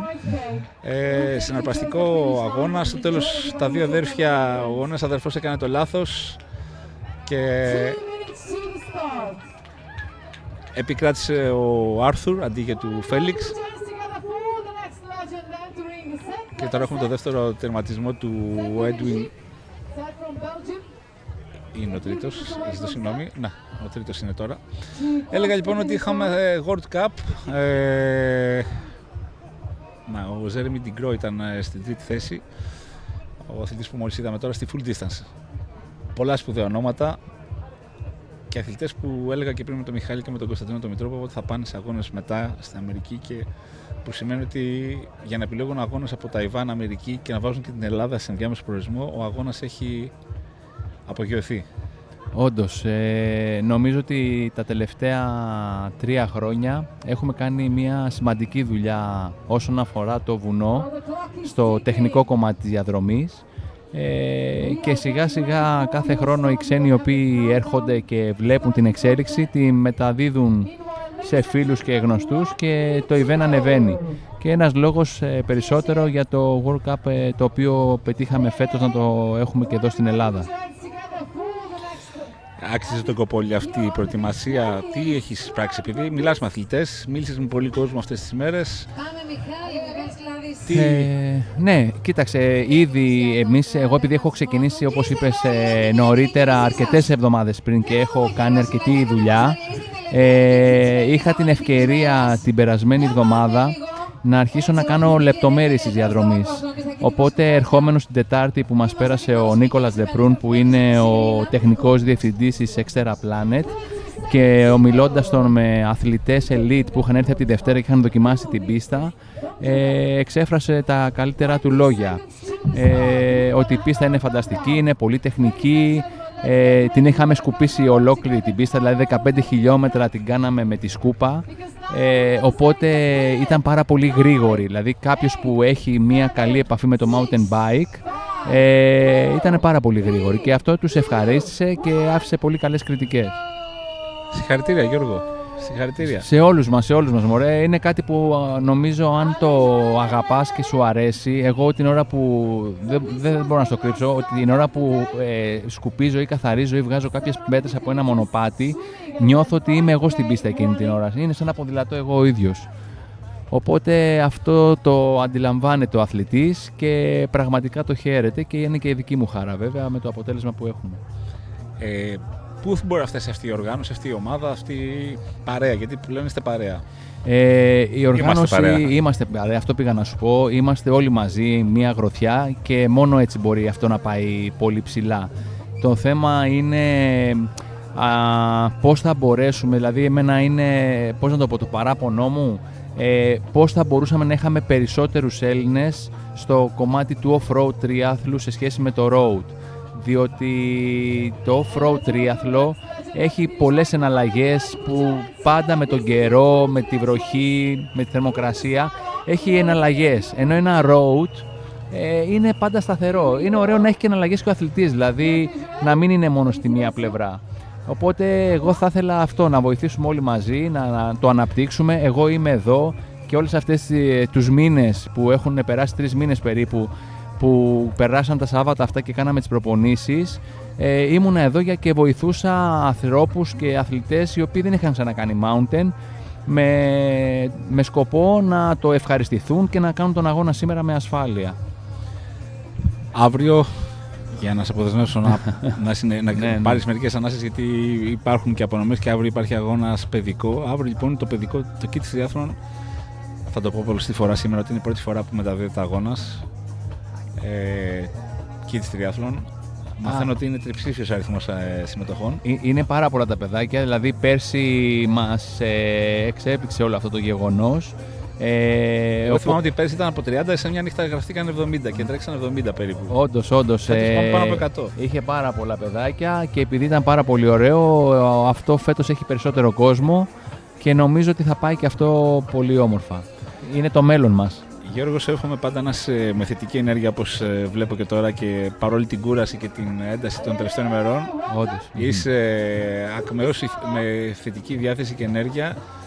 Να έχεις πάντοτε έτσι, πώς να το πω, να μας δίνεις και να μας εμπνέεις με το χαμηλό προφίλ σου και με την πάντοτε ευθελωτική σου έτσι συνεισφορά, και αυτή η ομάδα να μεγαλώσει. Αυτή η ομάδα, αυτός ο πυρήνας να μεγαλώσει, εννοώ για το off-road, έτσι, γιατί σωστά. Εκεί έχουμε δουλειά ακόμα. Αυτό περιμένουμε. Σε ευχαριστώ, Γιάννη, εύχομαι οι επιθυμίες σου να πιάσουν τόπο και ευχαριστούμε και εμείς για την υποστήριξη και για την πολύ όμορφη δουλειά που κάνετε και είστε το κίνητρο του μέλλοντος. Να είσαι καλά, Γιώργο, μας σκλαβώνεις με τα καλά σου λόγια. Ευχαριστώ πολύ. Καλή συνέχεια και ό,τι καλύτερο στην ομάδα σου. Καλά, να είμαστε καλά. Να είμαστε καλά.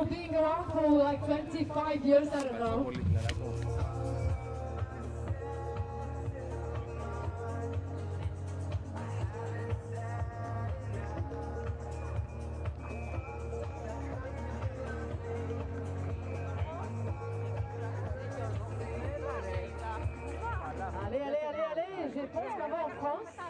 Oui, c'est ça. Félicitations. Alors, ça y est pour Florian. Y est arrivé, Florian?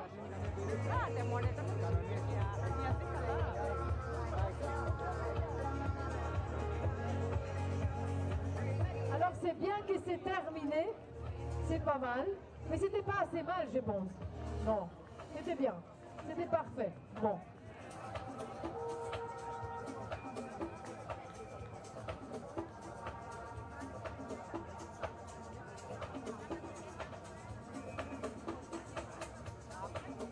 Με τον αγώνα λοιπόν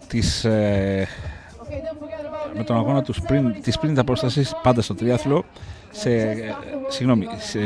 εξέλιξη, αλλά και την sprint απόσταση στο aquathlon που οι αθλητές είναι ακόμα ξεκίνησαν πριν από λίγο την προσπάθεια τους στο νερό. Μιλάμε 4-5 λεπτά πιο πριν από τώρα που σας μιλάω. 1, 2, 3, 4, 5 κινήσεις όπως πάντα. Και αύριο μεγαλύτερη των όλων, το Kids Triathlon, που θα μεταδοθεί ζωντανό από το live coverage και το swimbikerun.gr, με τους αθλητές να είναι σε αναστροφή, στο σημείο της αναστροφής μάλλον, για το πρώτο group έχει περάσει την αναστροφή και κατευθύνονται προς την έξοδο. Ηλιοφάνεια πλέον εδώ στην ακτή Βουλιαγμένης, θερμοκρασία στους 24 βαθμούς, ταχύτητα ανέμων 2 από 4, βόρειο-δυτική.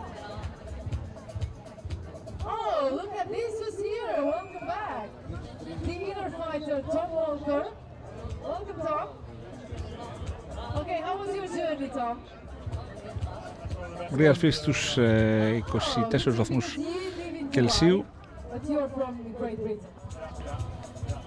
So I think this is much better than the last race Xterra that you had. We're not going to nominate it.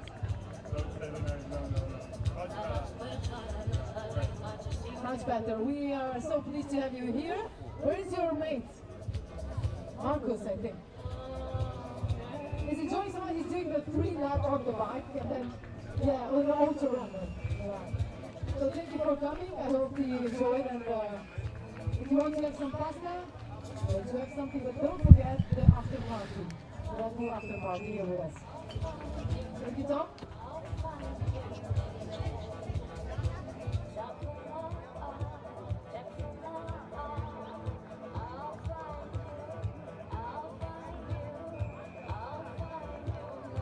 Βασίλης Πρεβεζάνος παίρνει τη γραμμή τερματισμού. Καλώς ήρθες, Βασίλη. Συγχαρητήρια. Job well done.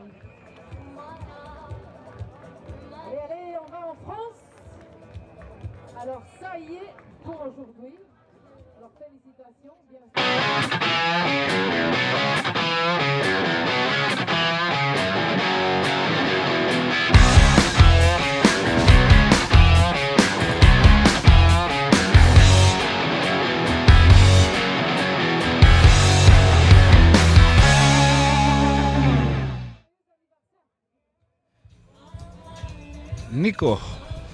Νίκος Ξανθόπουλος από το Marathon Bikes.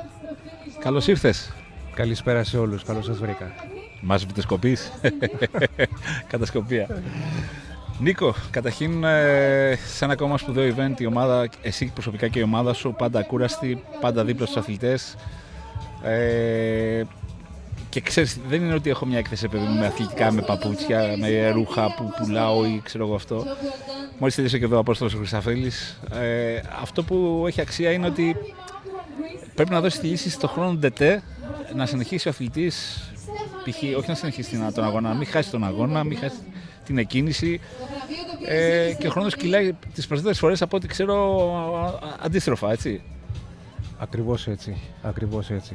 Πάντοτε πρέπει να βρούμε τις ιδανικές λύσεις προκειμένου ο φίλος που θα συμμετάσχει, είτε πρόκειται για αθλητή του εσωτερικού, να πω εντός εισαγωγικών, είτε του εξωτερικού, να δώσουμε γρήγορα λύσεις προκειμένου να μην χάσει την χαρά της συμμετοχής, την χαρά του τερματισμού. Είχαμε κάποια πρόοπτο σήμερα, αυτό το τρίμερο. Απρόοπτο για σένα, γιατί έχεις τεράστια εμπειρία με πάνω από 10 event. Δεν θα έλεγα κάποιο απρόοπτο με την έννοια της κακοτυχίας κάποιου αθλητή. Τα περισσότερα απρόοπτα που συναντήσαμε ήταν από την μεταφορά των αθλητών από το εξωτερικό. Όπως πάντα, δηλαδή τα bike box. Όπως πάντα. Και σε κάποιες περιπτώσεις είδαμε και κάποια πράγματα που ήταν εξαιρετικά επικίνδυνα. Αν δεν πέφτανε στην αντίληψή μας, αν δεν έκαναν τον κόπο να περάσουν από το χώρο μας, θα μπορούσε να συμβεί πραγματικά κάποιο απρόοπτο. Όπως παραδείγματος χάρη η ανάποδο πυρούνη. Δηλαδή είχε, αν μπορείς να φανταστείς, η δαγκάνα ήταν από την εξωτερική την πλευρά. Με αποτέλεσμα, εάν υπήρχε η οποιαδήποτε συμμετοχή και πάταγε φρένο για κάποιο λόγο, όχι μόνο θα μπορούσε να γίνει κάτι πιθανόν, αλλά θα μπορούσε να παρασύρει και κάποιους άλλους μαζί. Νίκο, χαίρομαι γιατί η ομάδα είναι πλέον καλά προπονημένη, είναι καλά μονταρισμένη, έχει ένα εξαιρετικό αρχηγό, οπότε ξέρω ότι πάντα δίνετε τον καλύτερο σας σε αυτό, την καλύτερη δυνατή λύση και πρόταση. Δημοσίως να σας ευχαριστήσω για την προσφορά σου, γιατί αυτή η ομάδα, αν δεν είχε τα ποδήλατά σου, δεν θα βγαίναμε στον αέρα, δεν θα κυνηγούσαμε τους πρώτους. Είχαμε και εμείς τα πρόπτά μας τάλισες και πριν τον αγώνα και στον αγώνα. Πώς να σε ευχαριστήσει κανείς? Καταρχήν, από την ενέργεια τη γενικότερη που παίρνω, είμαστε ικανοποιημένοι, είμαστε χαρούμενοι. Μπορεί να μην συμμετέχουμε στην διοργάνωση με την έννοια να ιδρώσουμε τη φανέλα, αλλά τα θετικά στοιχεία που παίρνουμε από τον κάθε φίλο, συνεργάτη, αθλητή είναι ανεκτήμητης αξίας για μας. Αύριο έχουμε παιδικό τρίαθλο. Kids Triathlon, πρώτη φορά μεταδίδεται τέτοιος αγώνας εδώ στην Ελλάδα, στο livecoverage.gr και το swimbikerun.gr. Λες να έχουμε και εκεί απρόοπτα? Με την ευκαιρία θα πω πολλά συγχαρητήρια για την κάλυψη. Και εσείς, όπως και η διοργάνωση, έχετε αγγίξει πολύ υψηλά standards. Δεν έχουμε να ζηλέψουμε πάλι εντός εισαγωγικών το οτιδήποτε από τους αγώνες του εξωτερικού, με πολύ μεγαλύτερες συμμετοχές και με πολλά χρόνια εμπειρίας. Οπότε και η αυριανή ημέρα για εμάς θα είναι κάτι απίστευτα επίπεδα χαράς. Θα δούμε όλους τους νέους, τους ενδυνάμει αθλητές να ιδρώσουν, να πεισμώσουν και εκείνοι με το ποδήλατό τους και με τη συμμετοχή τους, οπότε θα είναι και αυτό κάτι να γνωρίσουν εξαιρετικό. το τρίαθλο στη σωστή ηλικία και όχι όπως το γνωρίσαμε περισσότεροι στα πρώτα άντα ή στα δεύτερα άντα. Έτσι. Να γνωρίσουν το τρίαθλο σωστά και να βρουν και ένα προπονητή που να μπορέσει να τους καθοδηγήσει και να μάθουν το άθλημα με τον ορθόν τρόπο. Και να είναι νέα γενιά τριαθλητών, με την έννοια από το τρίαθλο, όχι κάνω κολύμπη και κάποια στιγμή ασχολούμαι με το τρίαθλο, να είναι καθαρά τριαθλητική γενιά. Να έχουν μυθεί σαν τριαθλητές. Αυτό που λέμε είναι να είναι γεννημένος τριαθλητής. Όχι έκανα καλό ποδήλατο, έκανα καλό τρέξιμο και το γύρισα στο τριάθλο. Να είναι η γενιά τριαθλητών που Swimbikerun generation που λέμε. Νίκο, ένα μεγάλο σε ευχαριστώ. Το έχω ξαναπεί ότι η προσφορά στο τρίαθλο και η ευγένειά σου είναι παρομοιώδης, αφανής, χαμηλό προφίλ, τέτοιους ανθρώπους έχει ανάγκη το τριάθλο και τέτοιες ομάδες και τέτοιους πυρήνες. Το Marathon Bikes είναι πολλά χρόνια στις επιλογές των τριαθλητών, δικαίως. Για τη δικιά σου ευγένεια θα φανεί ότι το παρατραβάω, δεν θέλω να πω κάτι παραπάνω. Να είσαι καλά εδώ να τα μόνουμε. Ευχαριστώ πάρα πολύ για τα καλά σας λόγια και καλή δύναμη και πολλά συγχαρητήρια στην δική σας προσφορά στο άθλημα. Ευχαριστούμε, Νίκο, ευχαριστούμε. Για οποιαδήποτε κάλυψη δίνει κίνητρα και για την Next Generation. Να είσαι καλά, Νικόλα μου, και να είμαστε καλά να ξανανταμώνουμε σε τέτοια πολύ μεγάλα και σπουδαία event. Μια πίστα ένα venue που θυμίζει σήμερα πραγματικά παγκόσμιο αγώνα, ευρωπαϊκό αγώνα. Αν πας στο Μολδένο δεν θα ζηλέψεις τίποτα από αυτό. Ακριβώς. Και η διοργάνωση και η Trimor και η Xterra Greece έχει κάνει απίστευτη δουλειά που εμείς βλέπουμε μονάχα την επιφάνεια της χαράς, αλλά και εκείνοι έχουν ρίξει πολύ κόπο και υδρότα για να φτάσουν εδώ. Μόνο όποιος το ζει από την Τετάρτη μάλλον ξέρει τι προσπάθεια έγινε αυτό το setup που μας τυφεί. Έτσι. Να είστε καλά, σας ευχαριστώ πάρα πολύ. Και εμείς, Νίκο, καλή συνέχεια και καλή δύναμη. Σε εξέλιξη λοιπόν 2 λεπτά πριν από τις 2, σε εξέλιξη πάντα ο αγώνας έχουμε full distance σε εξέλιξη, έχουμε aquathlon σε εξέλιξη, έχουμε sprint distance σε εξέλιξη και έχουμε και full distance aquathlon σε εξέλιξη. Με τη ζέστη εδώ να κυριαρχεί. Λογικό άλλωστε.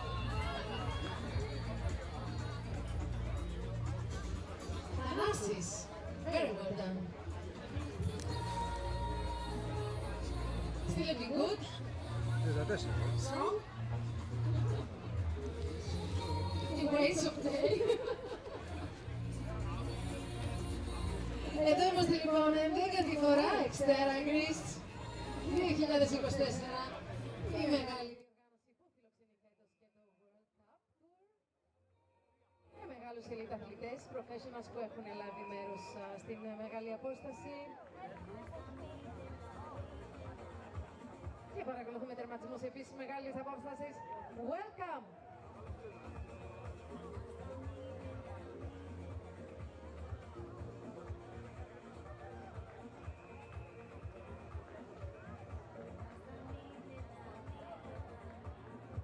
Είμαστε συγκεντρωμένοι εδώ κοντά στην αυσίδα τερματισμού. Yes!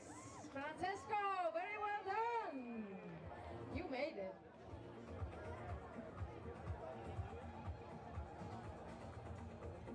Με περισσότερους από 50 αθλητές, 50 συμμετοχές overseas από όλο τον κόσμο, φέτος το Xterra είναι μεγαλύτερο και σπουδαιότερο από ποτέ. Εδώ έχει στηθεί στην ακτή Vouliagmenis μια τεράστια υπερπαραγωγή από την ομάδα της Trimor.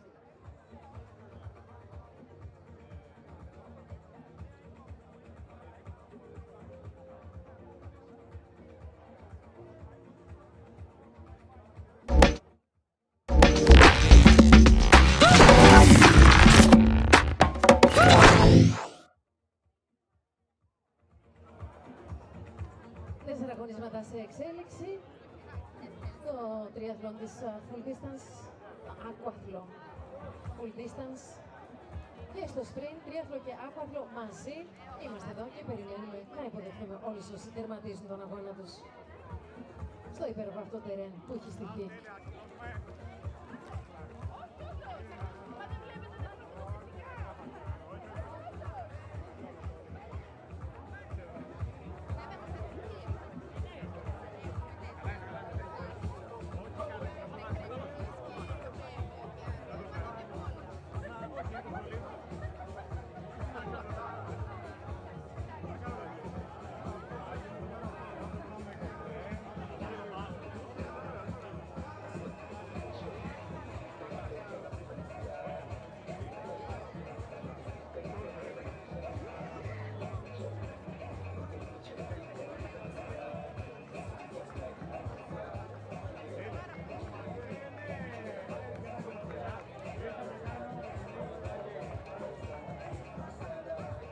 Απόστολε, καλώς ήρθες, συγχαρητήρια.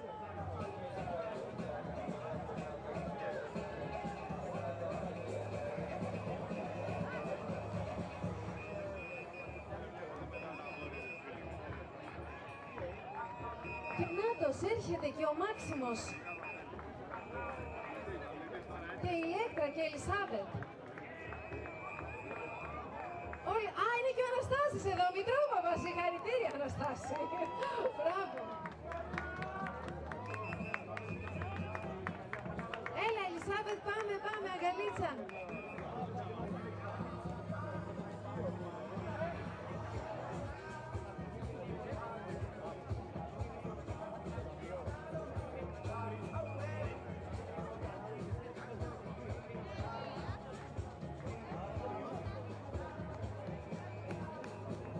Welcome, Astrid. Very well done, girl. Πάμε λοιπόν να υποδεχθούμε με ένα μεγάλο χειροκρότημα την Βαρβάρα Φασόη, που είναι η μεγάλη νικήτρια του Πανελληνίου Πρωταθλήματος Full Distance Off-Road Triathlon. Βαρβάρα Φασόη, συγχαρητήρια, και παίρνει την κορδέλα μαζί της η Βαρβάρα. Κωνσταντίνε, καλώς ήρθες. Συγχαρητήρια.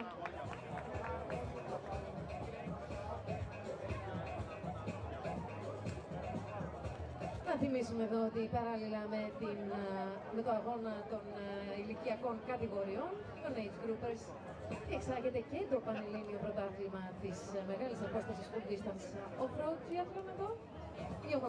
Η Τριαθλητική Ομοσπονδία Ελλάδας μαζί μας, σας ευχαριστούμε πολύ. Ωραία, για ευχαριστίες λοιπόν πιστεύω καταρχήν στον συνδιοργανωτή μας και τον πολύ σπουδαίο οικοδεσπότη μας για 8η χρονιά εδώ, το Δήμο Βάρης Βούλας Βουλιαγμένης, τους στρατηγικούς μας συνεργάτες, την ΕΤΕΜ και την Άπτικον της Ελφαλκόλο. Ευχαριστούμε πάρα πολύ και την G, το Σαγόρι, τη Lenovo και τον ΕΟΤ, που είναι οι χρυσοί golden sponsors for today's 11th Xterra event here in Greece. Τους αθλητικούς συνεργάτες μας, την ΟΜ, την Κόρος, την Deloitte, την Kokomat και την Kumo Tire.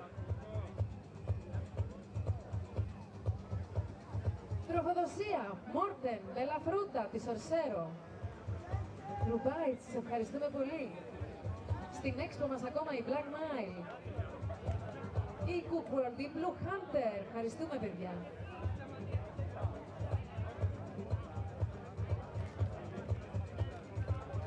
Marathon Bikes φροντίζουν τα ποδήλατά σας. Μέλισσα φροντίζει το στομάχι μας και την όρεξή μας. Και φυσικά η ομάδα του Swimbikerun.gr μεταδίδει live αυτήν την τεράστια διοργάνωση, όλους τους αγώνες. livecoverage.gr, τα κανάλια στο Facebook και στο Instagram που μπορείτε να παρακολουθείτε την εξέλιξη και την πορεία του αγώνα.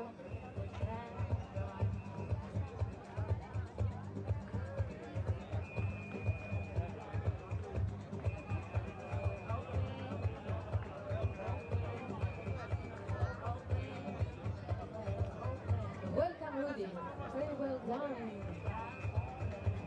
Good. Amazing athletes from all over the world joining us here today for this 11th Xterra Greece. Όσο συγχαρητήρια, καλώς ήρθες.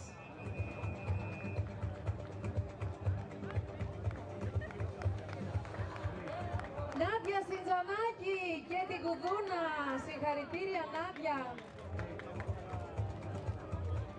Η δεύτερη γυναίκα λοιπόν που τερματίζει την μεγάλη απόσταση σε αυτό το off-road triathlon σήμερα.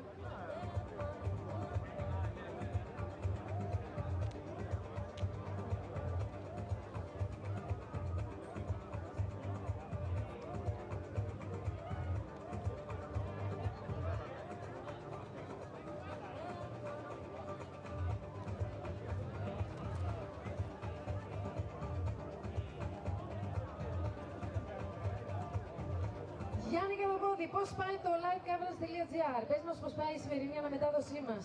Εντάξει, σήμερα καταρχήν συγχαρητήρια σε όλους. Εδώ υπάρχει ένα κενό τεράστιο γιατί δεν έχω λόγια να αποτυπώσω ότι είδαμε σήμερα και ταχύσαμε. World class athletes, μοναδικές τιμές πάνω στα βουνά και στα όρη. Από ποιους... Θέλω να μου μιλήσεις με νούμερα, πάμε να ακούσουμε. Αυτή τη στιγμή στο live ήταν 280 άτομα. Όλα τα μέσα. Αυτό συγκράτησε από που σημαίνει Εγώ είδα ένα τυχαίο νούμερο. Μπορεί να είναι και πάνω από 300, μπορεί το μέσο να ήταν 250, αλλά πραγματικά και είναι καλή δουλειά. Και ευχαριστούμε πάρα πολύ για την συνεχή αναφορά. Αλλά αυτό μας γεμίζει και ευθύνες να γίνουμε καλύτεροι, γιατί πρέπει να γινόμαστε καλύτεροι. Αυτό. Αλλά όταν έχεις τέτοια δεδομένα εδώ, τέτοια στάνταρ, δηλαδή πώς να μην γίνεις και εσύ καλύτερος. Δηλαδή αυτό που ζήσαμε σήμερα, το άκουσα σίγουρα ότι οι περισσότεροι από εδώ πάνε Αμερική στο ΟΑΚ. Όταν κάποιος πάει Ταϊβάν, Ελλάδα, ΟΑΚ, σημαίνει ότι για να βάζει την Ελλάδα στο καλεντάρι του, είμαστε world class αγώνας. Συγχαρητήρια και καλή δύναμη. Εμείς έχουμε μπάτα. Ευχαριστούμε πάρα πολύ. Welcome, Holga. Very well done. Αύριο έχουμε παιδικά, παιδιά, μην το ξεχάσει κανείς. Όλοι εδώ, 9 η ώρα. Αύριο θα παίξει το αύριο. Και συμβολικά και κυριολεκτικά. Και έχει και μετάδοση. Τέλεια. Λοιπόν, το αύριο λοιπόν του ελληνικού τριάθλου θα συναντηθεί εδώ αύριο. Έχουμε 100 παιδιά τα οποία θα αγωνιστούν στο τρίαθλο και αρκετά από αυτά θα είναι το πρώτο τους τρίαθλο. Σας προσκαλούμε να έρθετε εδώ, να καμαρώσουμε την επόμενη γενιά, την ερχόμενη γενιά του ελληνικού τριάθλου, να βοηθήσουμε έτσι όλοι μαζί για να απογειωθεί αυτό το αγώνισμα που λατρεύσαμε, που μας μάγευσε και στην Ελλάδα. Αύριο λοιπόν 9 ώρα όλοι εδώ για να δώσουμε κουράγιο, να ενθαρρύνουμε, να επιθυμίσουμε, να καμαρώσουμε, να χειροκροτήσουμε τα παιδιά μας, τους τριαθλητές του αύριο. Welcome!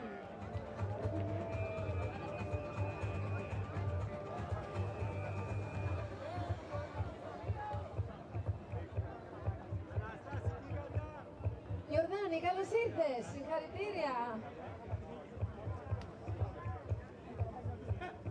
Και όποιος περνάει τη γραμμή τερματισμού, λοιπόν, παίρνει το αναμνηστικό μετάλλιο και ένα Red Bull στο χέρι. Δροσερό από εδώ από τα κορίτσια μας της Red Bull. Ευχαριστούμε πάρα πολύ. Στα μέλισσα σας περιμένει. Καλαμάκια βλέπω την Μάρια την Κουρούπη να κερνάει. Είναι ζάχος, μα ήθελα να το πω και χωρίς να το ξέρω. Είναι σίγουρα ζάχος, μου μύρισε. Και μπάρες φτιαγμένες με τα χεράκια της κυρίας Μητρόπαπα, παρακαλώ. Γιατί εδώ είμαστε μια οικογενειακή υπόθεση, μια οικογενειακή ατμόσφαιρα.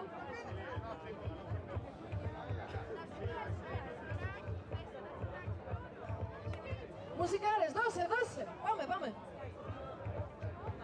Pump up the volume. Pump it up. Go, go, go.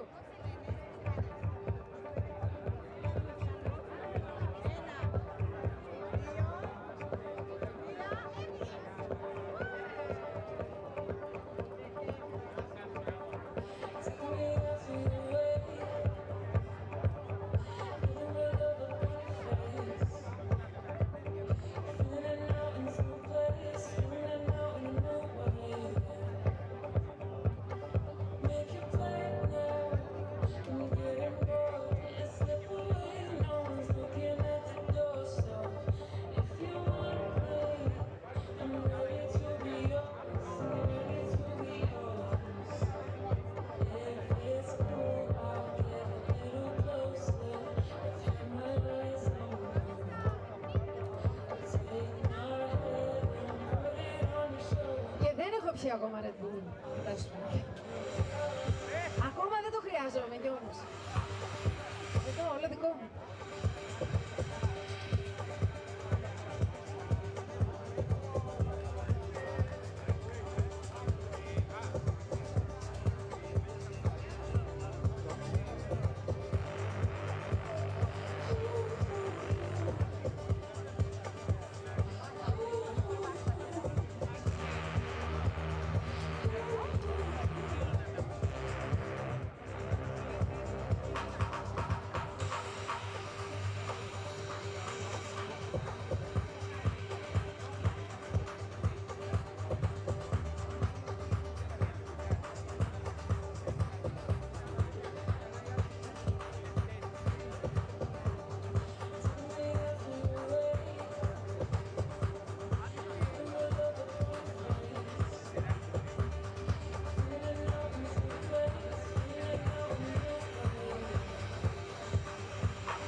Συγχαρητήρια. Μας το έχουν πει ότι σας αστέρι.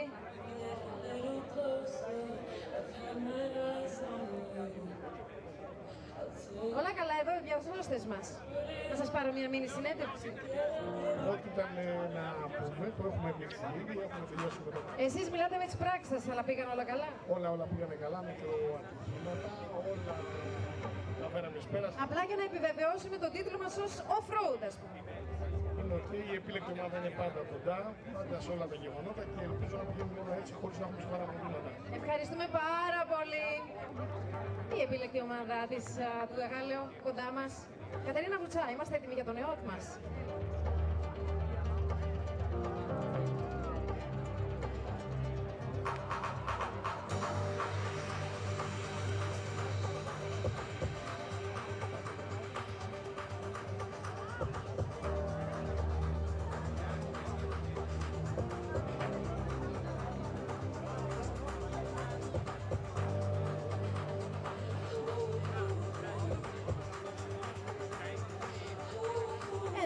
Το Xterra 2024 που φιλοξενεί και το Παγκόσμιο World Cup και πώς θα γινόταν αυτό χωρίς τον ΕΟΤ. Ευχαριστούμε πάρα πολύ. Love you so much.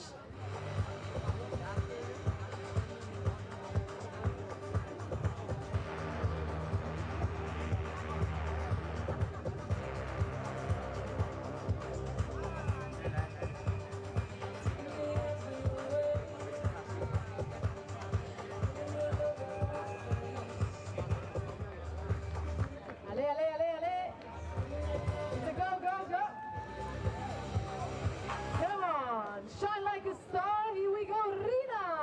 Well done, Rina!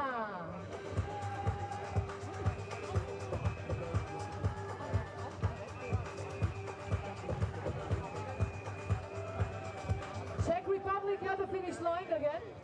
Here we go. Well done, Mikhail.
Okay, so this is Michelle. Welcome, Michelle.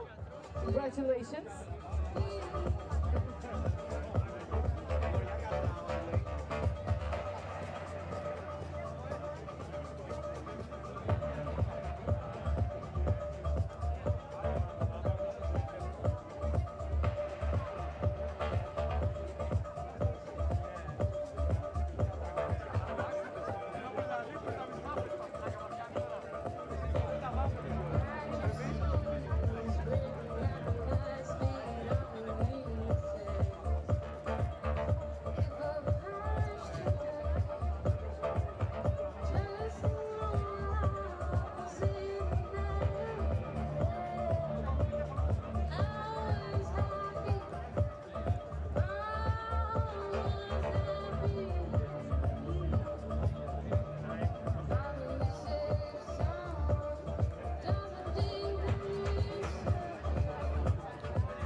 finisher, well done. Panagiotis, do you say Panagiotis? Panos, Panos. Panos, like Panos, you say Panos. Really? He's an actor and a singer. Can you sing for us, Panos? Tania, this is Panos Vlachos. Yeah, I want him to sing something. Who is not only a talented athlete, he's a but singer. he's the most talented actor. And singer, they said. He can sing. Can he can do almost everything. Okay. Can we sing something? I don't know, in whatever language you like. It doesn't matter. Okay, take your breath. Okay.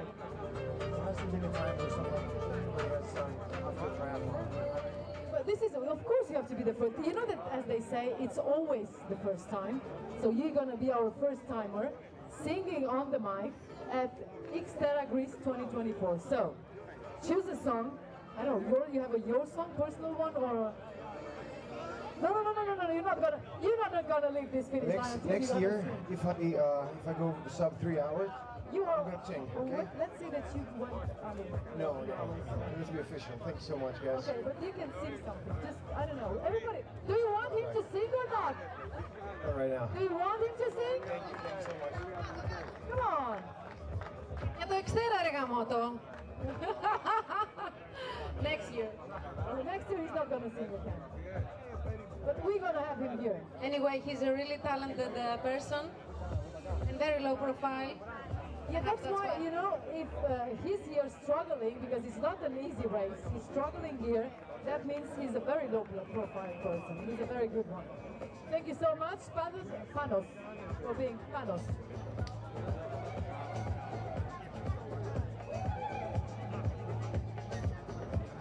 Dimitros as well says this is it for today. Thank you, Dimitros. Yeah, you're gonna fly, you know?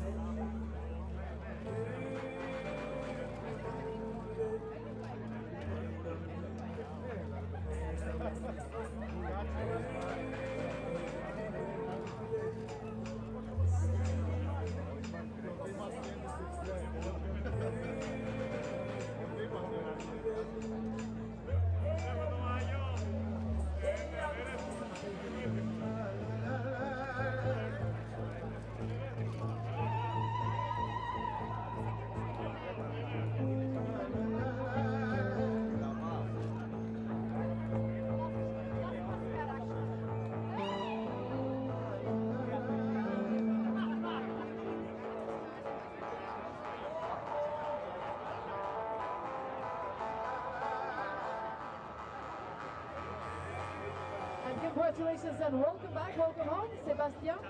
Well done.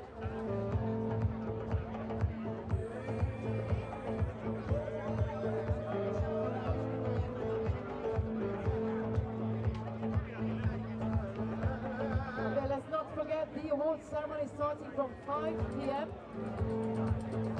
And obviously, we are waiting for you for after party. DJ Red Bull after party. I'm sure you're gonna be here today.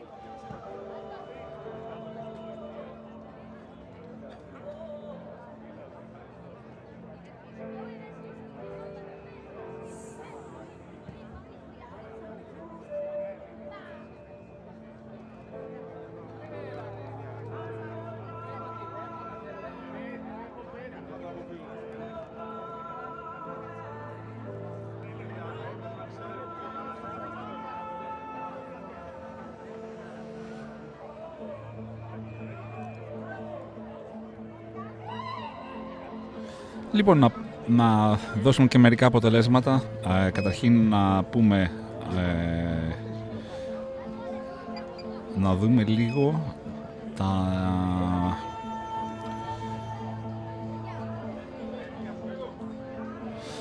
Λοιπόν, από ελληνικής πλευράς, στην full distance νικητής ήταν, μάλλον καλύτερη ελληνική επίδοση είχαμε του Νικήτα του Καλίτσι με 2.57.43, δεύτερος Έλληνας, καλύτερος Έλληνας, ο Νικήτας ο Καλίτσης λοιπόν ήταν έκτος γενικής και δεύτερος στο age group, ξαναλέω, στο age group 20-24 με 2.57-43. Ο Απόστολος ο Χρυσαφίλης, 15ος γενικής, τρίτος age grouper στο M44 40-44 με 3.07-29. Ο Χρήστος ο Γιαννάκογλου ήταν στη 17η θέση στο age group 35-39, τρίτος με χρόνο 3.10 ακριβώς. 22ος στη γενική κατάταξη ο Αναστάσης ο Μητρόπαπας με χρόνο 3.17.41 και έκτη θέση στο age group 40-44. Πρώτη γυναίκα είχαμε την Βαρβάρα τη Φασόη με 3.18.10.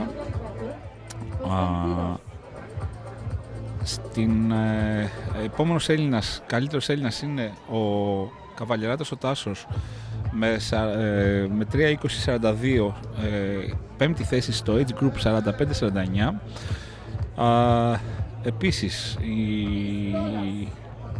η Νάντια Σιτζανάκη με 3.20.57, πρώτη στην ηλικιακή της κατηγορία, δεύτερη Ελληνίδα και 28η γενικής.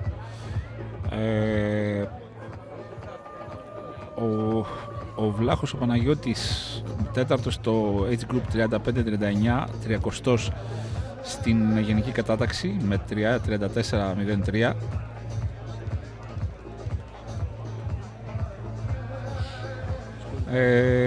Ο Νικόλας ο Σιδέρης, πρώτος age group 55-59, 35ος γενικής με... Συγγνώμη, δεν μπορώ να πω το αποτέλεσμα γιατί είναι ακόμα σε εξέλιξη ο χρόνος του Νικόλα του Σιδέρη. Για να δούμε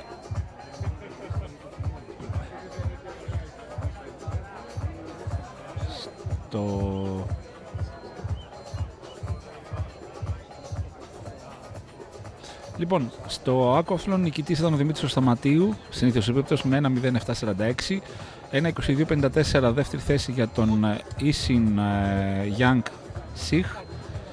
Τρίτος ήταν ο Μιχάλης ο Κλάδης με 1.23.17, τέταρτος ο Ζαχαράκης ο Κώστας με 1.25.47, πέμπτος ο Χριστοφοράτος ο Προκόπης με 1.27.42, η Άννα Ζατνίκ στην έκτη θέση και πρώτη γυναίκα στο Aquathlon στη full distance με 1.28.04, ο Βασίλης ο Πρεβεζάνος 7ος με 1.29.15, η Στεφανή επίσης με 1.30.46 στην 8η θέση και δεύτερη στις γυναίκες, ένατος ο Νιεκ Ζοκέμς με 1.31.07 και στην 10η θέση ο Ζουάν Ζοφρέσα από την Ισπανία με 1.31.23. Αυτά όσον αφορά τις κατατάξεις στο Aquathlon.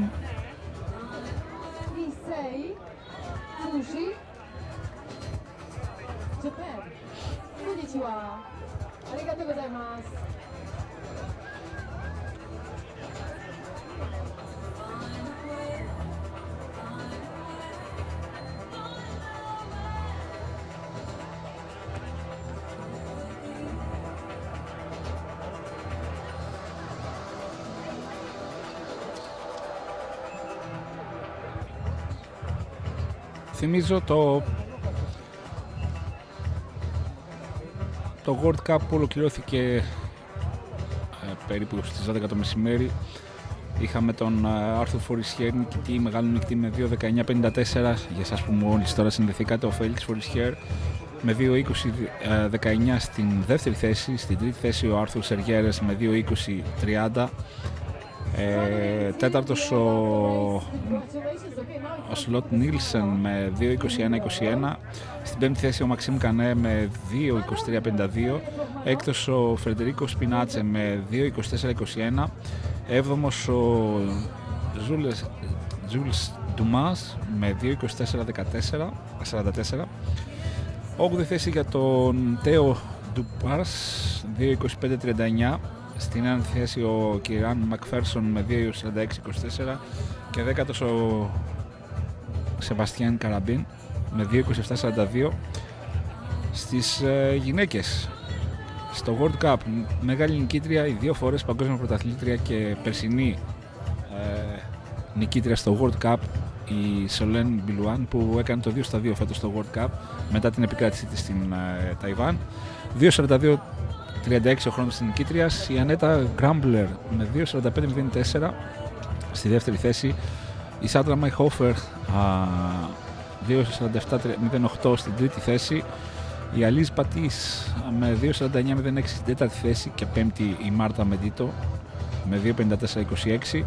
Η Έλενα Ερμπέροβα Καράσκοβα με 2:55-06 στην έκτη θέση και έβδομη θέση για την Άννα Ζέντερ με 2:56-23. Η Καρίνα Γόσλ με 2:58-34 ήταν στην 8η θέση και στην ένατη θέση η Ελίζαμπεθ Όρχατ με 3:00-15. Στην 10η θέση η περσινή νικήτρια η Έμα Ντιγκρό με 3:03-36. Δεν βρέθηκε σε καλή μέρα η πρωταθλήτρια του Xterra Greece 2023. Αυτά όσον αφορά τα standings. Σε λίγο θα έχουμε και την αποφώνηση. Ένα ακόμα Xterra Greece στις οθόνες σας. Το απόγευμα θα έχουμε νεότερη σύνδεση για τις απονομές και στο Ceremony Awards. Και αύριο το μεγάλο ραντεβού με τους μικρούς πρωταγωνιστές που δεν είναι άλλοι από τα μικρά παιδιά που θα αγωνιστούν στο Kids Triathlon.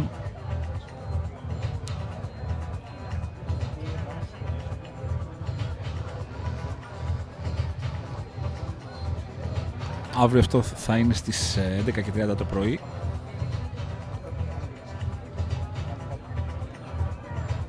Πάντα ζωντανή σύνδεση του livecoverage.gr και του swimbikerun.gr από την Ελλάδα και το εξωτερικό.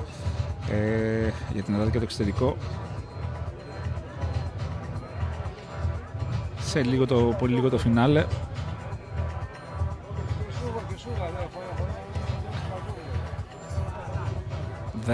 31 λεπτά μετά τις 2 το μεσημέρι, το απόγευμα μάλλον, Σαββάτο 27 Απριλίου. Μια πολύ σημαντική μέρα σήμερα για το ελληνικό τριάθλο και φυσικά για τους φίλους του off-road. Μετάδοση σήμερα με την υποστήριξη βέβαια στην παραγωγή και του Xterra Europe, με views που θα, όχι πως το λέμε για να ευλογήσουμε τα γένια μας, αλλά που πραγματικά κάθε φορά ο πύχης ανεβαίνει και πιο ψηλά.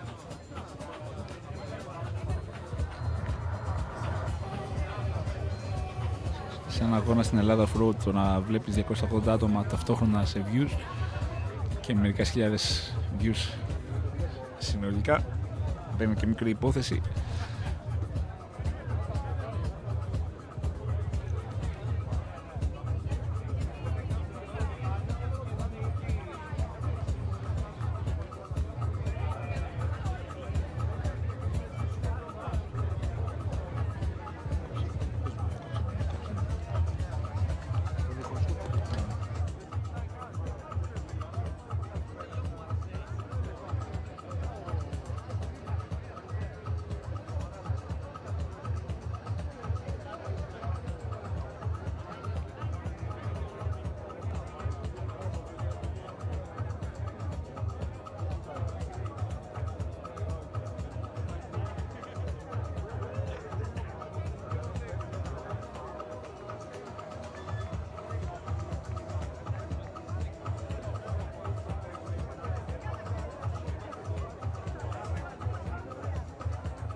Welcome to the finish line. Congratulations.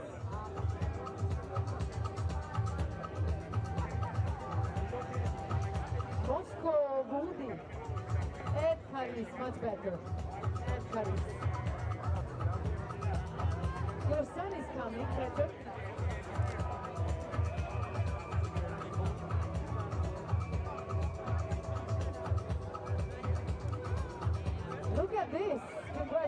as the last sprint. Got it dusted.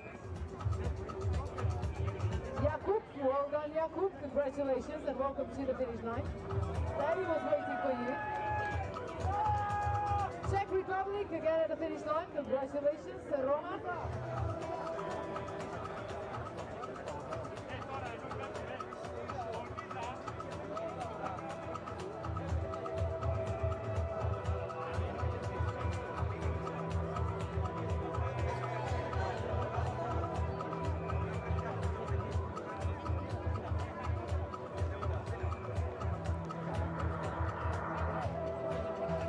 So we have father and son, Peter and Jakub.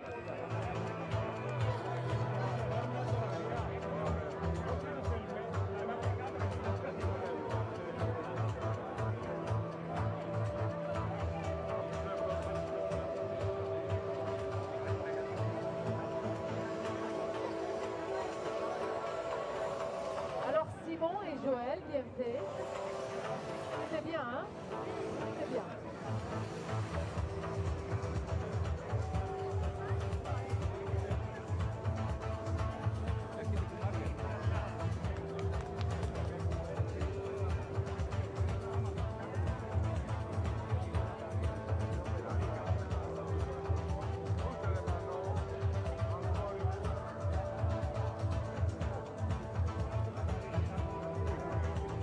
Okay, so this is struggling on last meters of Xterra Greece 2024. Here we go.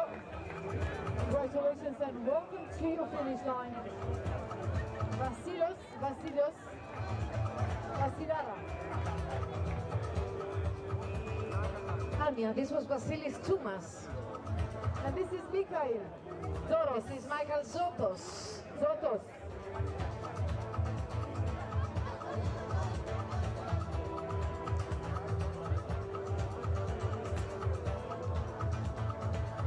I have a tough one for you. Okay, let's try.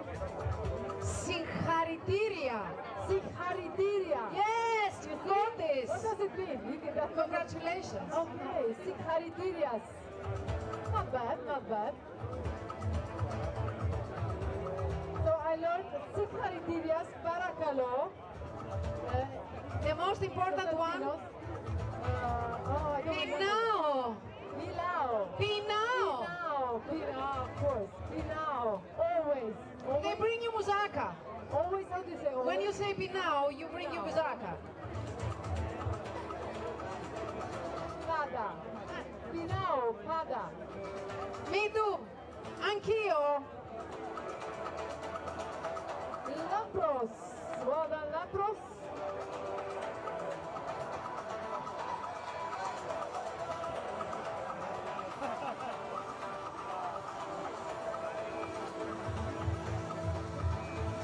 Rania, well done. Congratulations and welcome home.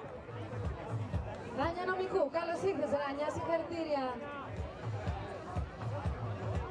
Nikos, congratulations.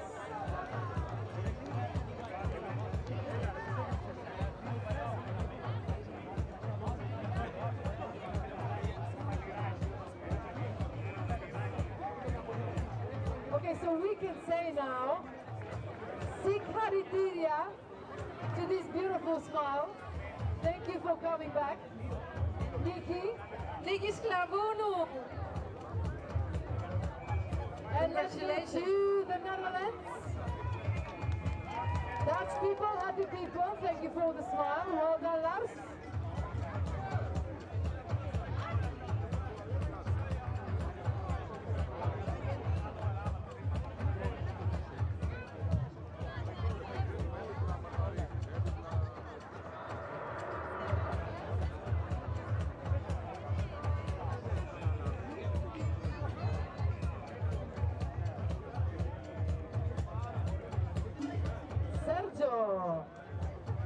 Bravo Sergio.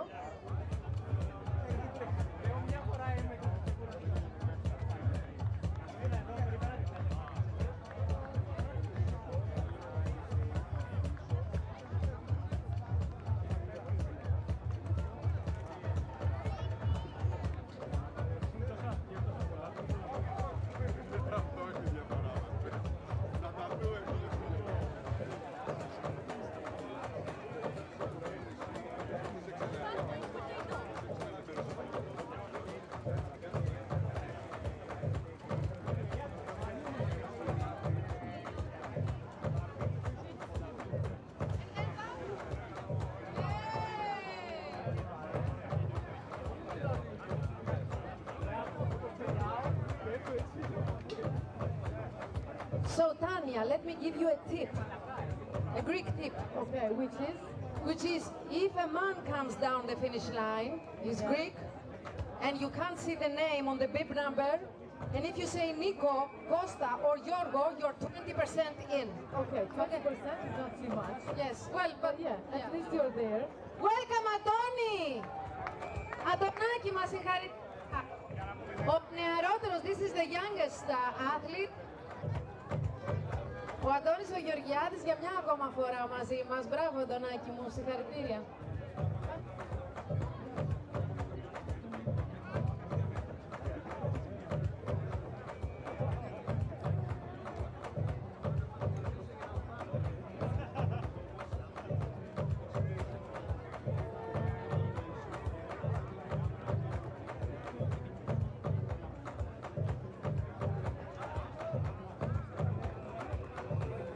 Λευτέρη, συγχαρητήρια, καλώς ήρθες. Εδώ όλοι θέλουν να σε φορέσουν το μετάλλιο. Welcome, Thomas, to the finish line. It's done and it's dusted as well.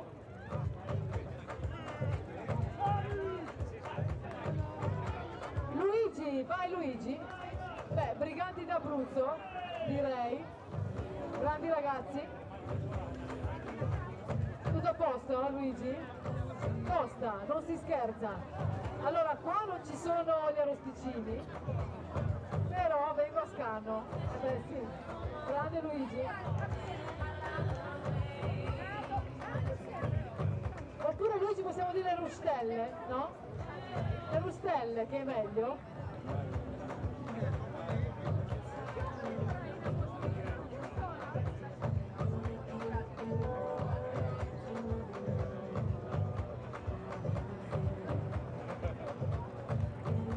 And another one, since we have some time. Okay. If you see a handsome man, oh, come on. They're probably Greek. Oh, because all Greeks are handsome. Okay? Okay. So you tell them, Sagapo. What do you have to say? You will say, Sagapo. Sagapo. Yes. Okay. I'm not responsible for what's going to happen. Sorry. You say Sagapo. Okay, let's try with this one. No, he's not Greek. Jolt. Zio Drago, oh God. Ora Moglioro. Eccolo qua, buongiorno. Filippo, ciao Phil, come andiamo? Com'è andata? Mizzega, un po'? Dunque il body da buttar via. Bene, il body che ti sia divertito.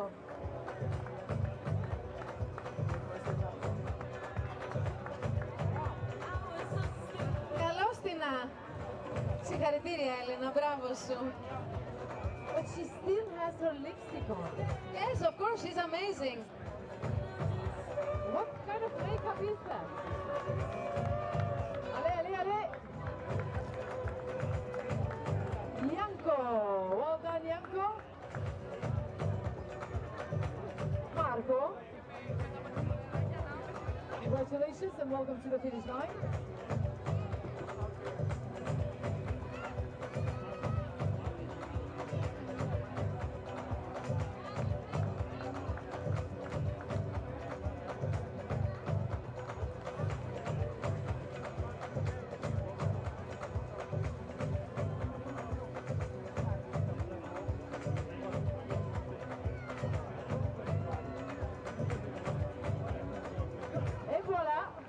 Christos, Anatiotis,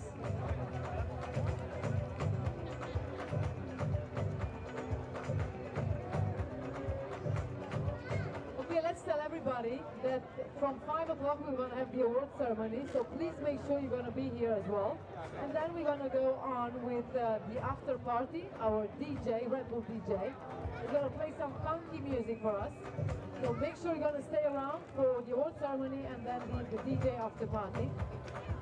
Τελετή απονομών λοιπόν στις 5 το απόγευμα για όλα τα αγωνίσματα, όλες τις κατηγορίες. Εδώ μαζί μας στις 5. Σε 2 ώρες και κάτι λοιπόν θα γίνει η τελετή των απονομών και μετά το DJ party. Μεγάλο party λοιπόν με τον DJ της Red Bull. Μπράβο Πέτρο, συγχαρητήρια. Πέτρο και παρέα. Μπράβο σας.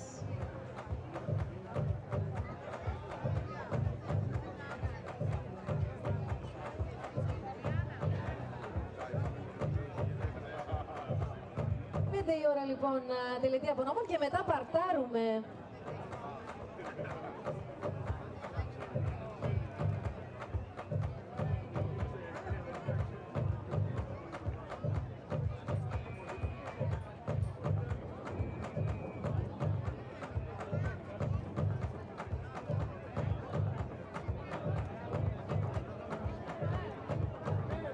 Σπύρο, συγχαρητήρια. Καλώς ήρθες σε έναν ακόμα τερματισμό. Σπύρος Κήπος, μπράβο σου. Πολύ δυνατός για μια ακόμα φορά.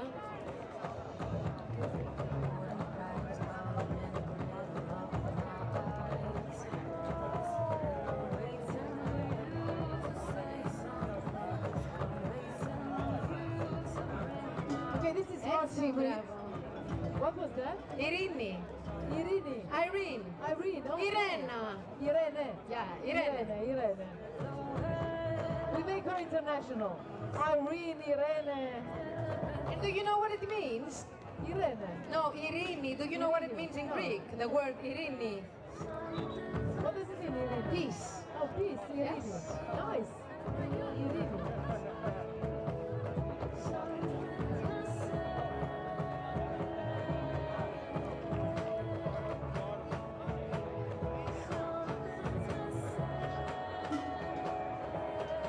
Junior is back. Ring the bell. Here we go. Σταμάτη, καλώς ήρθες, συγχαρητήρια. Welcome home. Et voilà, Thierry. C'était un peu loin. Mais ça va. Mariana. Welcome, Mariana.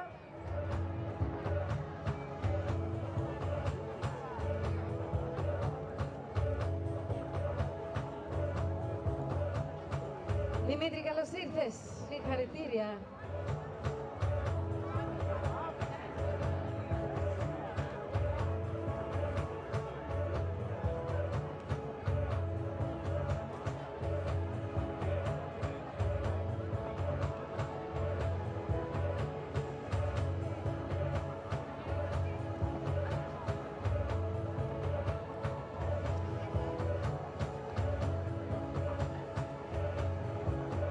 Credo che questo è il body di Pro Patria Milano, se non sbaglio. Ho ragione o no? Cus Pro Patria Milano al traguardo. Dai, faccio un sorriso. Oh, là, così ci piace. Ale, ale, ale. Forza, forza Marco. Grande Marco.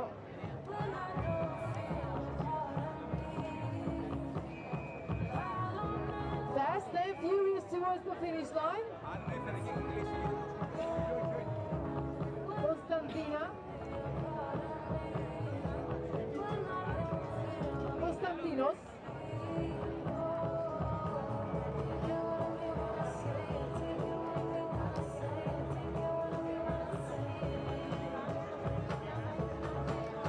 Well done, Nico. From the Netherlands, congratulations.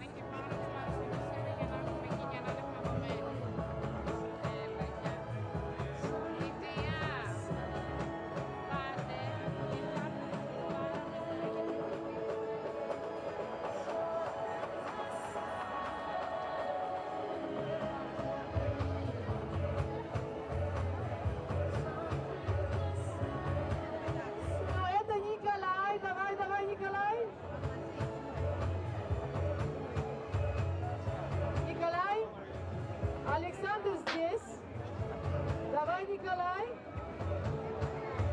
Мы скажем, Николай, добро пожаловать.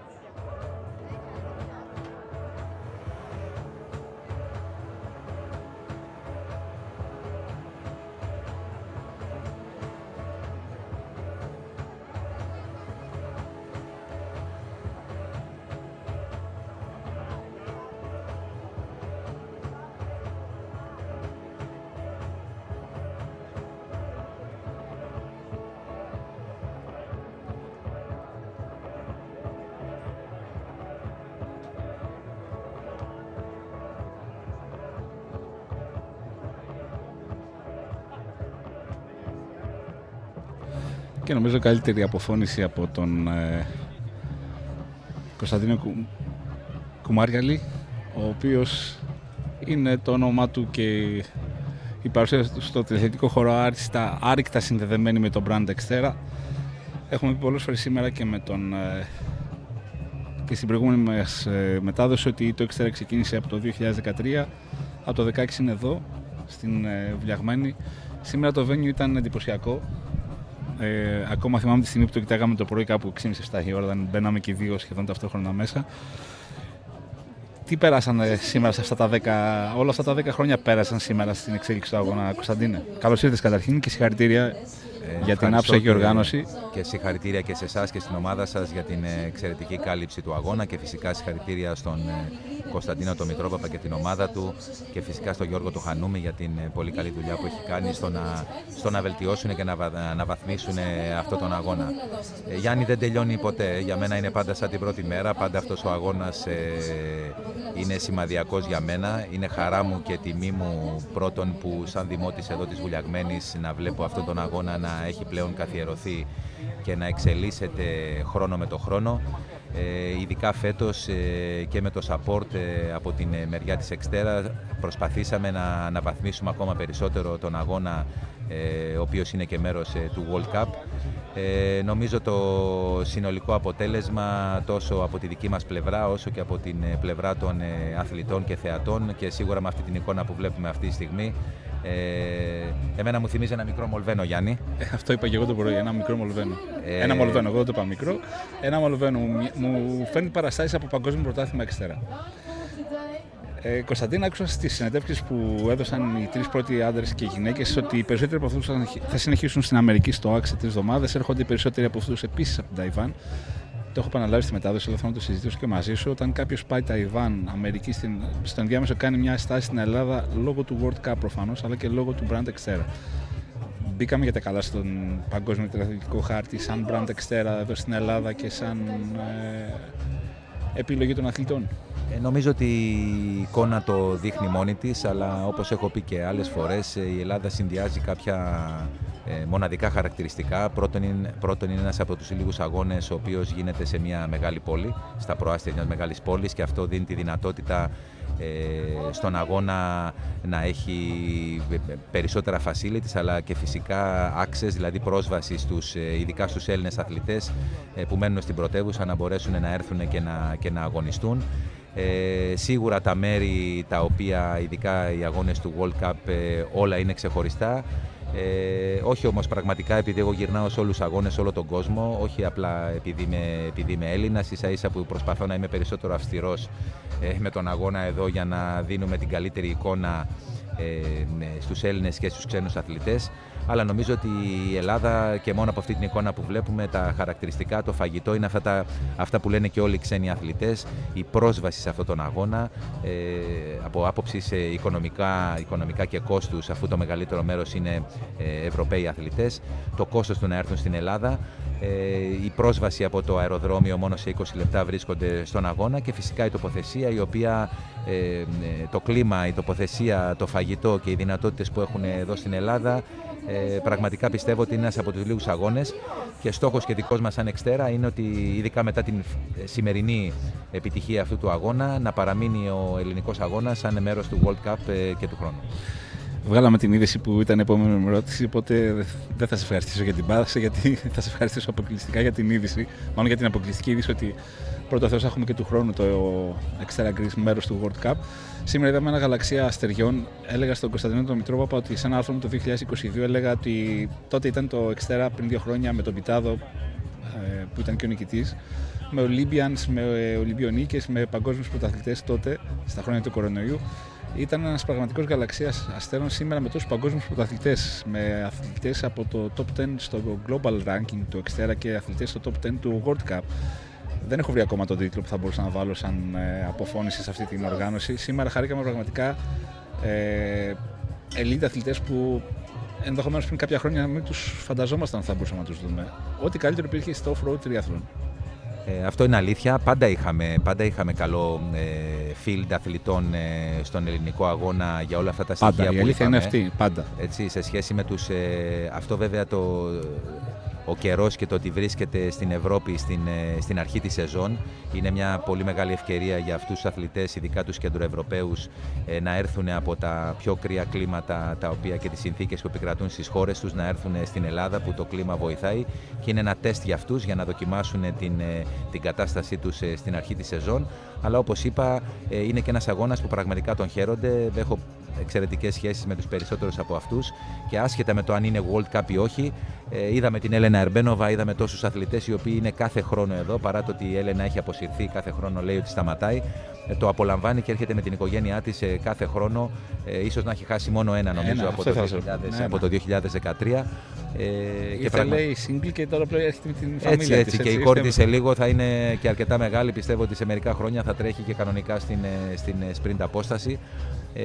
Οπότε μόνο συγχαρητήρια σε όλους. Φυσικά μεγάλη μας τιμή όλοι αυτοί οι αθλητές να υποστηρίζουν τον αγώνα. Συγχαρητήρια στον Κωνσταντίνο τον Μητρόπαπα και την ομάδα του που συνεχίζουν να δίνουν τον καλύτερό τους σε αυτό και να βελτιώνουν αυτόν τον αγώνα χρόνο με το χρόνο. Φυσικά συγχαρητήρια στο Δήμο εδώ της περιοχής, ο οποίος συνεχίζει να στηρίζει με κάθε τρόπο τη διοργάνωση. Συγχαρητήρια σε εσάς για την εξαιρετική κάλυψη και τη δουλειά που κάνετε, γιατί και εσείς όπως και ο αγώνας βελτιώνεται. Βλέπω και από τη δική σας την πλευρά μεγάλα βήματα προόδου χρόνο με το χρόνο.